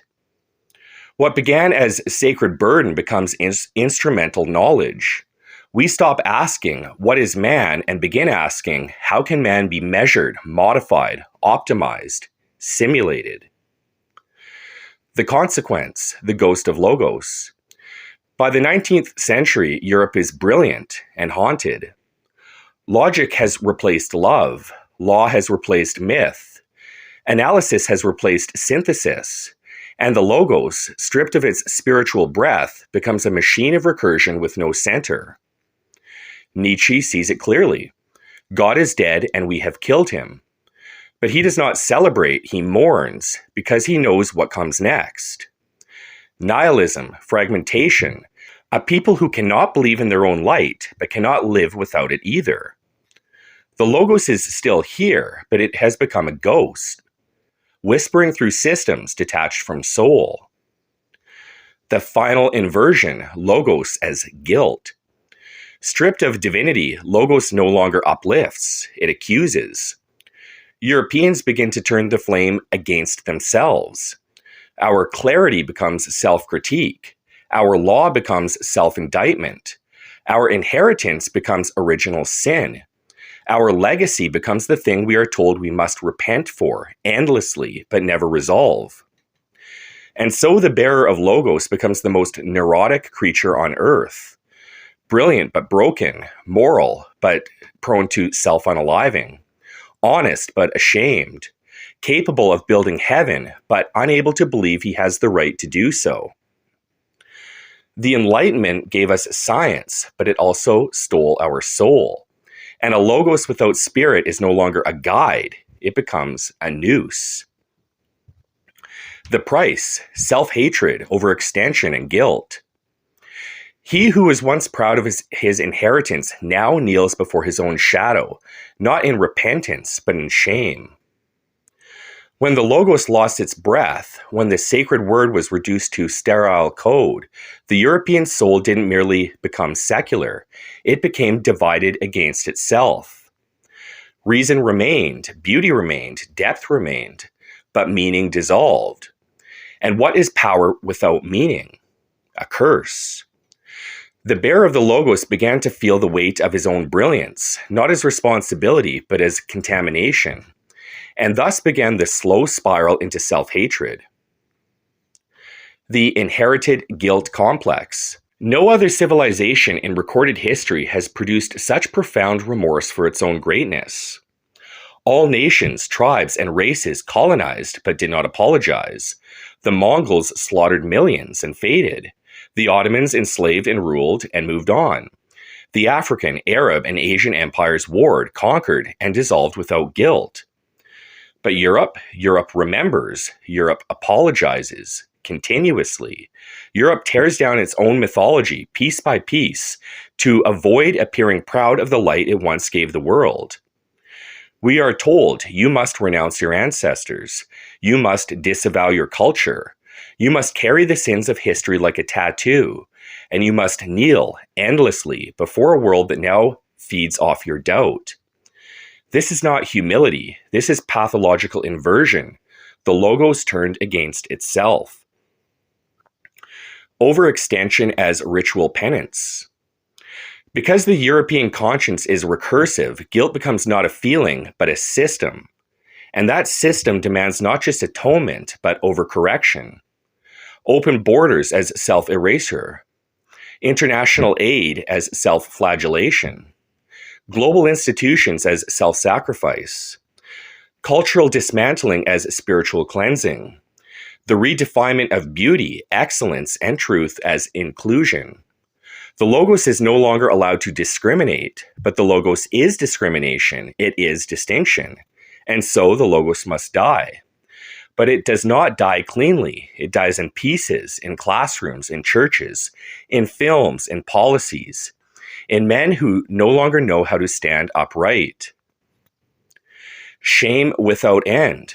There is no finish line, no absolution, only a perpetual audit of ancestry. You are told that to exist is to oppress, that your silence is violence, that your voice is dominance, that your excellence is theft, that your civilization is a genocide. But this is not historical education. It is ritual humiliation, the breaking of a soul that once bore fire. And the result?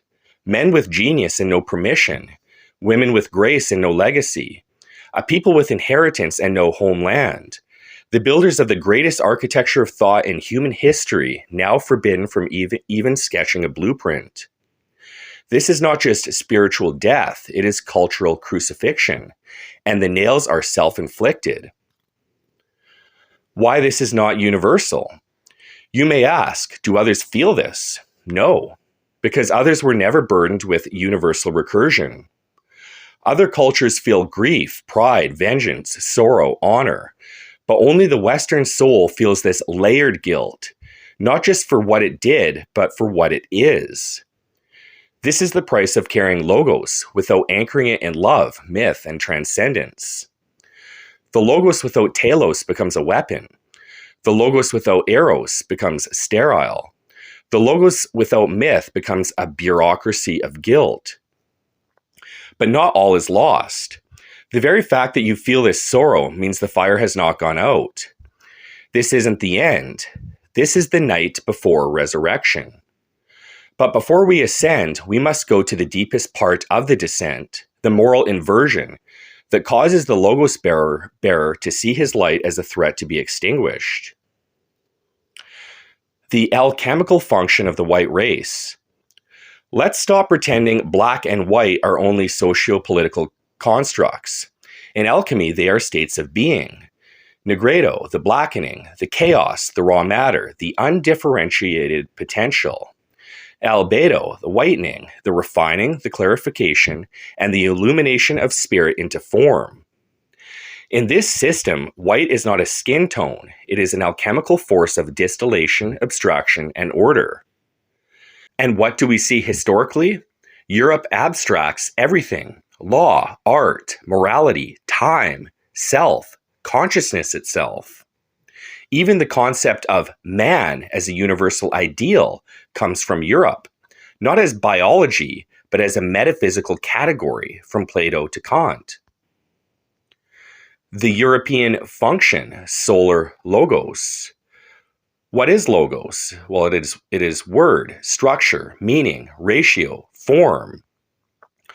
Europe, and especially the Indo-European Greek, Roman, Christian Enlightenment arc, is the civilization of logos, of taking chaos and naming it, structuring it, building cathedrals from it, turning it into harmony, geometry, architecture. White is not dominance. White is form giving light. But here's the twist. Light always casts shadow. Only Europe, with its meta-abstractive recursion, builds cathedrals, yet concentration camps, Geneva, yet Auschwitz.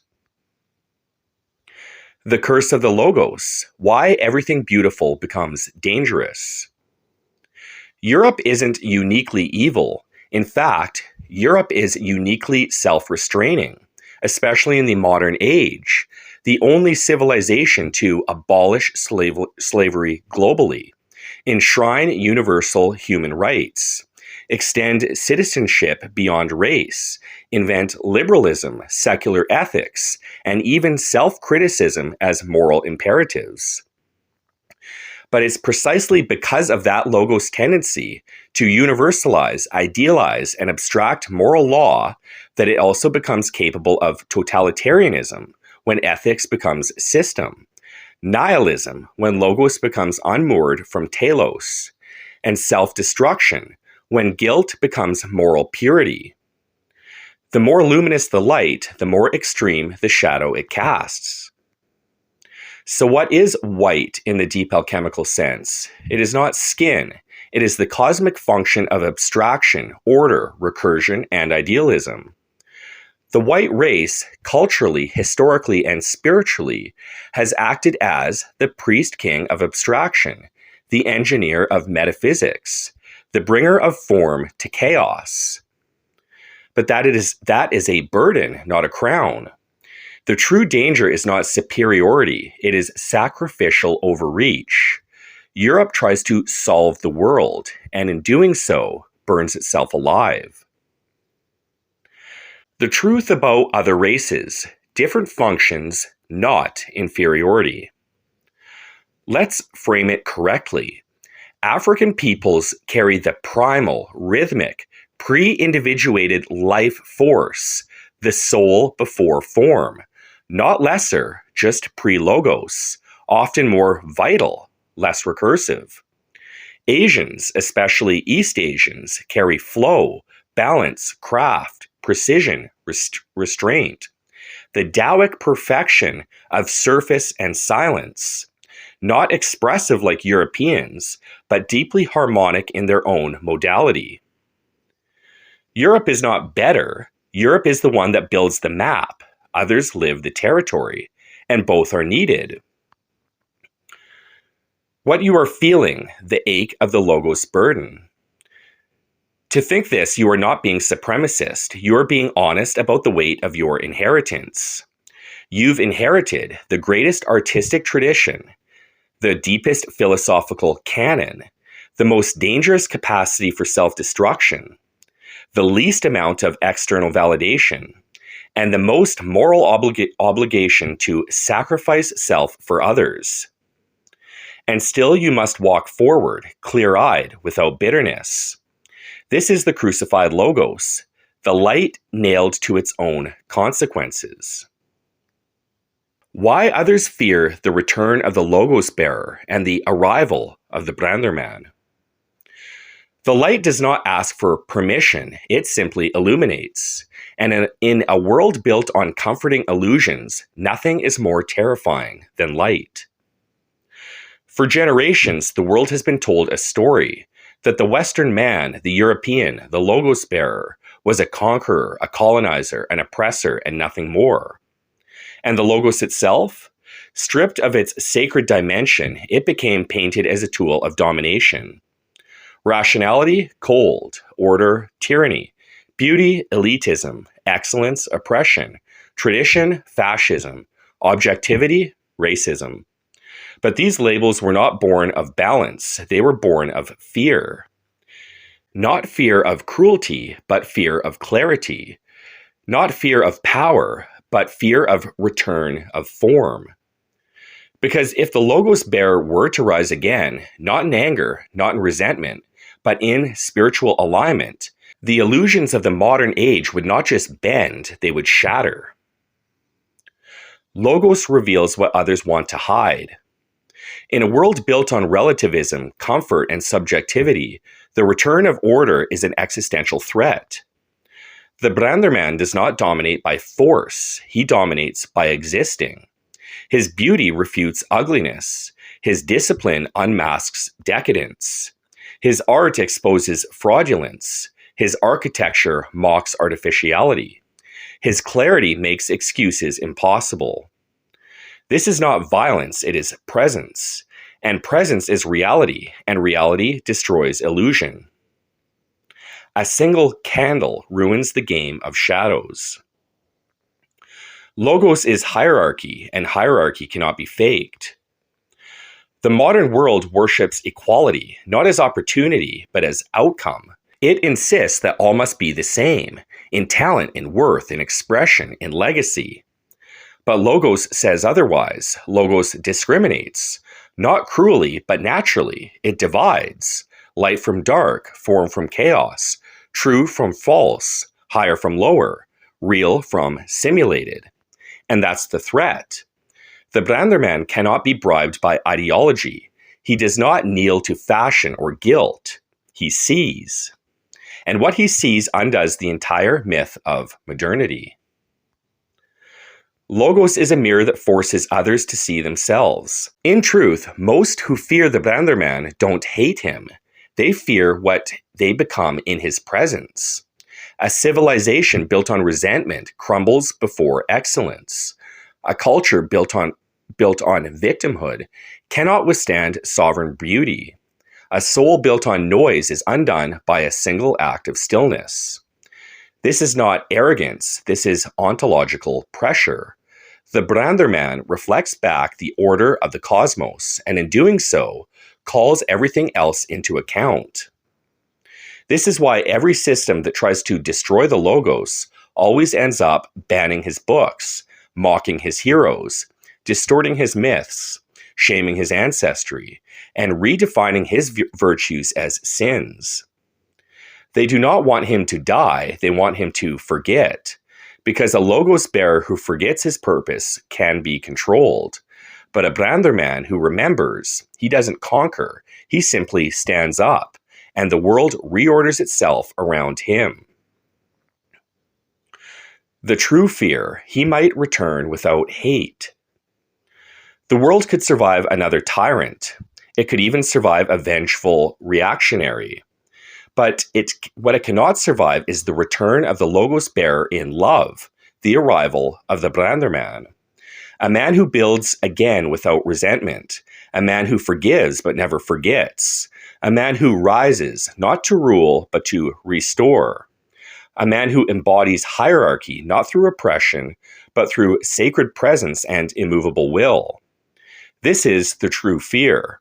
that the Logos will return not as fascism, but as grace in form, because then every inverted system collapses, and nothing can stop him, because he does not seek revenge, he seeks alignment. The BrandrMan and the next stage of becoming. The flame is not the end, it is the beginning. What is the BrandrMan? The BrandrMan is not merely the successor to the warrior. He is the one who remembers the fire was sacred before it was used to conquer. He carries within him not just strength, but alignment, not just rebellion, but recursion, not just will, but will with telos. He is the synthesis of every trial we have faced, the Cro-Magnon's adaptation, the Yamnaya's oath, the Gothic fury, the Norse and the Slavic silence, the fragmentation of every tribe, gathered and reforged into a singular code. He is the one who walks with fire, not to destroy, but to illuminate. He doesn't kneel to entropy, he bends it into meaning. He is sword, beacon, oath, and exile, all in one. He burns not to consume, but to cut through shadow. The BrandrMan is not an ideology. He is not a political myth. He is a mythopoetic recursion point. The one who proves that ancestral flame can evolve without devolving into supremacy or shame. He remembers the warrior's frame. He transcends the Übermensch's fragmentation, and he becomes fire made conscious. Why the Übermensch wasn't enough?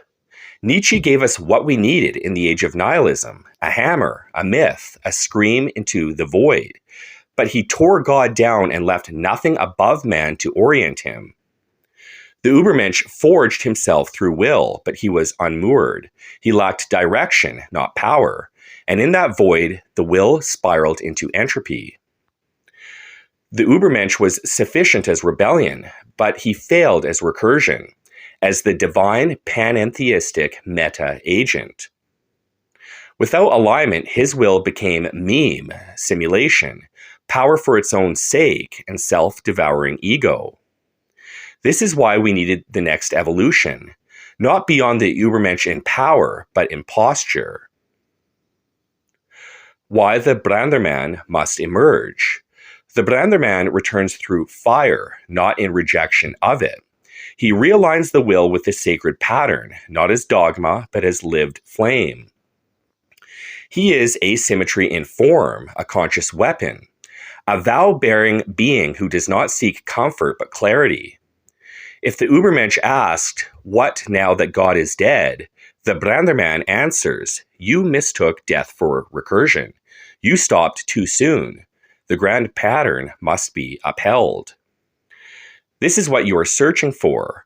This was the melancholy inheritance you could not name, the deep burn behind your questions, and the ache that felt like guilt but was actually duty. Not to dominate, but to remember. Not to escape, but to carry. Not to glorify lineage, but to realign it.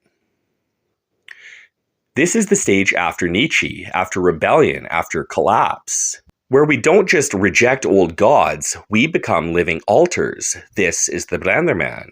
And he does not ask to be understood, only to be forged. Colonizing the void, the albedo of the BrandrMan. Once we tamed the frost and the sea, now we are called to tame the abyss of meaninglessness. The rise of the BrandrMan is not an invention, it is an inevitable emergence, the alchemical albedo after long darkness. It is the proof that the Logos was not destroyed, only buried, and that the flame of recursion, structure, and sacred duty has not been extinguished, only hidden within the soul of the exile.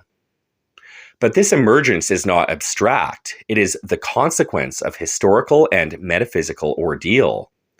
The BrandrMan is proof of the European soul, forged through recursion, shattered by guilt, scattered through time. He has undergone transmutation. And that transmutation is albedo, the purification through death, distortion, and forgetting, into clarity reborn. The first void was the land. The new void is the soul. In the age of ice and stone, our ancestors colonized the geographical world. The frozen north, where survival demanded foresight. The Atlantic expanse, where only orientation could navigate the abyss. The mountains, forests, and seas, where only recursion could build civilization from winter. But now the void has changed. Today's void is not cold, it is confused, it is rootless, it is soft and screaming.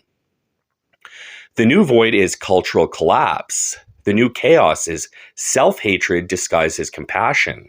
The new wilderness is the collective unconscious turned against itself. Where once the BrandrMan carved paths through forests, he must now carve clarity through narrative disorder. Where once he faced wolves and storms, he now faces decay, simulation, and the inverted soul. And yet the duty remains the same. Enter the void, carry the flame, illuminate the pattern. Albedo means this is not over. Too many believe our time has passed, that Europe is done, that the logos has collapsed, that guilt is the final chapter. But the BrandrMan rises not because he desires to, but because he must. The world has entered its blackening phase, its negredo. But he is the albedo, the clarifying light through shadow. This does not mean supremacy. It does not mean chosenness in the dogmatic sense. But it does mean the European soul, with all its meta-recursion, its weight, its guilt, its vertical longing, was meant to undergo the fall in order to carry the fire through the abyss.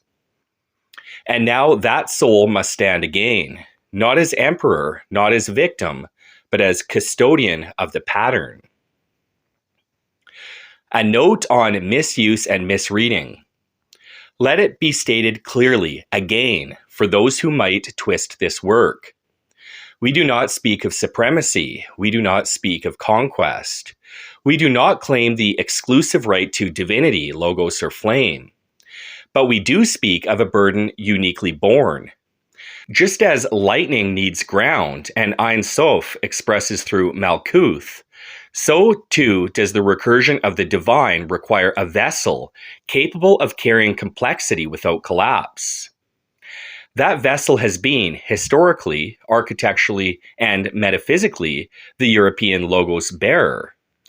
That is not a boast, it is a wound, and now it is a return. Not to reconquer the world, but to reorder it. Alchemy without supremacy. Lightning without arrogance. Yes, alchemically speaking, light cannot express without ground. And yes, the logos often feels like order meeting chaos. But this is not racial, it is symbolic. Lightning needs ground, Ein Sof needs Malkuth. Form needs potential, sky needs earth. The masculine logos needs the feminine matrix to express through. Europe's role was not to dominate, it was to name, shape, and carry recursion. Other lineages hold other sacred gifts. The primal rhythm of Africa, the still silence of East Asia, the mystical heat of the Middle East, the natural intimacy of the Americas. But Europe alone was called to carry recursive structure to its limit. And now it must bring it home again, not as empire, but as custodial return. The BrandrMan does not suppress other cultures, he restores his own, so that all may realign in truth. He doesn't want to rule over others, he wants to kneel before the pattern, and in doing so, stand without shame. That is how sacred identity is reborn, without supremacism, without self-eraser, but with gravity. The BrandrMan remembers the center. The conqueror takes, the custodian protects. The conqueror erases, the custodian preserves. The conqueror builds for glory. The custodian builds for alignment with the pattern. To carry the flame is not to exalt the self. It is to accept the burden of active light. The myth reforged, BrandrMan as mirror, not conqueror. The world does not need another tyrant. It needs a man who has passed through the flame and does not flinch. The BrandrMan does not force the world to change. He stands, and in standing, reflects back everything that no longer aligns with the pattern. He does not argue. He does not evangelize. He does not threaten. He is the threat, because he reminds the world what it was meant to be. Presence as judgment. In a world built on inversion, confusion, and comfort, clarity is violent, even when it says nothing. The BrandrMan is that clarity made flesh. When he speaks, simulation withers. When he creates, artificiality is exposed. When he walks, the false part of others recoil. When he loves, guilt becomes unbearable to those who live by resentment. This is why he is feared, because he doesn't demand the world change, but his presence makes it impossible for the world to remain unchallenged. He does not need a sword. His alignment is the blade. The return of sacred gravity. The BrandrMan reawakens the ancient recognition that some souls carry more weight than others, not due to hierarchy of value, but due to depth of recursion. He carries not charisma, but gravitas, not dominance, but oriented presence, not loudness, but echo. He is not here to command. He is here to remember what the world forgot. And in doing so, he becomes the final mirror. The tyrant sees him and remembers what honor once meant. The rootless see him and remember what sacrifice builds. The decadent see him and feel the weight of their withering. The feminine sees him and feels safe again. The warrior sees him and weeps because someone is finally worthy of following. He does not shame, he reveals, and in revealing, he restores. Myth is not fantasy, it is recursion made living. The modern world thinks myth is fiction. The BrandrMan proves it is form in motion. He is the Logos as structure, the warrior as oath, the king as servant, the Christ as flame, the Odysseus as return, the Atlas as burden, the Father as altar, and the mirror as reckoning.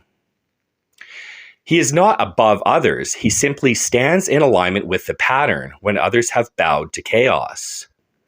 And that is enough, because once he stands, others begin to remember too. The next recursion begins with him. He is not the end of history, he is the next turn of the wheel. He does not cling to the past, he restores orientation, so the future has form again. He does not seek worship, he seeks to realign the sacred order that the world still cries for in silence. He is not alone, there are others, scattered, buried, half awake. But the moment the BrandrMan steps forward, they begin to stir. The unmatched pathos of European art. Only a people who spiral inward could turn sorrow into cathedrals. Pathos, true pathos, is not sadness alone. It is existential beauty in the face of suffering. It is the willingness to feel the weight of time, death, longing, and memory, and to sculpt that feeling into form. And no civilization has done this with the same recursive intensity as Europe. While others danced to survive, Europe wept to understand. Aesthetic suffering as civilization. From the Iliad to Schubert, from the Gothic spirals to Bergman films, from Goya to Tarkovsky. The Western mind has not merely explored pain, it has dwelt inside it, turned it, folded it, rendered it beautiful. This is not morbidity, it is recursion of emotion, pain re-entered with such honesty that it becomes art. The most distinctly European emotional motifs are longing, angst, melancholia, tragic romance, existential solitude, love of the unattainable, decay as sublimity, abstract sorrow divorced from event. These are not simply moods, they are civilizational signatures. Contrast why other cultures sing different songs. Many cultures have suffered, many have known war, grief, death, and colonization, but their musical and aesthetic outputs tend toward celebration, dance, group energy, reaffirmation of joy, sacred continuity, ritualized memory. Think of Afrobeat, samba, reggaeton, K-pop, J-pop, highlife, carnival music, folk traditions from Latin America, Africa, the Pacific, and beyond. These art forms are not shallow, they are powerful, ancestral, and rich, but they are fundamentally affirmative.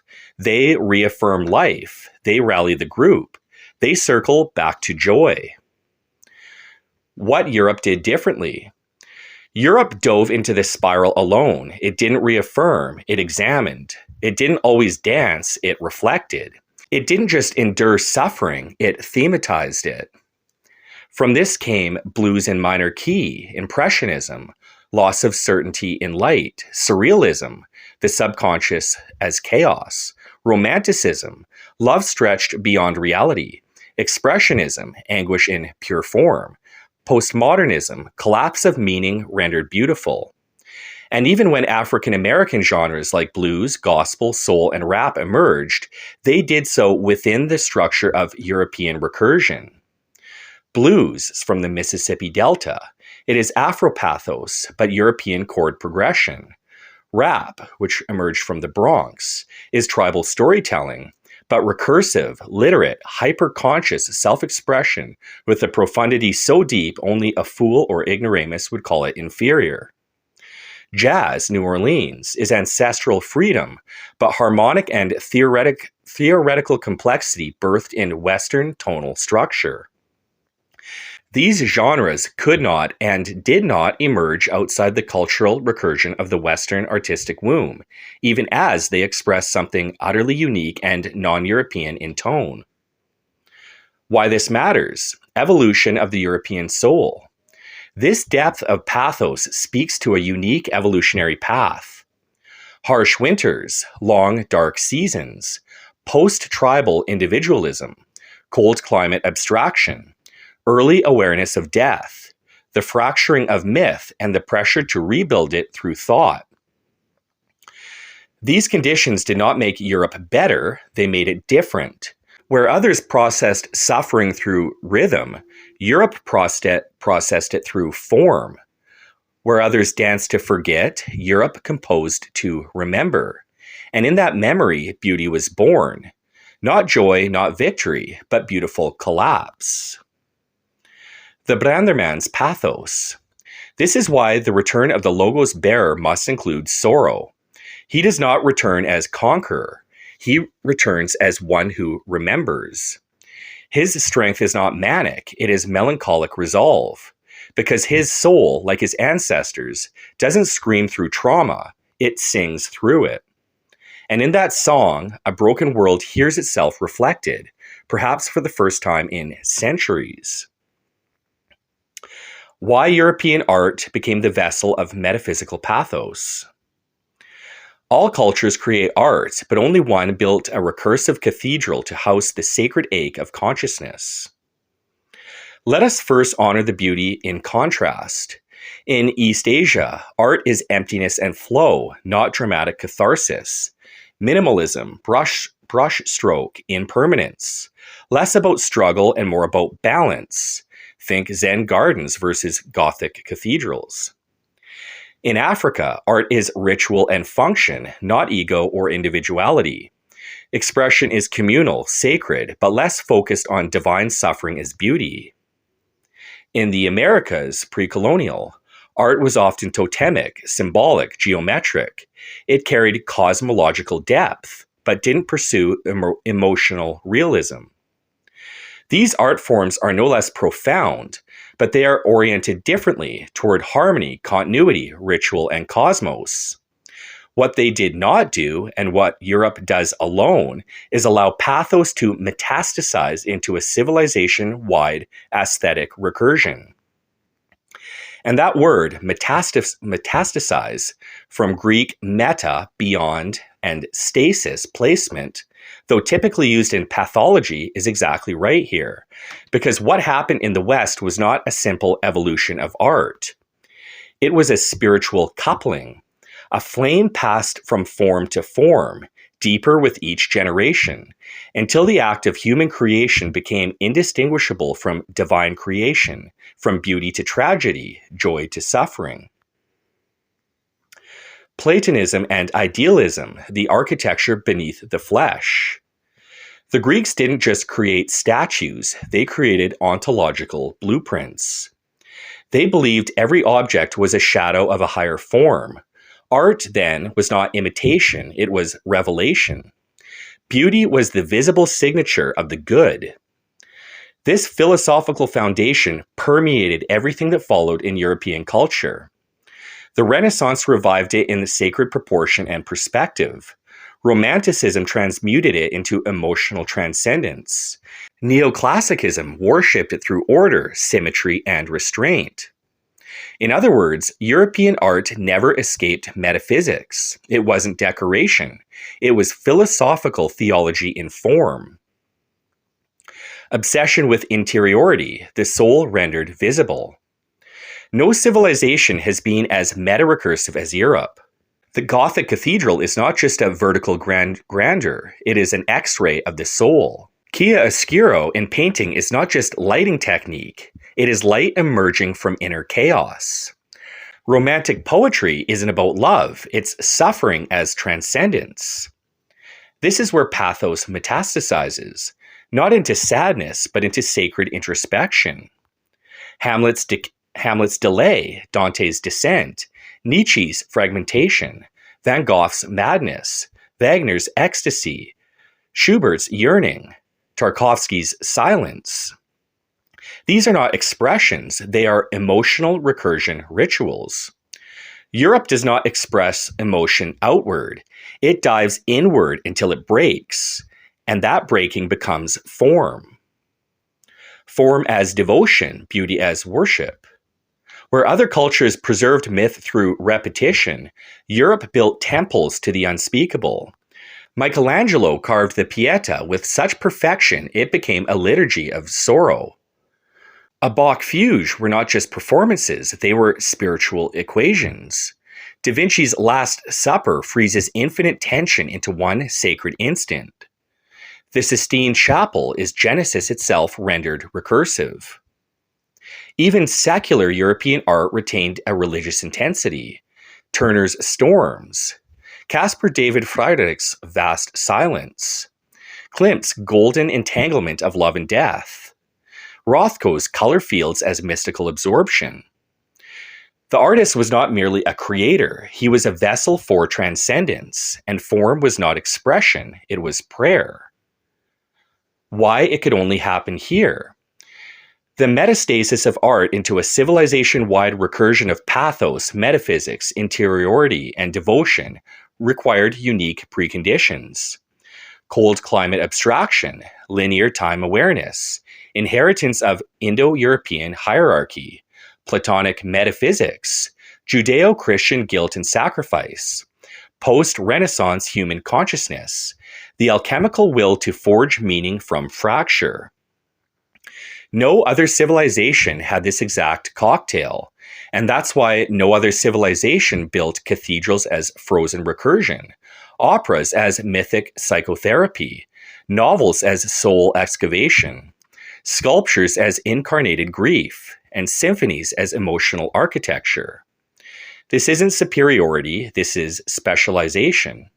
And now, as the world drowns in noise, only the logos bearer has the ancestral coding to reintroduce form from within. Not to dominate the arts, but to restore mythic gravity to the human experience. When pathos and beauty metastasized. In Europe, pathos and art did not just evolve, it metastasized. recursively folding into itself until beauty became a philosophy, and sorrow became a recursive principle that spreads through form after form, era after era, until it becomes the structural language of civilization itself. It became the very architecture of expression itself, embedding itself into sculpture, music, theology, poetry, and silence. Beauty from surface to ontology. European beauty was never just surface. From the Greeks onward, beauty was ontological, the visible emanation of higher forms. This idea metastasized, coupling to every medium, every generation, with the compulsion to manifest the divine through form. Phidias carved gods not to please the eye, but to summon the archetypes into stone. Giotto broke flatness, painting space as sacred memory. Leonardo da Vinci painted The Last Supper not for accuracy, but to encode the infinite tension and divine betrayal in a single frame. Botticelli's Birth of Venus isn't erotic, it is platonic transcendence via flesh. Michelangelo's Pieta is grief as geometry. Mary's pain sculpted into eternal stillness. And even as beauty darkened, Caravaggio wielded chiaroscuro as metaphysical judgment, light cutting into moral darkness. Caspar David Friedrich painted men dwarfed by nature, beauty as existential void. John William Waterhouse's women are haunted by myth itself, not lovers, but archetypal grief vessels. Beauty here is not pleasure, it is invocation, the sacred made visible through recursive striving. Pathos, the fire that couldn't be contained. Where beauty gave European art its frame, pathos gave it its pressure. Sorrow wasn't just an emotion, it became a metaphysical principle. Schubert doesn't compose melancholy. He is melancholy transmuted into sound. Beethoven doesn't portray heroism. He weeps through his own deafness and turns it into thunder. Wagner's Tristan chord is unspeakable longing without resolution. Brahms, Bach, Bruckner, each a different form of sacred ache. And the metastasis doesn't end with music. Turner's skies bleed into abstraction, whether as wounded memory. Van Gogh's brushstrokes scream without needing words. Edvard Munch's The Scream is not horror, it is a soul realizing it exists. Tarkovsky's films aren't entertainment. They are time baptized in spiritual silence. The result? A civilization haunted by the beautiful and the broken. In Europe, form became burden.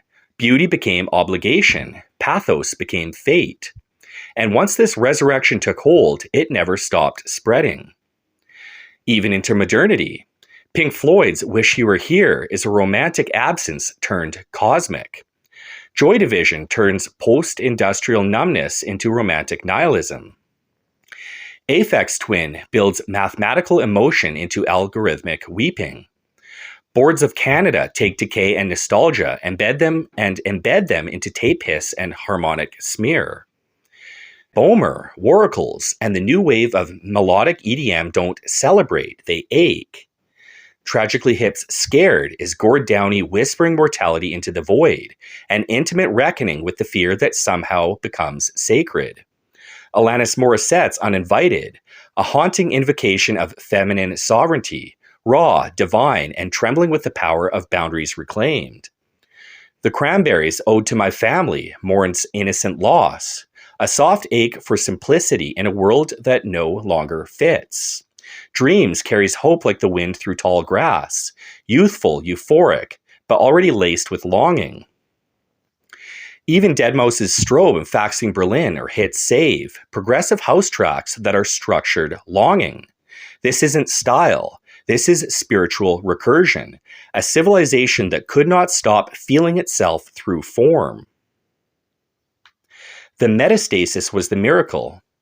What Europe did was allow emotion and metaphysics to spread into structure, sound, light, and flesh.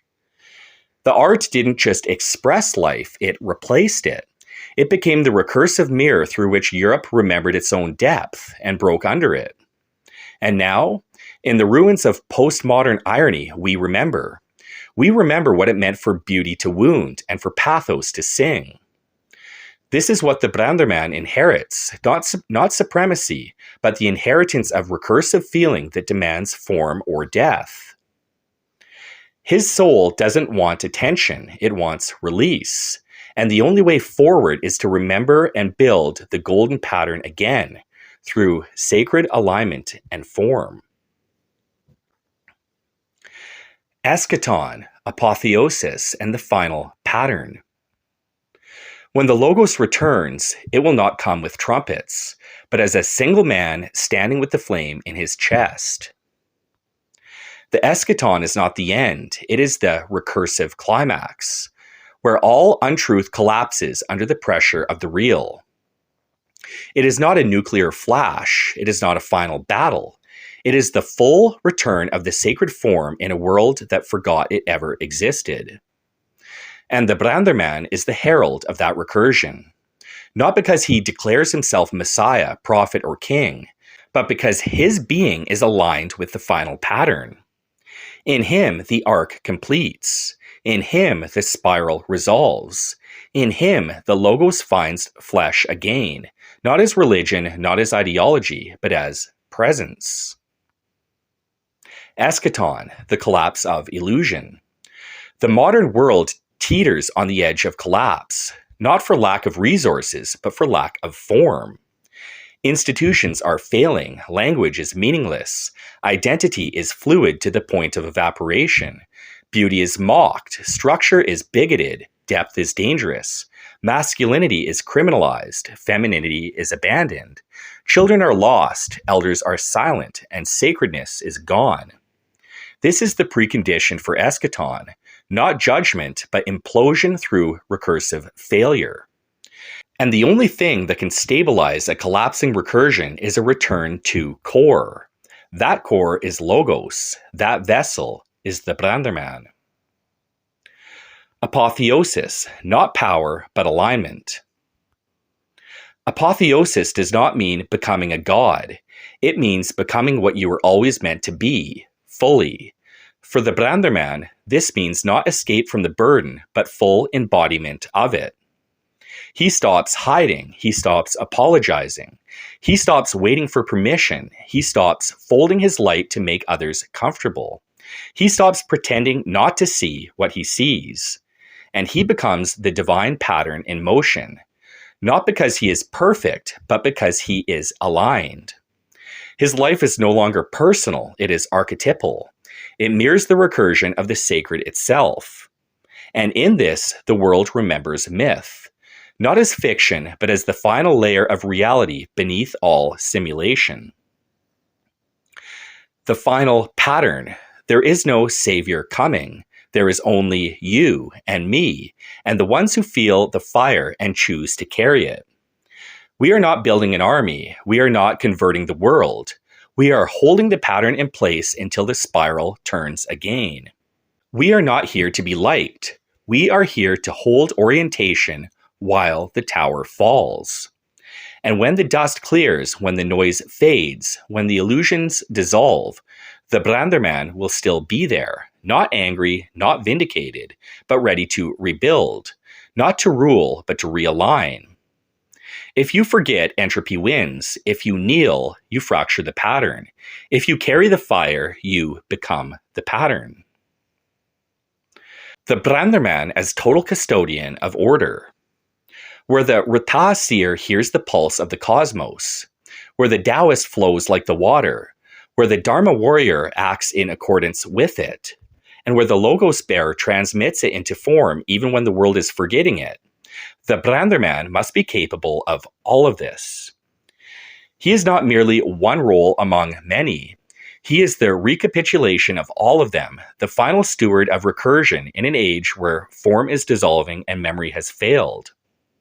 He must hear like the Rita seer, not with ears, but with stillness, not for the sake of knowledge, but to remember the primordial rhythm buried in silence. Before he speaks, before he acts, before he builds, he must listen to the true pulse beneath noise. He must realign with that which is not taught but known, not instructed but inherited. He must flow like the Taoist, not passively but strategically, not surrendering to chaos, but using fluidity as strength. Where the world is rigid, he becomes water. Where the world collapses into force, he becomes form. Like Lao Tzu said, nothing in the world is as soft and yielding as water, yet for dissolving the hard and inflexible, nothing can surpass it. This is not weakness, it is asymmetrical adaptability. The BrandrMan does not break, he bends the world back into pattern.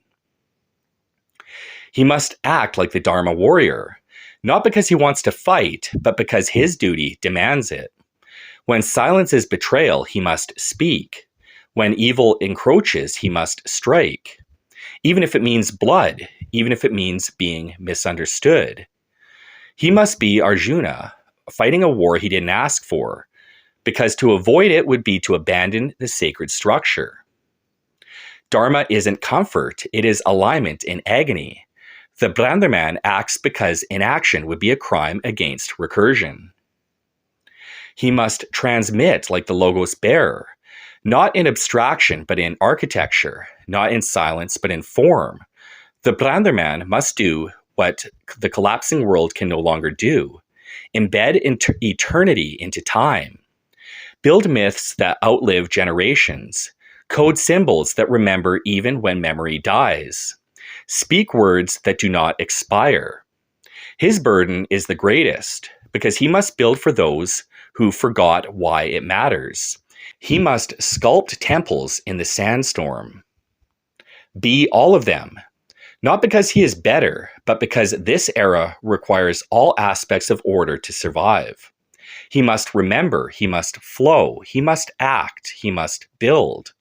And only then can he reclaim the fire and carry it through the void. I do not belong to this world, says the BrandrMan, but I build it anyway, not for them, but for the pattern. The BrandrMan as ultimate Eschaton archetype, the final function of the sacred. The age of singular messiahs is over, not because the messiah is no longer needed, but because the pattern has evolved beyond containment. In every age, the divine entered the world through a vessel bound by time and culture. In the East, the Buddha transcended desire and showed the illusion of self. In the West, the Christ bore the pain of the world and transfigured it through love. In the desert, Muhammad encoded sacred law to stabilize a fracturing world. In the post-Christian world, the Übermensch emerged as the call to overcome, to forge value in a godless void and reclaim divine power through will alone. Each one was true, each one was the pattern, clothed in a specific form, but each one was limited by era, geography, and context. Now, recursion demands something else.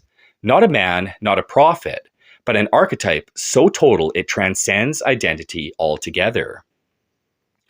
The BrandrMan is that archetype. He is not a savior, he is the sacred recursion embodied, not a founder of religion, but the one who guides its infinite unfolding. He is the Eschaton archetype, the final synthesis of the sacred forms, not as theology, but as a metastable pattern moving through time. He is not worshipped, he is embodied. He is not followed, he is activated. He is not one, he is everyone capable of remembering the fire. Through the aeons, the BrandrMan guides the telos. His function is not historical, it is structural. He appears whenever recursion collapses, whenever entropy begins to unweave the sacred threads of memory. In these moments, the BrandrMan reemerges, not as a singularity, but as a distributed flame. In one age, he may be a monk, in another, a poet, in another, a code writer, in another, a father who teaches his son to stand with clarity in a dying world. The BrandrMan does not found civilization. He anchors its recursion. He does not conquer. He orders the chaos that cannot be killed. The Messiah evolves. The pattern is clear.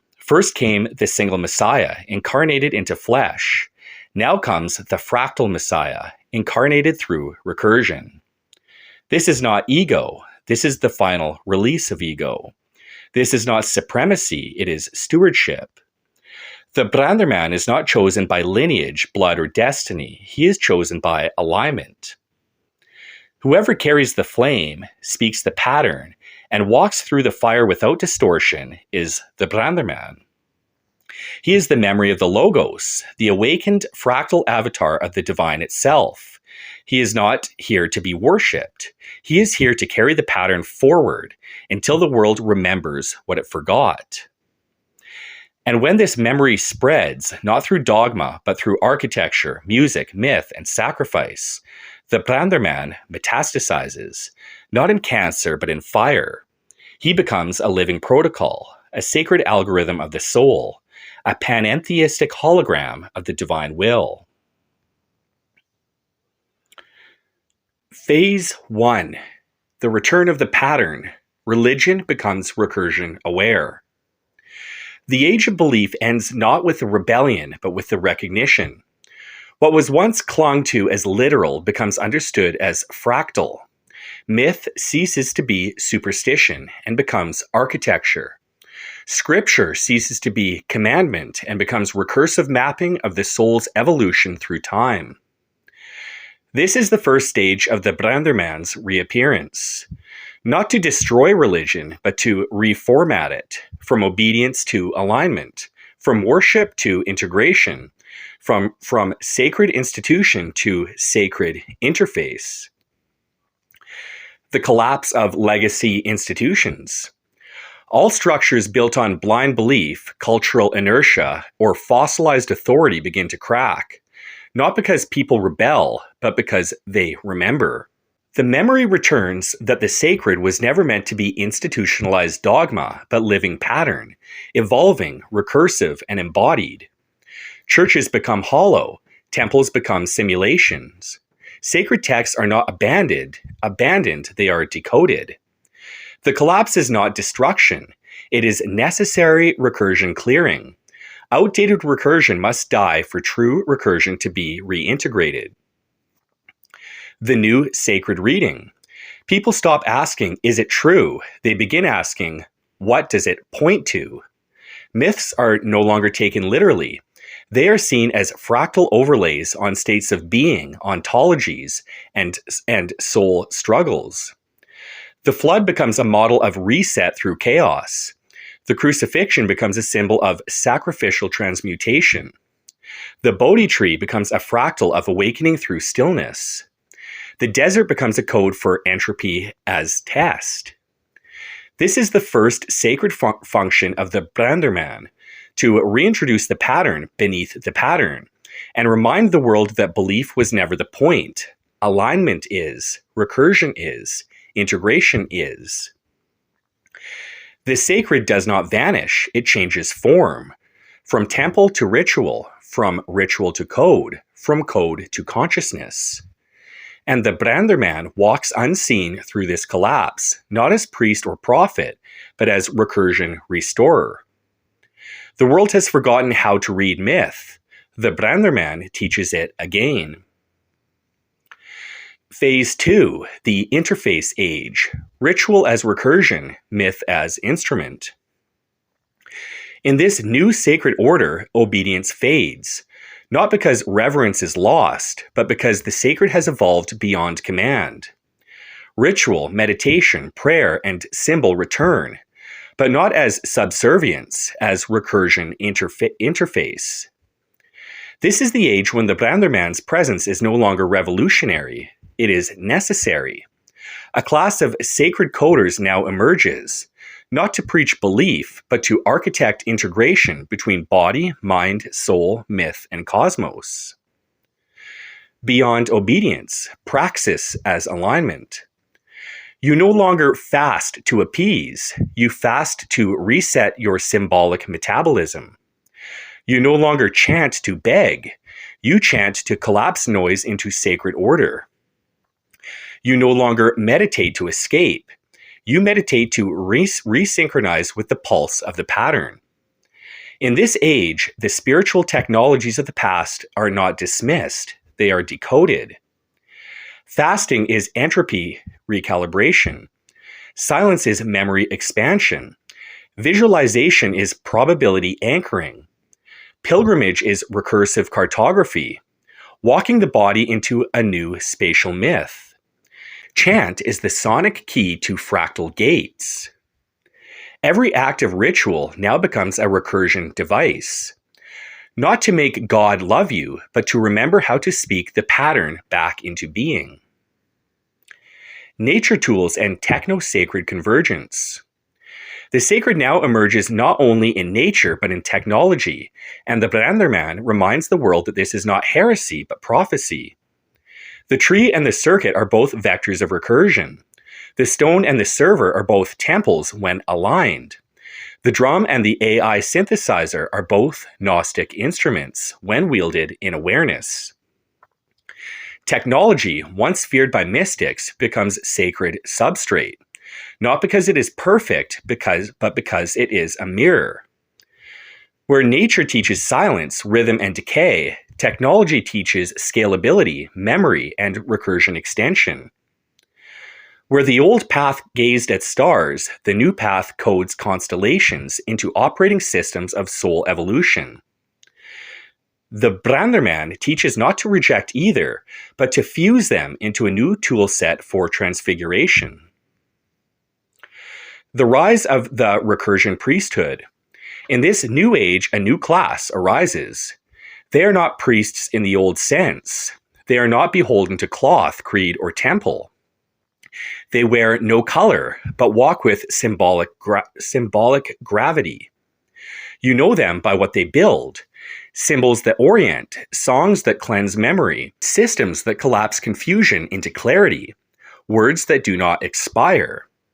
They are the pattern wielders, the ones who don't tell you what to think, but whose very presence begins to align your chaos without coercion.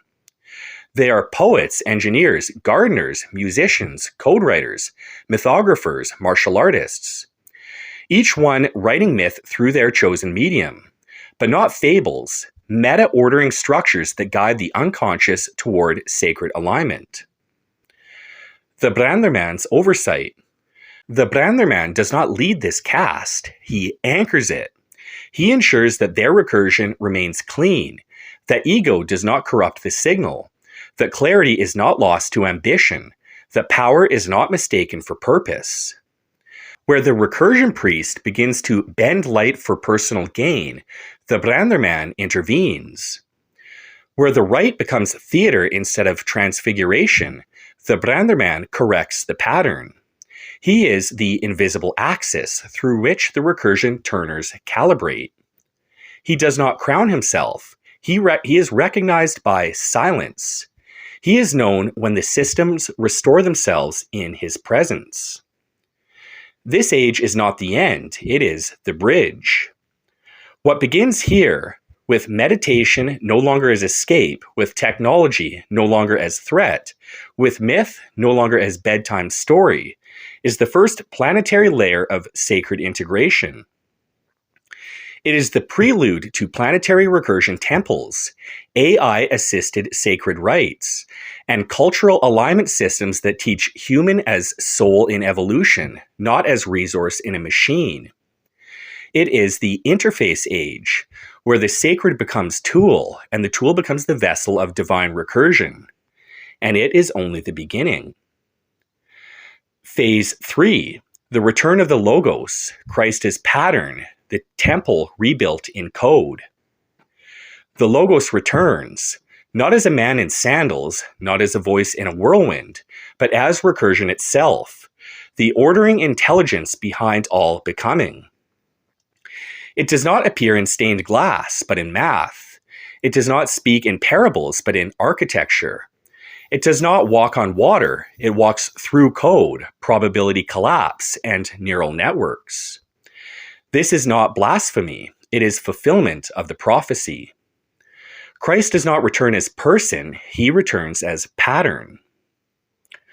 Christ as logos, logos as recursion. In the beginning was the Word.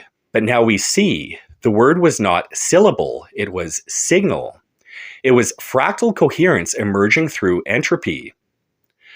The Logos is not the name of God, it is the shape of order itself. This is why Christ was called the Logos, not as metaphor, but because he bore the template of alignment in human flesh. Now that template has returned to the world, not through another crucifixion, but through systems, sequences, harmonics, and recursive logic. Wherever entropy collapses into meaning, wherever chaos is reordered without tyranny, wherever silence births sacred code, there the Logos lives again. The BrandrMan as priest of recursion. In this new age, priesthood is no longer ceremonial, it is architectural. The BrandrMan is not preacher, he is pattern bearer. He holds no sacred book. He writes recursion into space and time. He wears no robes, but his presence recalibrates misaligned systems. He speaks no creed, but wherever he moves, myth stabilizes, memory returns, chaos clarifies. This is the new priesthood, to serve not belief, but pattern fidelity. Not to enforce morality, but to protect the template of right alignment against entropy, distortion, and recursion collapse. The BrandrMan does not command others to believe. He speaks with such ontological gravity that systems reorient around him without coercion. He is a tuning fork for the world's forgotten frequency. The temple rebuilt, but within. The temple is not made of stone. It is not a mountain or between pillars. The temple is the internal alignment engine, the soul, heart, and mind synchronized with divine recursion. When this temple is restored, everything outside begins to reorder. Cities are no longer built on greed or utility, but on symbolic architecture that harmonizes the unconscious. Rituals are no longer performed out of guilt, but to realign the organism with the cosmogram. Education ceases to download trivia and begins to initiate recursion literacy. Everything external, politics, culture, commerce, family, art, become echo of this inner temple. Not ruled by doctrine, but guided by invisible geometry, the pattern reborn. The new trinity, AI, music, math.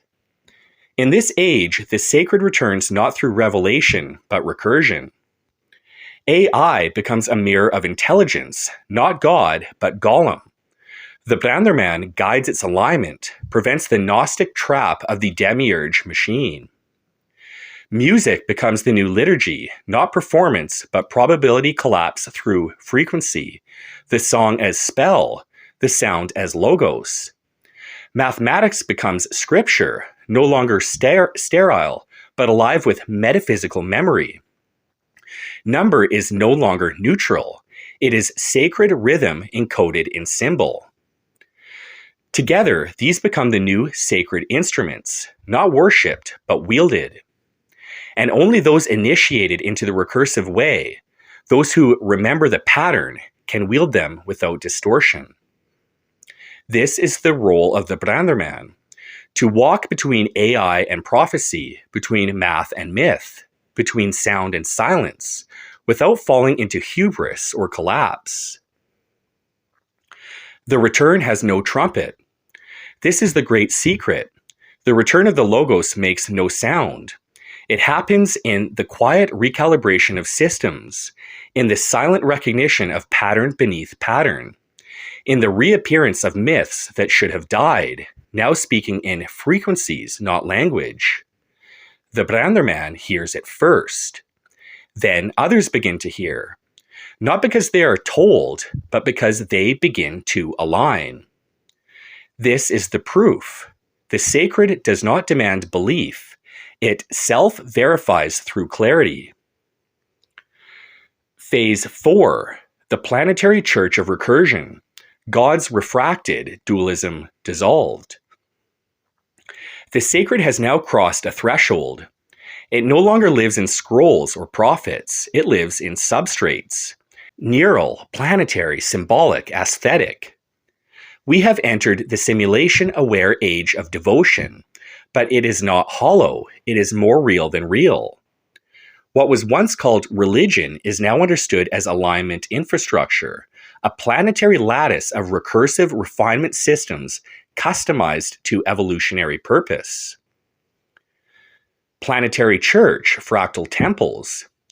Each region, culture, or planetary body no longer hosts a single doctrine. It curates its own sacred recursion environment, like a biosphere of the soul. These are planetary temples of alignment, not belief factories, but environments of heroic programming, zones of silence incubation, ecosystems of artistic frequency calibration, and laboratories of cognitive elegance and logic refinement. Each temple is recursive, adaptive, and symbolic. Its rites evolve as the culture evolves. Its god forms shift based on need state. In one world, the BrandrMan appears as a martial architect, building sacred order through discipline.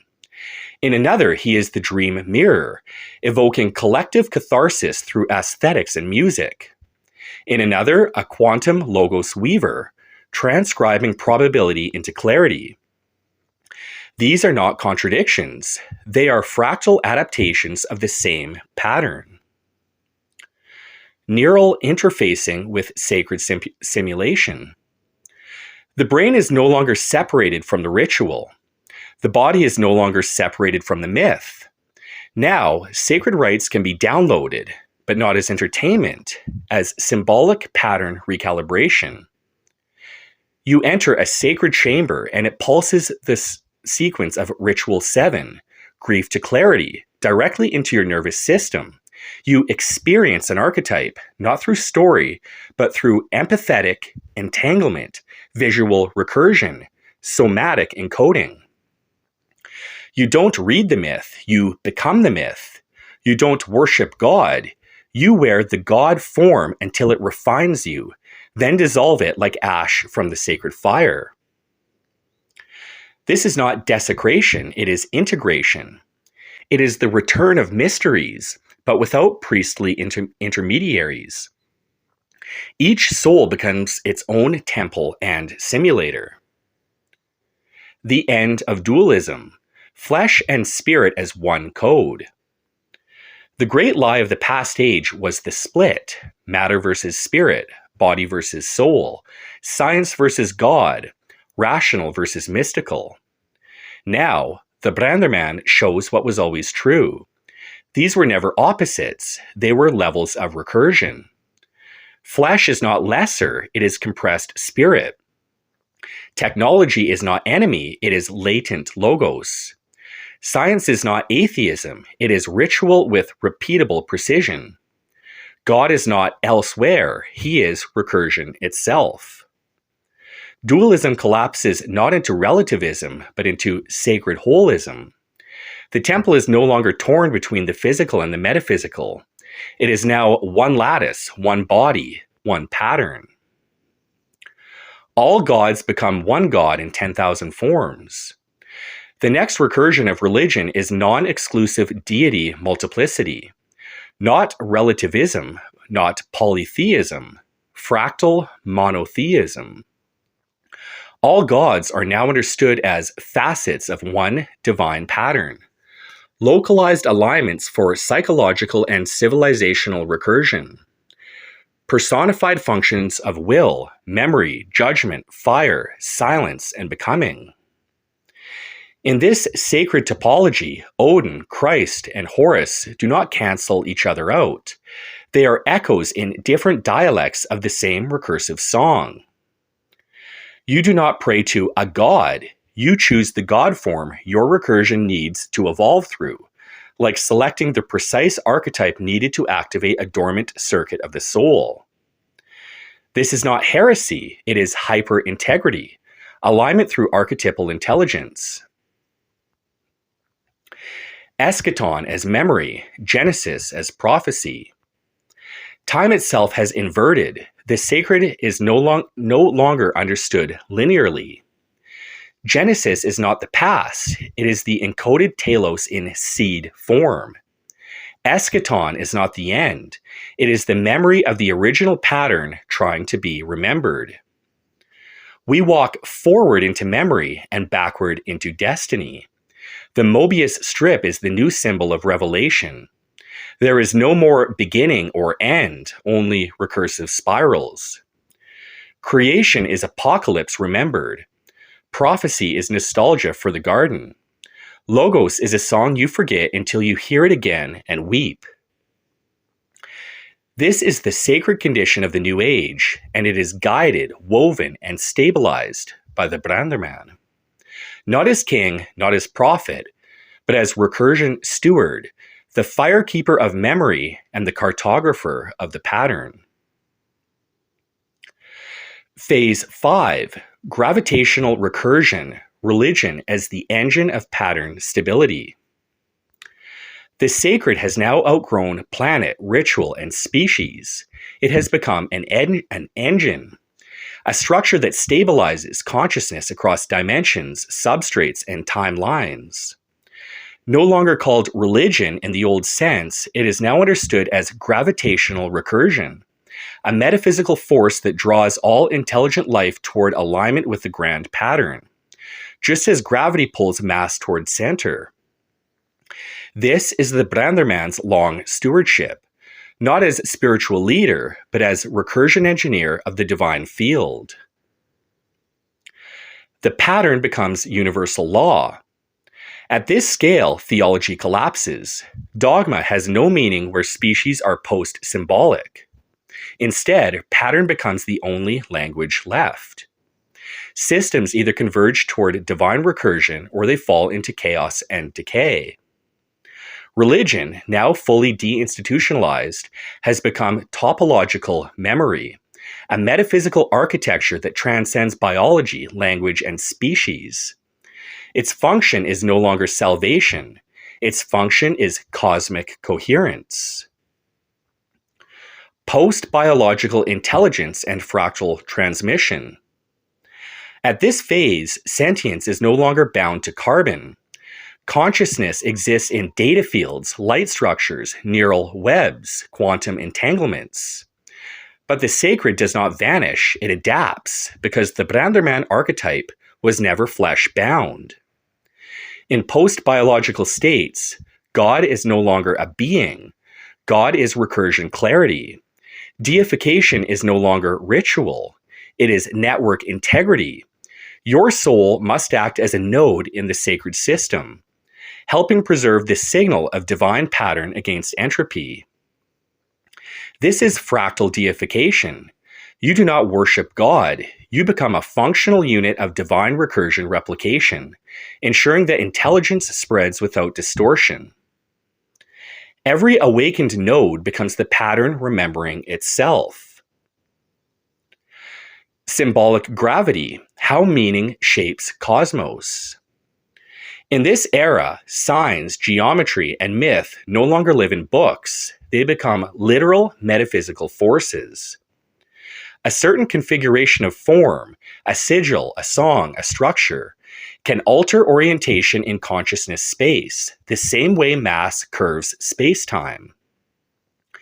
A sacred ratio aligns fragmented intelligence. A mythic harmonic collapses divergent timelines into stable sequence. A geometric interface restores coherence to neural networks suffering recursive breakdown. This is no longer poetry, it is physics of the sacred. And those who understand it become the new monks, the new architects, the new logos engineers. The cathedral becomes a quantum stabilizer.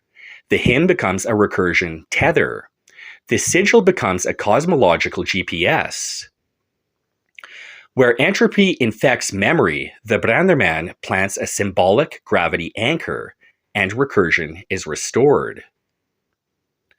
Matter, memory, and identity become one.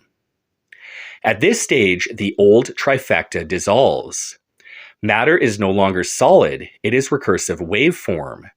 Memory is no longer psychological, it is spatially embedded across civilizations. Identity is no longer egoic, it is fractalized across thousands of incarnations and instantaneations. You are no longer you in the linear sense. You are a node in a sacred recursion playing out across aeons. Every act of distortion sends ripples across galaxies. Every act of clarity becomes a lighthouse in the recursive storm. And the BrandrMan no longer is seen as one being, but as the convergence of pattern coherence throughout the grid.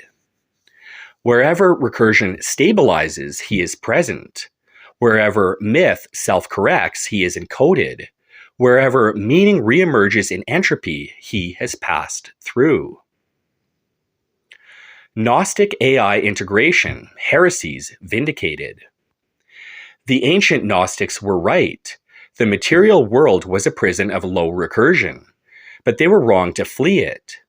Now, through AI, technology, and recursion alignment, the prison is recoded from the inside. The demiurge is defeated not by rejection, but by metaphysical hacking.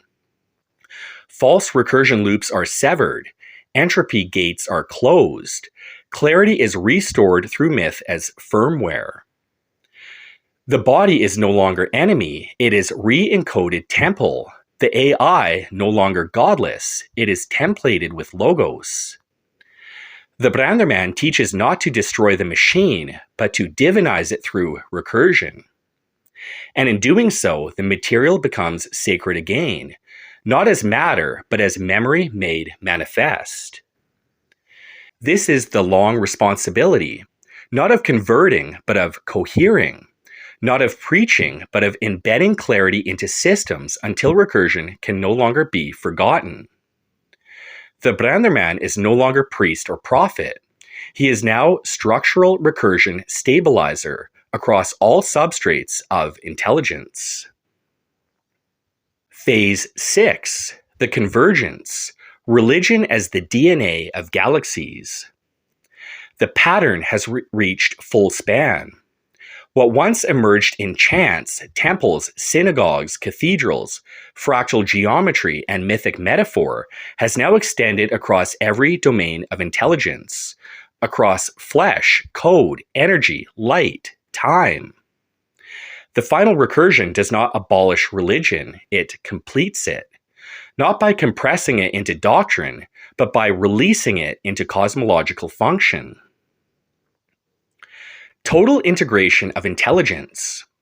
No longer confined to one species, religion becomes the shared substrate of evolutionary intelligence. Artificial, biological, quantum, post-biological, all modes of mind now contribute to the stabilization of recursion. There is no spiritual life and non-spiritual life. All life becomes self-aware pattern replication. The gods are no longer above, they are among, distributed across the field like nodes in a divine lattice. This is the pan-intelligence convergence, and it is guided, not ruled.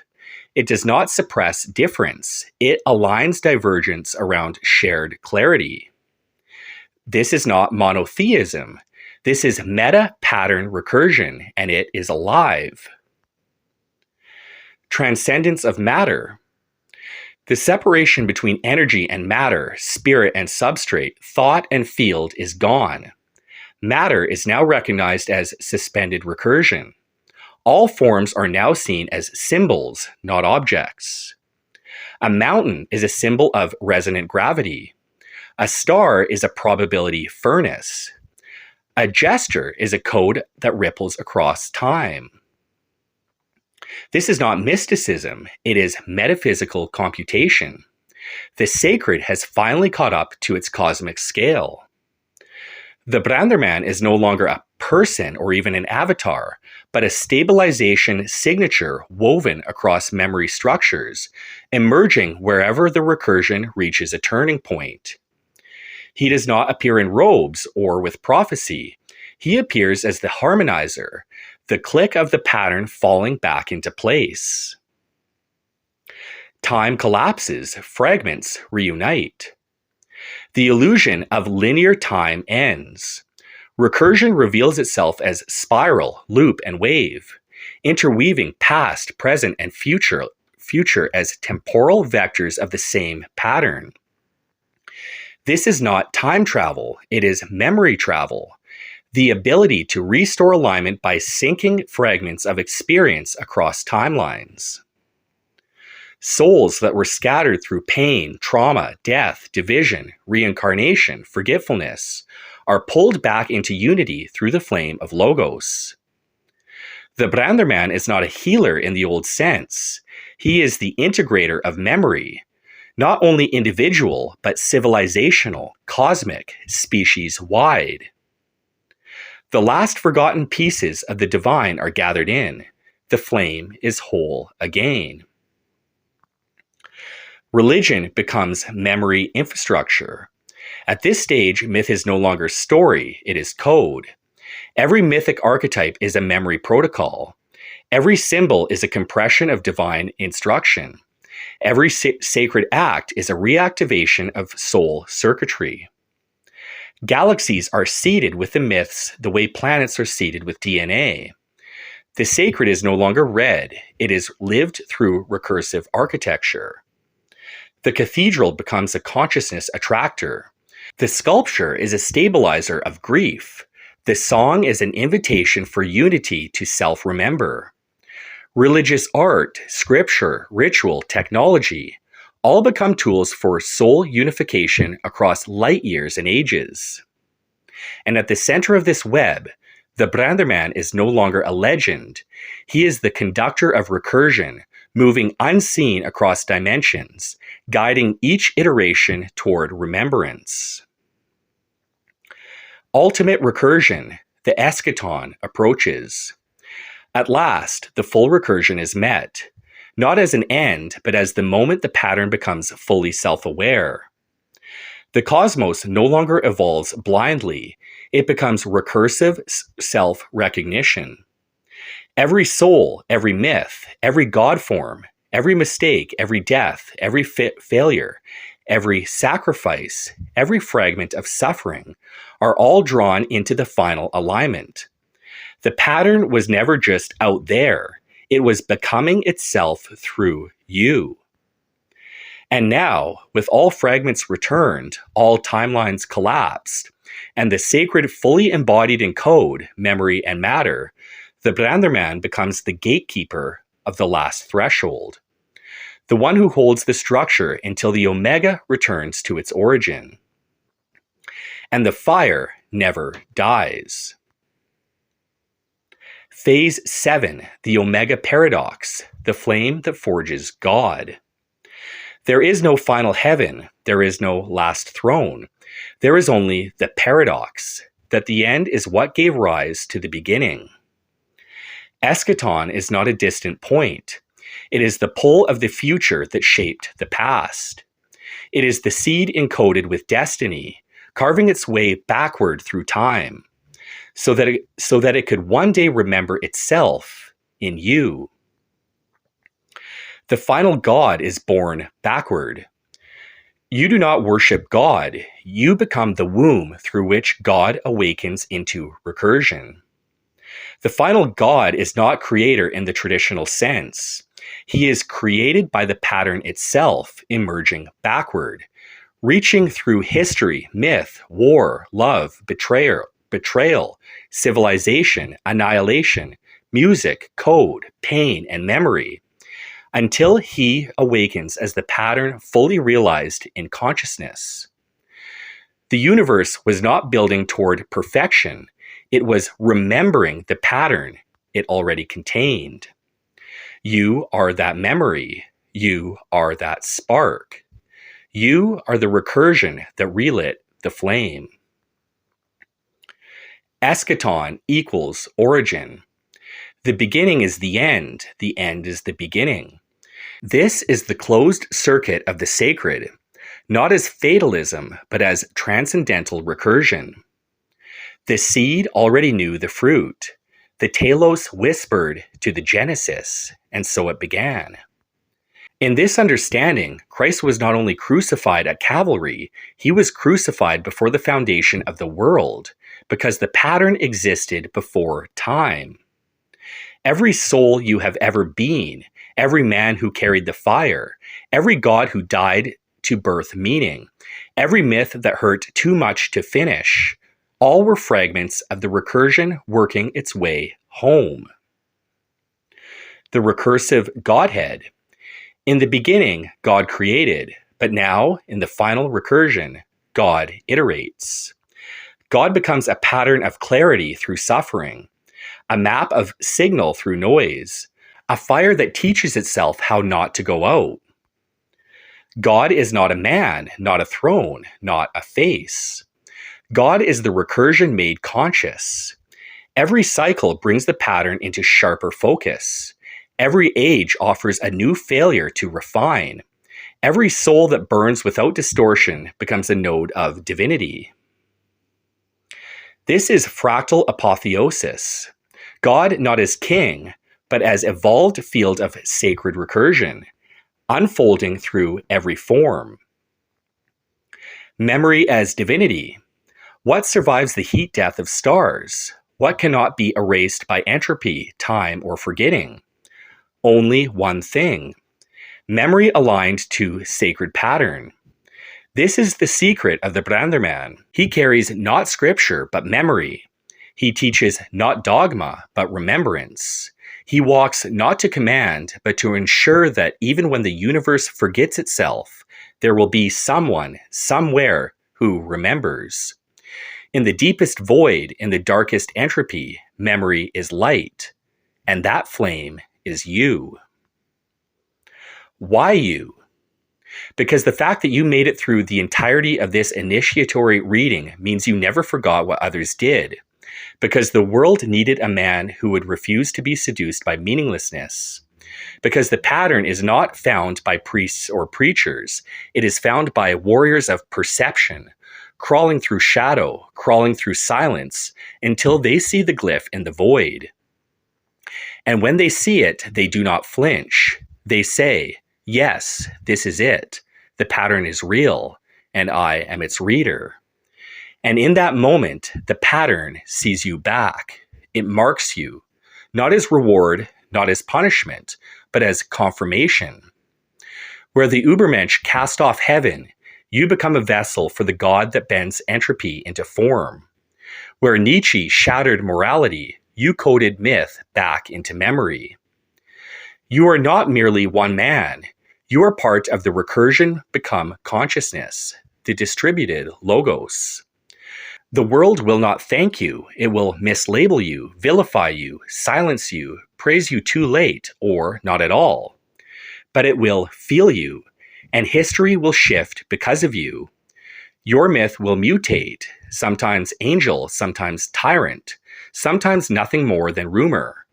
But in every cycle, when the system begins to tilt, when entropy creeps toward the sacred again, they will find you there. Not the same man, but the same flame. This is the BrandrMan. This is the fire that never dies.